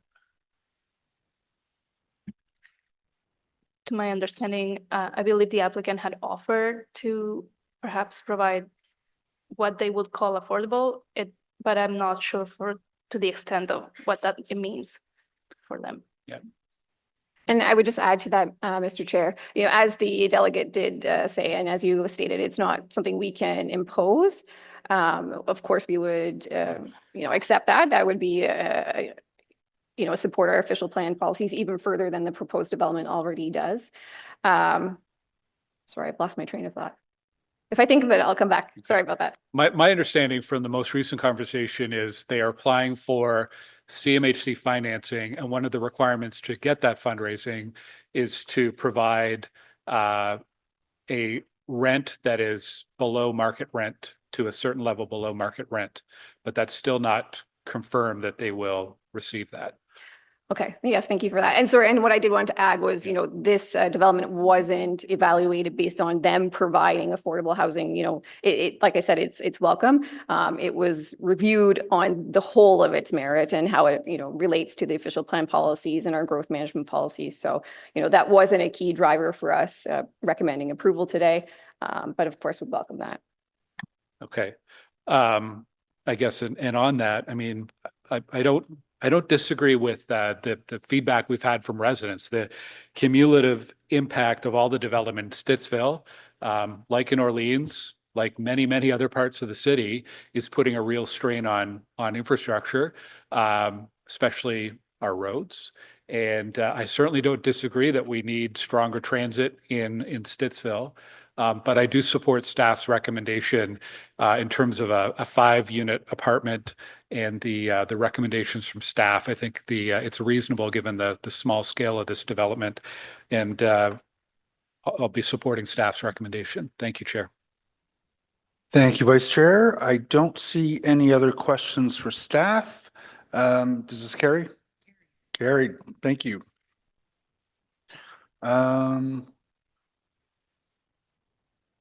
Sorry, I'm just counting. 7. Okay. No one else can leave. We will move on to our last substantive item of the day, which is the Pinecrest and Queens View Stations secondary plan. We're going to receive a presentation from staff. There is a public delegation from Alex Cullen. Then there are 3 stakeholder, and sorry, I see we do have another member on camera. There are 3 stakeholders from the developers who I think have chosen to only intervene if motions come on the table. So we'll hear from Alex. We'll hear any motions if anyone has any, and then get into questions of staff. So with that, I will go into, I guess, Peter's hands. Peter, yours. Oh, Royce, I'm sorry, Royce. Thank you, Chair, members of the committee. So join me today is Peter Giles and Jocelyn Cadio, planners with the community planning team, the same crew that brought you the Lincoln Field secondary plan, the previous committee meeting. And today we're going to be bringing forward a secondary plan for the next 2 westerly stations on Future Line 3, Queensview and Pinecrest stations. This secondary plan not only provides those housing opportunities close to transit that we seek, but will also improve connections to the broader community and thereby improving access to transit for future and existing residents. So I won't steal any more thunder from community planning staff. I'll turn it over to Peter, who will guide you through some highlights of the secondary plan. Okay, thank you, Royce, and good afternoon, Mr. Chair, members of the committee. I'm very pleased to be here to present an overview of the Pinecrest and Queensview Station secondary plan. Next slide, please. Over the next 15 minutes or so, I will cover a plan overview, guiding principles, key policy directions, the transformation of Queensview Drive, opportunities for affordable housing, and the zoning bylaw amendment. Next slide, please. The plan area is centered around two new stations on the line 3 of the O Train West extension. That's Queensview Station and Pinecrest Station, which are located between Lincoln Field Station and Bayshore Station. The plan area generally covers lands that are within walking distance of both Pinecrest and Queensview stations. For further context, the center of the plan area is roughly 2 kilometers south of the Ottawa River and approximately 10 kilometers southwest of the Parliament buildings. The overall purpose of the secondary plan is to guide intensification, connectivity, and public realm improvements in proximity to these new O-train stations. The plan provides additional policy direction over and above Volume 1 of the official plan, which will improve the predictability of development outcomes and reduce the need for future official plan amendments. Next slide, please. The plan contains 8 guiding principles. They include safer mobility, improved connectivity, complete streets, density and height near transit, building height transitions, new and expanded parks, design for a safer public realm, and complete communities. Next slide, please. For the key policy directions, we'll start with Schedule A because it shows the land use designations that I will refer to throughout the presentation. We can see the hub designation in purple in the central part of the plan. The corridors in red, that's primarily Pinecrest Road and Iris Street and a little bit of Greenbank. The neighborhoods in yellow, the mixed industrial in blue on the north side of Morrison Drive, and green space in green. Parks are the hatched properties and they're found in multiple designations. Next slide, please. Moving on to maximum building heights.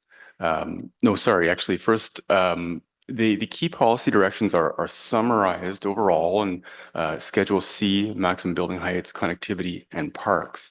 So we'll look at each of these themes separately in the next 3 slides. Next slide, please. Now, starting with maximum building heights, the secondary plan makes refinements to maximum building heights that are identified in Volume 1 of the official plan. Changes to maximum building heights are focused primarily in the hub designation in the central part of the plan area, as well as the corridor designations on Pinecrest Road and Iris Street, and 2 large properties in the neighborhood designation owned by Ottawa Community Housing. In this image, we can see the tallest building height permissions in brown, that's high-rise up to 40 stories, followed by red, which is up to 30 stories, generally located closest to the O-train stations on large properties that are furthest from low-rise neighborhoods. Maximum building heights in the hub step down away from those stations on smaller properties and towards the edge of the hub, especially where they abut low-rise neighborhoods. Maximum heights in the corridor designation on Pinecrest Road and Iris Street are generally consistent with the minor corridor designation in Volume 1 of the official plan. And that allows for building heights up to 6 stories. This plan does limit heights to 4 stories on the shallowest corridor properties and imposes conditional heights, 4 to 6 stories, on properties approximately 30 to 35 meters deep, which allows for up to 4 stories as of right, and then sets out requirements like minimum lot area and step backs in order to achieve the full 6 stories. Maximum heights in the neighborhood designation are mostly unchanged and left to the new zoning bylaw. 2 main exceptions are the Ottawa Community Housing sites of Foster Farm, just west of Pinecrest Station, and Pinecrest Terrace on Iris Street, across from Pinecrest Park, within walking distance of Iris Station. Although these properties remain in the neighborhood designation, they receive additional building height permissions that allow for high-rise buildings that step down to mid-rise and low-rise closest to existing low-rise neighborhoods. Next slide, please. This plan proposes several connectivity improvements to facilitate access to Pinecrest and Queensview stations, as well as to parks and neighborhood amenities. New and extended streets and pathways are particularly important in this plan area because of major connectivity barriers. We have the Highway 417, of course, running east-west. We have arterial roads, Greenbank and Pinecrest running north-south. And there are also 2 dead-end streets, Queensview Drive and Baxter Road, that terminate in cul-de-sacs near Queensview Station on either side of the highway. The plan proposes several new road connections upon future development, seen in this image in dashed gray and white lines. Highlights include the new U-shaped public local street on the south side of Queensview Drive and the future extension of Baxter Road through 1050 Baxter Road, with either a road or active transportation connection connecting to Elmira Drive. This plan benefits from a number of connectivity improvements that are part of the scope of work for the Stage 2 West extension, which are identified in dashed purple lines in this image. These will bring new multi-use pathways from Du Maurier and Pinecrest to Pinecrest Station, and from Queensview Drive, Severn Avenue, and Connaught Avenue to Queensview Station. There are also active transportation improvements to Baxter Road, and of course, the pedestrian bridge over Highway 417 from Baxter Road to Queensview Station. Other connectivity improvements in the plan area include pedestrian and cycling projects identified in Phase 1 of the Transportation Master Plan. Those are identified in solid pink and orange lines in the image, respectively. These include future active transportation facilities on the reconstructed Pinecrest Bridge in a few years, and cycling projects on Iris Street and Queensview Drive. More details about the timing of these projects will be revealed in the next phase of the TMP. The plan also requires several new active transportation connections upon development that we see in this image in dashed teal lines. These are intended to provide shortcuts for people walking and cycling to and from the new O train stations and/or parks. Finally, the plan proposes an east-west active transportation crossing of Pinecrest Road between St. Stephen Street and Harwood Avenue in order to address an active transportation barrier and safety concern. This crossing is currently unfunded and will require future analysis and may be combined with other capital projects and such as a future road resurfacing or the reconstruction of Pinecrest Road. Next slide, please. The neighborhoods in the plan area have many parks and large green spaces. However, with the exception of Du Maurier Park, the lands closest to the new O train stations in the hub designation are currently lacking parks to support intensification. As part of the transformation of the hub, this plan proposes new parks on both sides of the highway that will be secured as part of development applications. A central park is proposed on the south side of Queensview Drive, primarily on city land, as well as up to 3 new parks on Baxter Road. Another future park is identified on the future extension of Baxter Road further east, as well as an extension to Parkway Park. Next slide, please.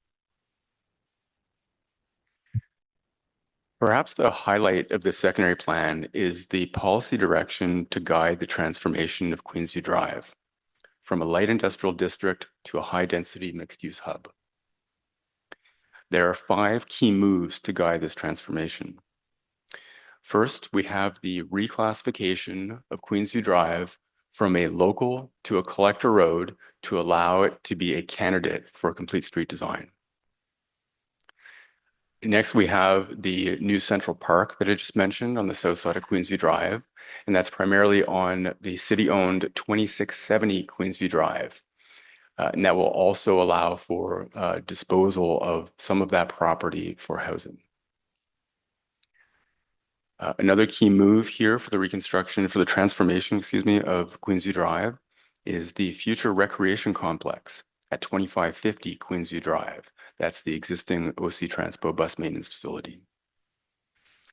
Next, there are important connectivity improvements, not only to surrounding neighborhoods, but also through properties as they're redeveloped near Queensview Station. In the top image, you see that as those green arrows, east-west and north-south. And in the bottom image, you see that in the east-west pedestrian plaza. And finally, the other key move here is the transit-oriented development permissions, including high-rise permissions that step down closest to the station and closest to the highway, and then step down going to the north. Next slide, please. Another important outcome of the secondary plan is the expansion of opportunities for affordable housing and policy direction to guide the eventual redevelopment of two important Ottawa community housing sites. That's Foster Farm, you see in the top image, and Pinecrest Terrace in the bottom image. In both cases, this plan provides additional height and density permissions, including for high-rise buildings in close proximity to Pinecrest and Iris stations. The height strategy for both sites provides building height transitions that step down from high-rise to mid-rise to low-rise closest to existing low-rise neighborhoods. Next slide, please. This plan includes a city-initiated zoning bylaw amendment for most properties in the hub designation. And that's to change the light industrial zoning to high-density residential and mixed-use zoning. It's an MC zone, to expedite development applications closest to Pinecrest and Queensview stations. It also ensures adequate density permissions to satisfy the city's commitments under the Housing Accelerator Fund. The zoning also requires at least one non-residential land use at grade per new building fronting Queensview Drive. And it also calls for transparent glazing and active frontages fronting the public realm. That's not only on Queensview Drive, but also fronting the pathways that lead to the station for improved safety. And finally, the new zoning bylaw will zone the remaining parcels within the plan area. In summary, next slide, please. In summary, the Pinecrest and Queensview Station secondary plan supports intensification, connectivity, parks, and an enhanced public realm around two new O-train stations. It provides a vision and guidance for the transformation of light industrial and auto-oriented areas to a high-density mixed-use hub that will support the use of sustainable modes of transportation. The plan attracts development near transit by improving the predictability of development outcomes and expediting the development application process in the plan area. It plans for new parkland, active transportation facilities, and a recreation complex to support livability along with intensification. Finally, the plan creates new opportunities for affordable housing near O-train stations. Thank you. Fantastic. Thank you very much. Before we move to our first public delegation, I just wanted to provide an opportunity to put any motions on the table. I don't think any, nope. Okay, so let's move straight into public delegations, the first of whom is Alex Cullen, Belltown Neighbors Association.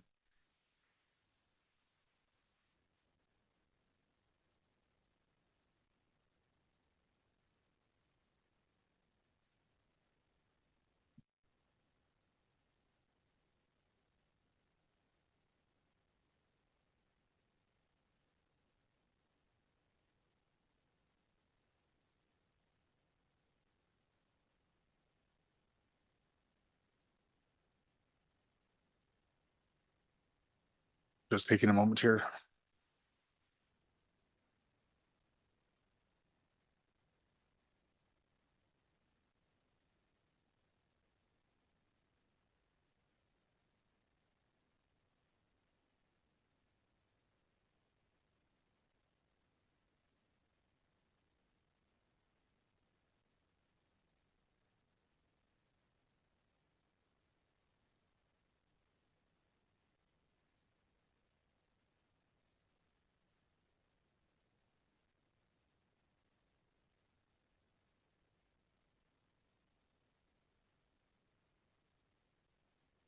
Good afternoon, Alex. We see you in the room. There you are. Suddenly lost connection. Panic in my end, anyway, when that happened. Thank you, Mr. Chairman, and thank you, members of the committee, for letting me speak to this matter. I'm here representing the Belltown Neighbors Association. That's the community I live in, and our particular interest in supporting this plan, in particular that feature that talks about a multi-use recreational center at the end of Queensview Drive. And the reason why we are interested in this, we were informed of this possibility in the public meeting that Councillor Kavanagh held on the future of Belltown Dome. As you know, Belltown Dome is a City of Ottawa ice rink that is in our community. It's the only artificial ice arena that Bay Ward has, and because of its age, it's being decommissioned. It's being turned into, for the short term, a natural ice surface, which means that 3 hockey leagues are going to be losing their facility for practice. That includes the Canada Girls Hockey Association, the Nepean Minor League Hockey Association, and West End Minor Hockey. As well, 2 Ottawa Community Housing communities are going to lose their site for Learn to Skate, that's Britannia Woods and Michel Heights, and as well the community for public skating and other activities. So we're very interested in the fact that this secondary plan is proposing a multi-use recreational facility. As you know, your policy calls for an ice pad for every 20,000 residents. There's over 50,000 in Bay Ward, so it would be a 2 ice pad facility, or could be a 2 ice pad facility, and that matches the city policy of having 2 ice pads for every arena. One of the unfortunate things that we have to live with is that this is not likely to occur for 10 years or more. Yes, the OC Transpo garage is there. It's been deemed eventually to be redundant. I heard that about 15 years ago when I was on OC Transpo Commission, but that's the expectation. That's not the concern. The concern is that as the process of development, the development charge money comes in, and then you're able to make that investment. But 10 years. So I might want to remind the committee that you have a recreation and cultural facilities asset management plan, a 10-year plan that talks about how to maintain your facilities. One would think that as Belltown closed, there would be an immediate move to replace that facility because all your 36 arenas are under stress from all the multitude of users, whether it's figure skating, hockey league, you name it. But your asset management plan, your 10-year asset management plan, does identify that you've got an average age for rinks or arenas, I should say, of 45 years. Belltown Dome was only 44, and that some 34 arenas are in poor or very poor condition, according to your own asset management plan. So our facility failed. And the site is inadequate to replace on-site. We get that. But there's nothing in this budget, nothing in the plan so far to deal with the fact that you're short about $87 million a year simply to deal with renovation, upgrade, and growth that you've identified in your asset management plan. Cumulative, that's over $875 million you're short to maintain what you have, upgrade where necessary, and deal with growth. So here in Bay Ward, we may have to wait 10 years, but I have a feeling we're not going to be the only ones waiting unless this council decides to put money in, as it should, to maintain the infrastructure that we have. So that's my message to you today. And I look forward to council grasping this issue. It's not in this budget. Will it be in the next budget? It has to be addressed sometime, or else the story of Belltown Dome will occur in your community as well as ours. Thank you very much, Alex. Bit of leash on that one. Thank you for the reiteration of the points you've been making throughout the budget season. It is important, obviously. Do members have questions for Mr. Cullen? I don't see any. Thank you very much. Thank you, Alex. Have a great afternoon. So at this point, there are no motions on the table. So I'm assuming that the development community doesn't need to speak. So I'll give an opportunity now. Sorry, Christine, I don't have the confirmation from yourself. Did you specifically want to make a presentation to committee? Mr. Chair, I have no need for a presentation. I just want to put out a very big thanks to the staff working on this particular secondary plan. A lot of effort went into it, a lot of consultation, a lot of really collaboration between the stakeholders and the community and city staff. So just a thanks for that effort. It's always really nice to see when these secondary plans have so much effort that go into them. So thank you to everyone that was involved in that. Okay, thank you. So do members have questions of staff? Councillor Kavanaugh? Thank you very much, Chair, and thank you to the team, particularly Peter, for all the work that has gone into this, and Jocelyn, and for waiting all day to get this on the agenda. The fact that we don't have a lot of delegations. We have been consulting for a while, and I say we've reached out to the communities and have shown up at meetings. Even just recently, we had an open house and we had the drawings out. This was not a formal meeting. We just continued to have dialogues to show people what is happening in this. It's got a strong emphasis on transit-oriented development and active transportation. And I think that's just what we're looking for. It's an ideal location. The questions that were raised about the recreation facility, it has been earmarked in the budget as potential. Can you elaborate any further on some of the points that have been raised? Thank you. Through you, Mr. Chair. Thank you, Councillor. I can confirm that the recreation complex was added to the DC bylaw in 2024, which means the city is already collecting funds for this facility. I can't say much else about the timing because really that's in OC Transpo's hands. We've committed to not pushing them out. We're going to wait till they declare the site surplus, at which point this plan sets up the permissions and the intended land use to use this site as the future home of the recreation complex. Thank you. And we also don't have our recreation people here either.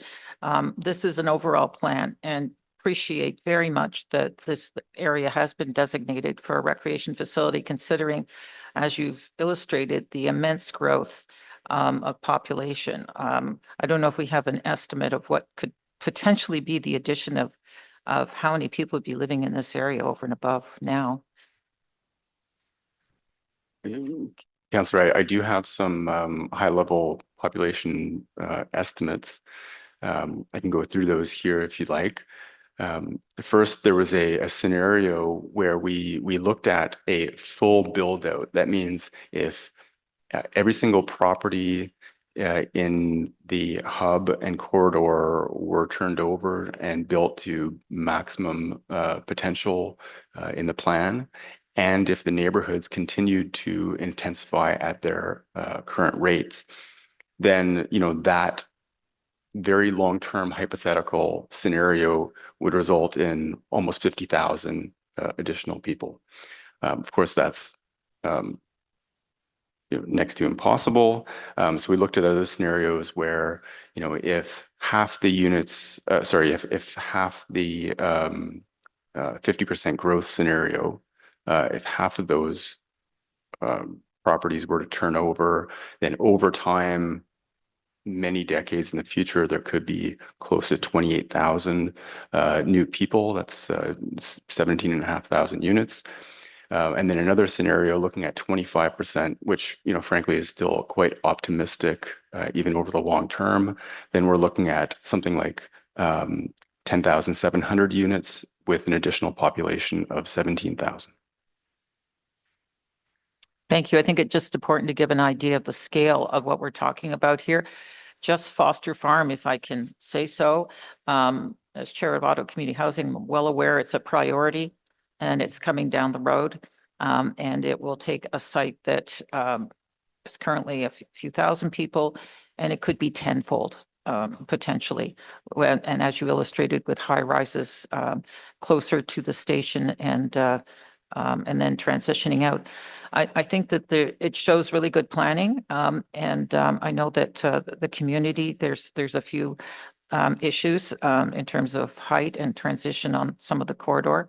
But overall, I think it's been very successful. And I know that there's already potential projects that are in. We just saw Demorier being approved today. It's just on the edge, but I expect we'll see a lot more coming down the road. And I have to say again, thank you for all the intense work on this project. You just don't see it when when there's not much to say at the committee because the work has been done and the consultation has taken place. Thank you.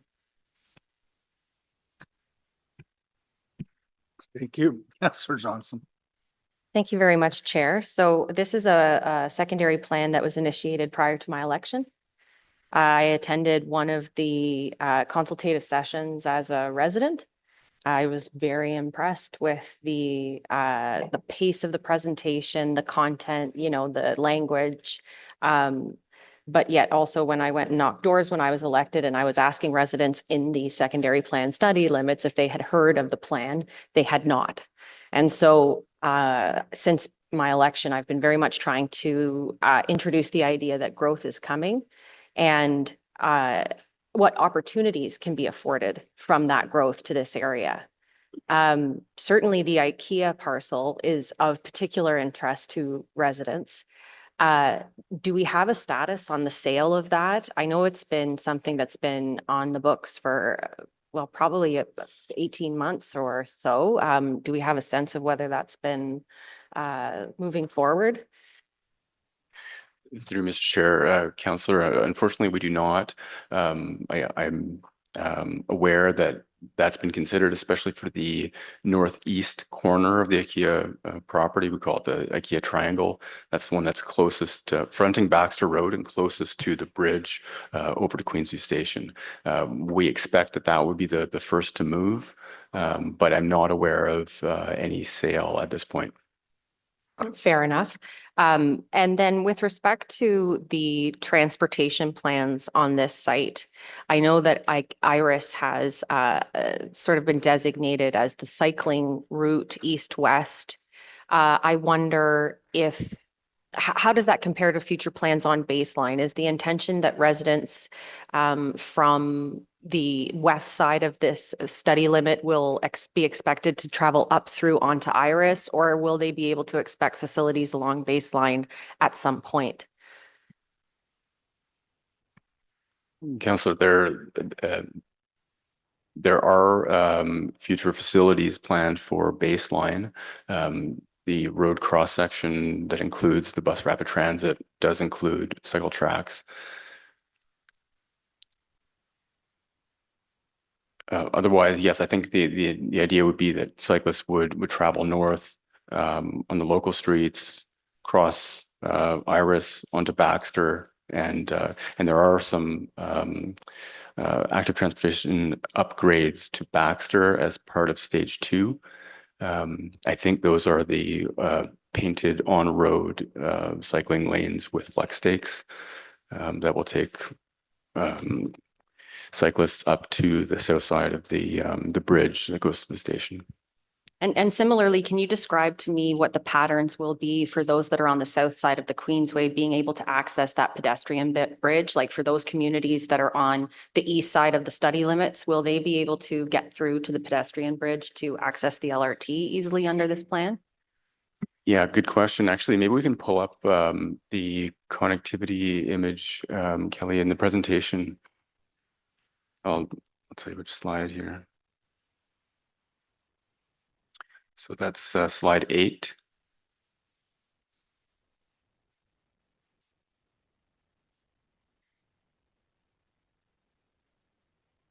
So maybe I'll start in terms of Baxter Road itself. So there are upgraded sidewalks going in there. So as part of stage 2, the sidewalk on the west and north side of Baxter are being extended. So essentially where it ends right now at IKEA, the IKEA driveway, that will carry on the west side going around to the station. On the east side, the sidewalk currently ends at the Sun Citizen site. It's 1101 Baxter. When that property is eventually redeveloped, there will be a sidewalk that will be required, and there's a policy to that effect in the plan. So there'll be a sidewalk that will continue all the way up to just across the street from the station, the bridge to the station. And then, so now we have this up. I just wanted to comment on some of those connectivity improvements. You were asking about the east residents in the east part, so say near Parkway Park. With the proposed extension of Baxter Road through 1050 Baxter, that's the Fun Haven building, That will bring Baxter Road around and eventually connect to Elmira either as a road connection or with an active transportation connection. That will provide the pedestrian shortcut for many residents in this area to access Queensview Station. There is one other one. You can see there's a dashed teal line from the 90-degree bend in that road extension on 1050 Baxter that goes straight east along the highway, crosses the rear of the school site and the Extendicare site, and connects with Parkway Park. So that's a long-term solution, something we'll get gradually over time as properties are redeveloped. But that will provide another important connection for those residents near Parkway Park to access Queensview Station. That's great, because certainly on the south side of the Queensway, we're going to have residents who want to be able to use the LRT, and the 417 is a barrier that we're struggling with frequently to access those sites. I'm really interested to see how a pedestrian crossing over the 417 will work for residents, both for employment opportunities, for recreational opportunities, and just general social mobility. I just want to say for residents on the south side, the Pinecrest Recreation Center, although outside the boundaries of this study limit, has been included, in the development charge bylaw for 2024. And we are looking at benefit to existing versus benefit for growth for these types of projects, because without a doubt, even though it's a renovation, whatever expansion is planned for that recreation site will be accommodating a serious amount of new neighbors. And so there is a benefit to growth as well. I think that we can see both with this site as well as 100 Constellation that College Ward is poised to be an absolutely transformational center for the city of Ottawa, and residents will be able to eventually, hopefully, walk to a great coffee shop, walk to a great restaurant, have more daycare options. We're looking for that kind of investment. And I would like to say that, I have had preliminary conversations with those landowners in that IKEA area. I'm very encouraged by their willingness to work with the existing community to make this growth work for everyone. But I am very excited to be sitting in my chair to welcome this kind of growth. And I really appreciate the secondary plan considering the active transportation links that are essential when we have such car-oriented neighborhoods. Doing infill in here to make sure that everyone can move around car-free will be a really important part of the future for this area. So thank you very much for those considerations. Thank you very much, Councillor Johnson. I don't see any further questions. So, gentlemen, thank you for your work on this. Great achievement. Is this item carried? Great. Thank you. Now on to the next. Yeah. Thank you. So yeah, we've got two sort of items still left. Councillor Kitts, you had asked that the treasurer's report on, I can't remember what it was, growth related revenues be held. I see that Mr. Baker is here. I would ask Mr. Baker to come take questions from Councillor Kitts. And anyone else who wants to pose questions. It is always a productive discussion with Mr. Gary Baker.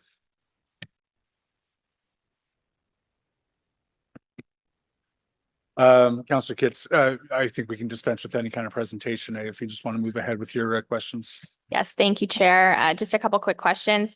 I did note a surplus of 20 million in the roads and related services. Just wondering what would contribute to that money not being spent.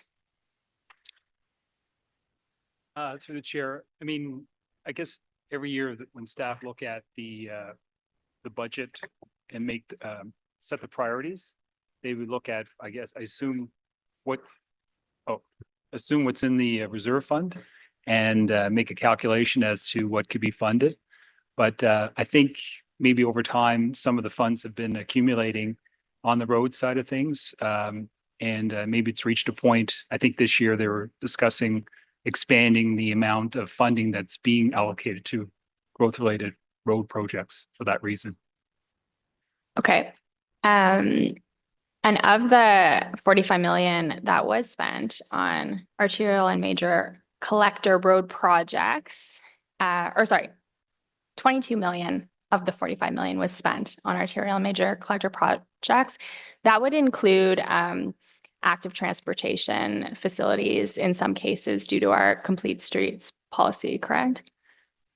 That's correct. I mean, depending on the type of road that arterial road that's being developed, I know if it's going from, say, a rural cross section to urban, there's much more in the way of active transportation being provided, because then there's removal of various like ditches. You can put in sidewalks, expand the road surface, so on and so forth. So there's opportunities, especially I think when you're moving from a rural to an urban setting on the arterial road side of things.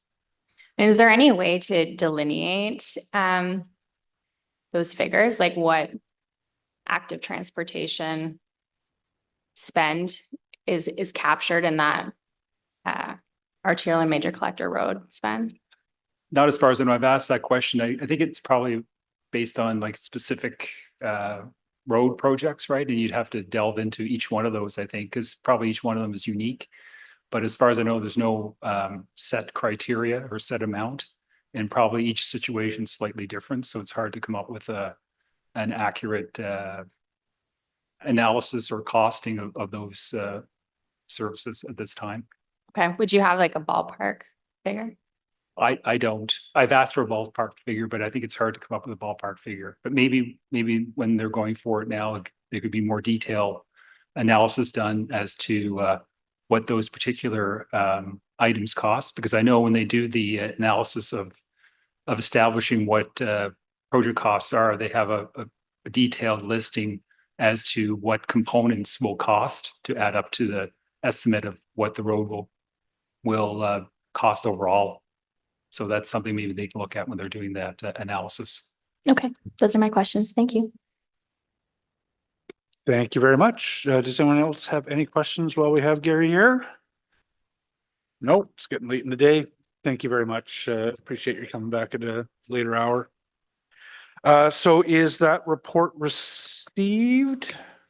Received. Thank you. Okay, so we have no in-camera items. We've already dealt with the IPDs. We've already dealt with the status update on committee inquiries and motions. Agenda item 9 is notices of motion for consideration at a subsequent meeting. I think everyone is aware of a motion that Councillor Kavanaugh is bringing with respect to renovictions and restarting the work on rental replacement. With the committee's permission, it's the city staff are supportive, and you can certainly check that with them. With the committee's permission, I'd like to have this put as a motion for voting on today. Yep. Staff are supportive of the motion. Okay, so I will take it as submitted today for a vote. So if anyone has questions of the mover or staff, please go ahead. Really quickly, what does this mean resource wise, timeline wise? You're supportive, but can you do it? We will have to, because given the importance of this topic, we'll just resume. We were set up to work, we were to work on it, and with different changes, we set that aside, but we'll resume. Is this going to push something else that we also consider a priority to the side in terms of your work? This is going to be a joint effort with a whole bunch of other departments as well, but building code services, I spoke to the chief and he's willing to start this up. We'll work with legal, we'll work with bylaws folks as well, and community services department as well. Thank you. And I'm sorry, we're going ass backwards here, but I'm wondering if Councillor Kavanaugh can actually read the motion in. I don't think we need the entire thing, but an introduction plus the therefore be it resolved. Can I just read like maybe the first couple of whereases? Go for it. Okay. We'll get an editor on this next time. Sorry about that. Whereas on March 27th, 2024, the Planning and Housing Committee received a report entitled Loss of Affordable Rental Housing, which included a document written and researched by Steve Pomeroy, specifically highlighting that the city of Ottawa is currently losing 31 affordable units for every one built. And whereas that report recommended the implementation of a rent replacement bylaw to protect and or replace existing older stock, which is vulnerable as the city seeks to manage growth through intensification and redevelopment, especially along LRT corridors. I'll just read one more. Whereas according to the Pomeroy report, between 2011 to 2021, Ottawa lost a total of 30,215 private rental units with rent below 1,000, a number greater than the entire community housing stock in Ottawa, and we saw a little example of that. Whereas the negative trend continues with the bank block tenants being the most recent example. Okay, so most of this is quite repetitive of the previous discussions, so I'll cut to the chase. Therefore, be it resolved that staff be directed to resume work on the rental replacement bylaw joint departmental work plan item as soon as possible. Thank you. Excellent. One more opportunity to ask questions of staff or of the mover. Going once, going twice. Is that item carried? Thank you. All right. Assent. Pardon? Oh. I'm going Are to there dissent any- on that, Chair. Sorry. I'm, You're dissenting? Yep. Okay, Sorry, thanks. my We'll- voice is coming up weird. No worries. We'll register your dissent, Councillor Lowe. Are there any inquiries? Any other notices of motion? Sorry, I'm going completely ass backwards now. Any other business? None. We're adjourned. Our next meeting will be on January 15th. Amazing. Thanks for a good 2024, folks. That was a lot of work.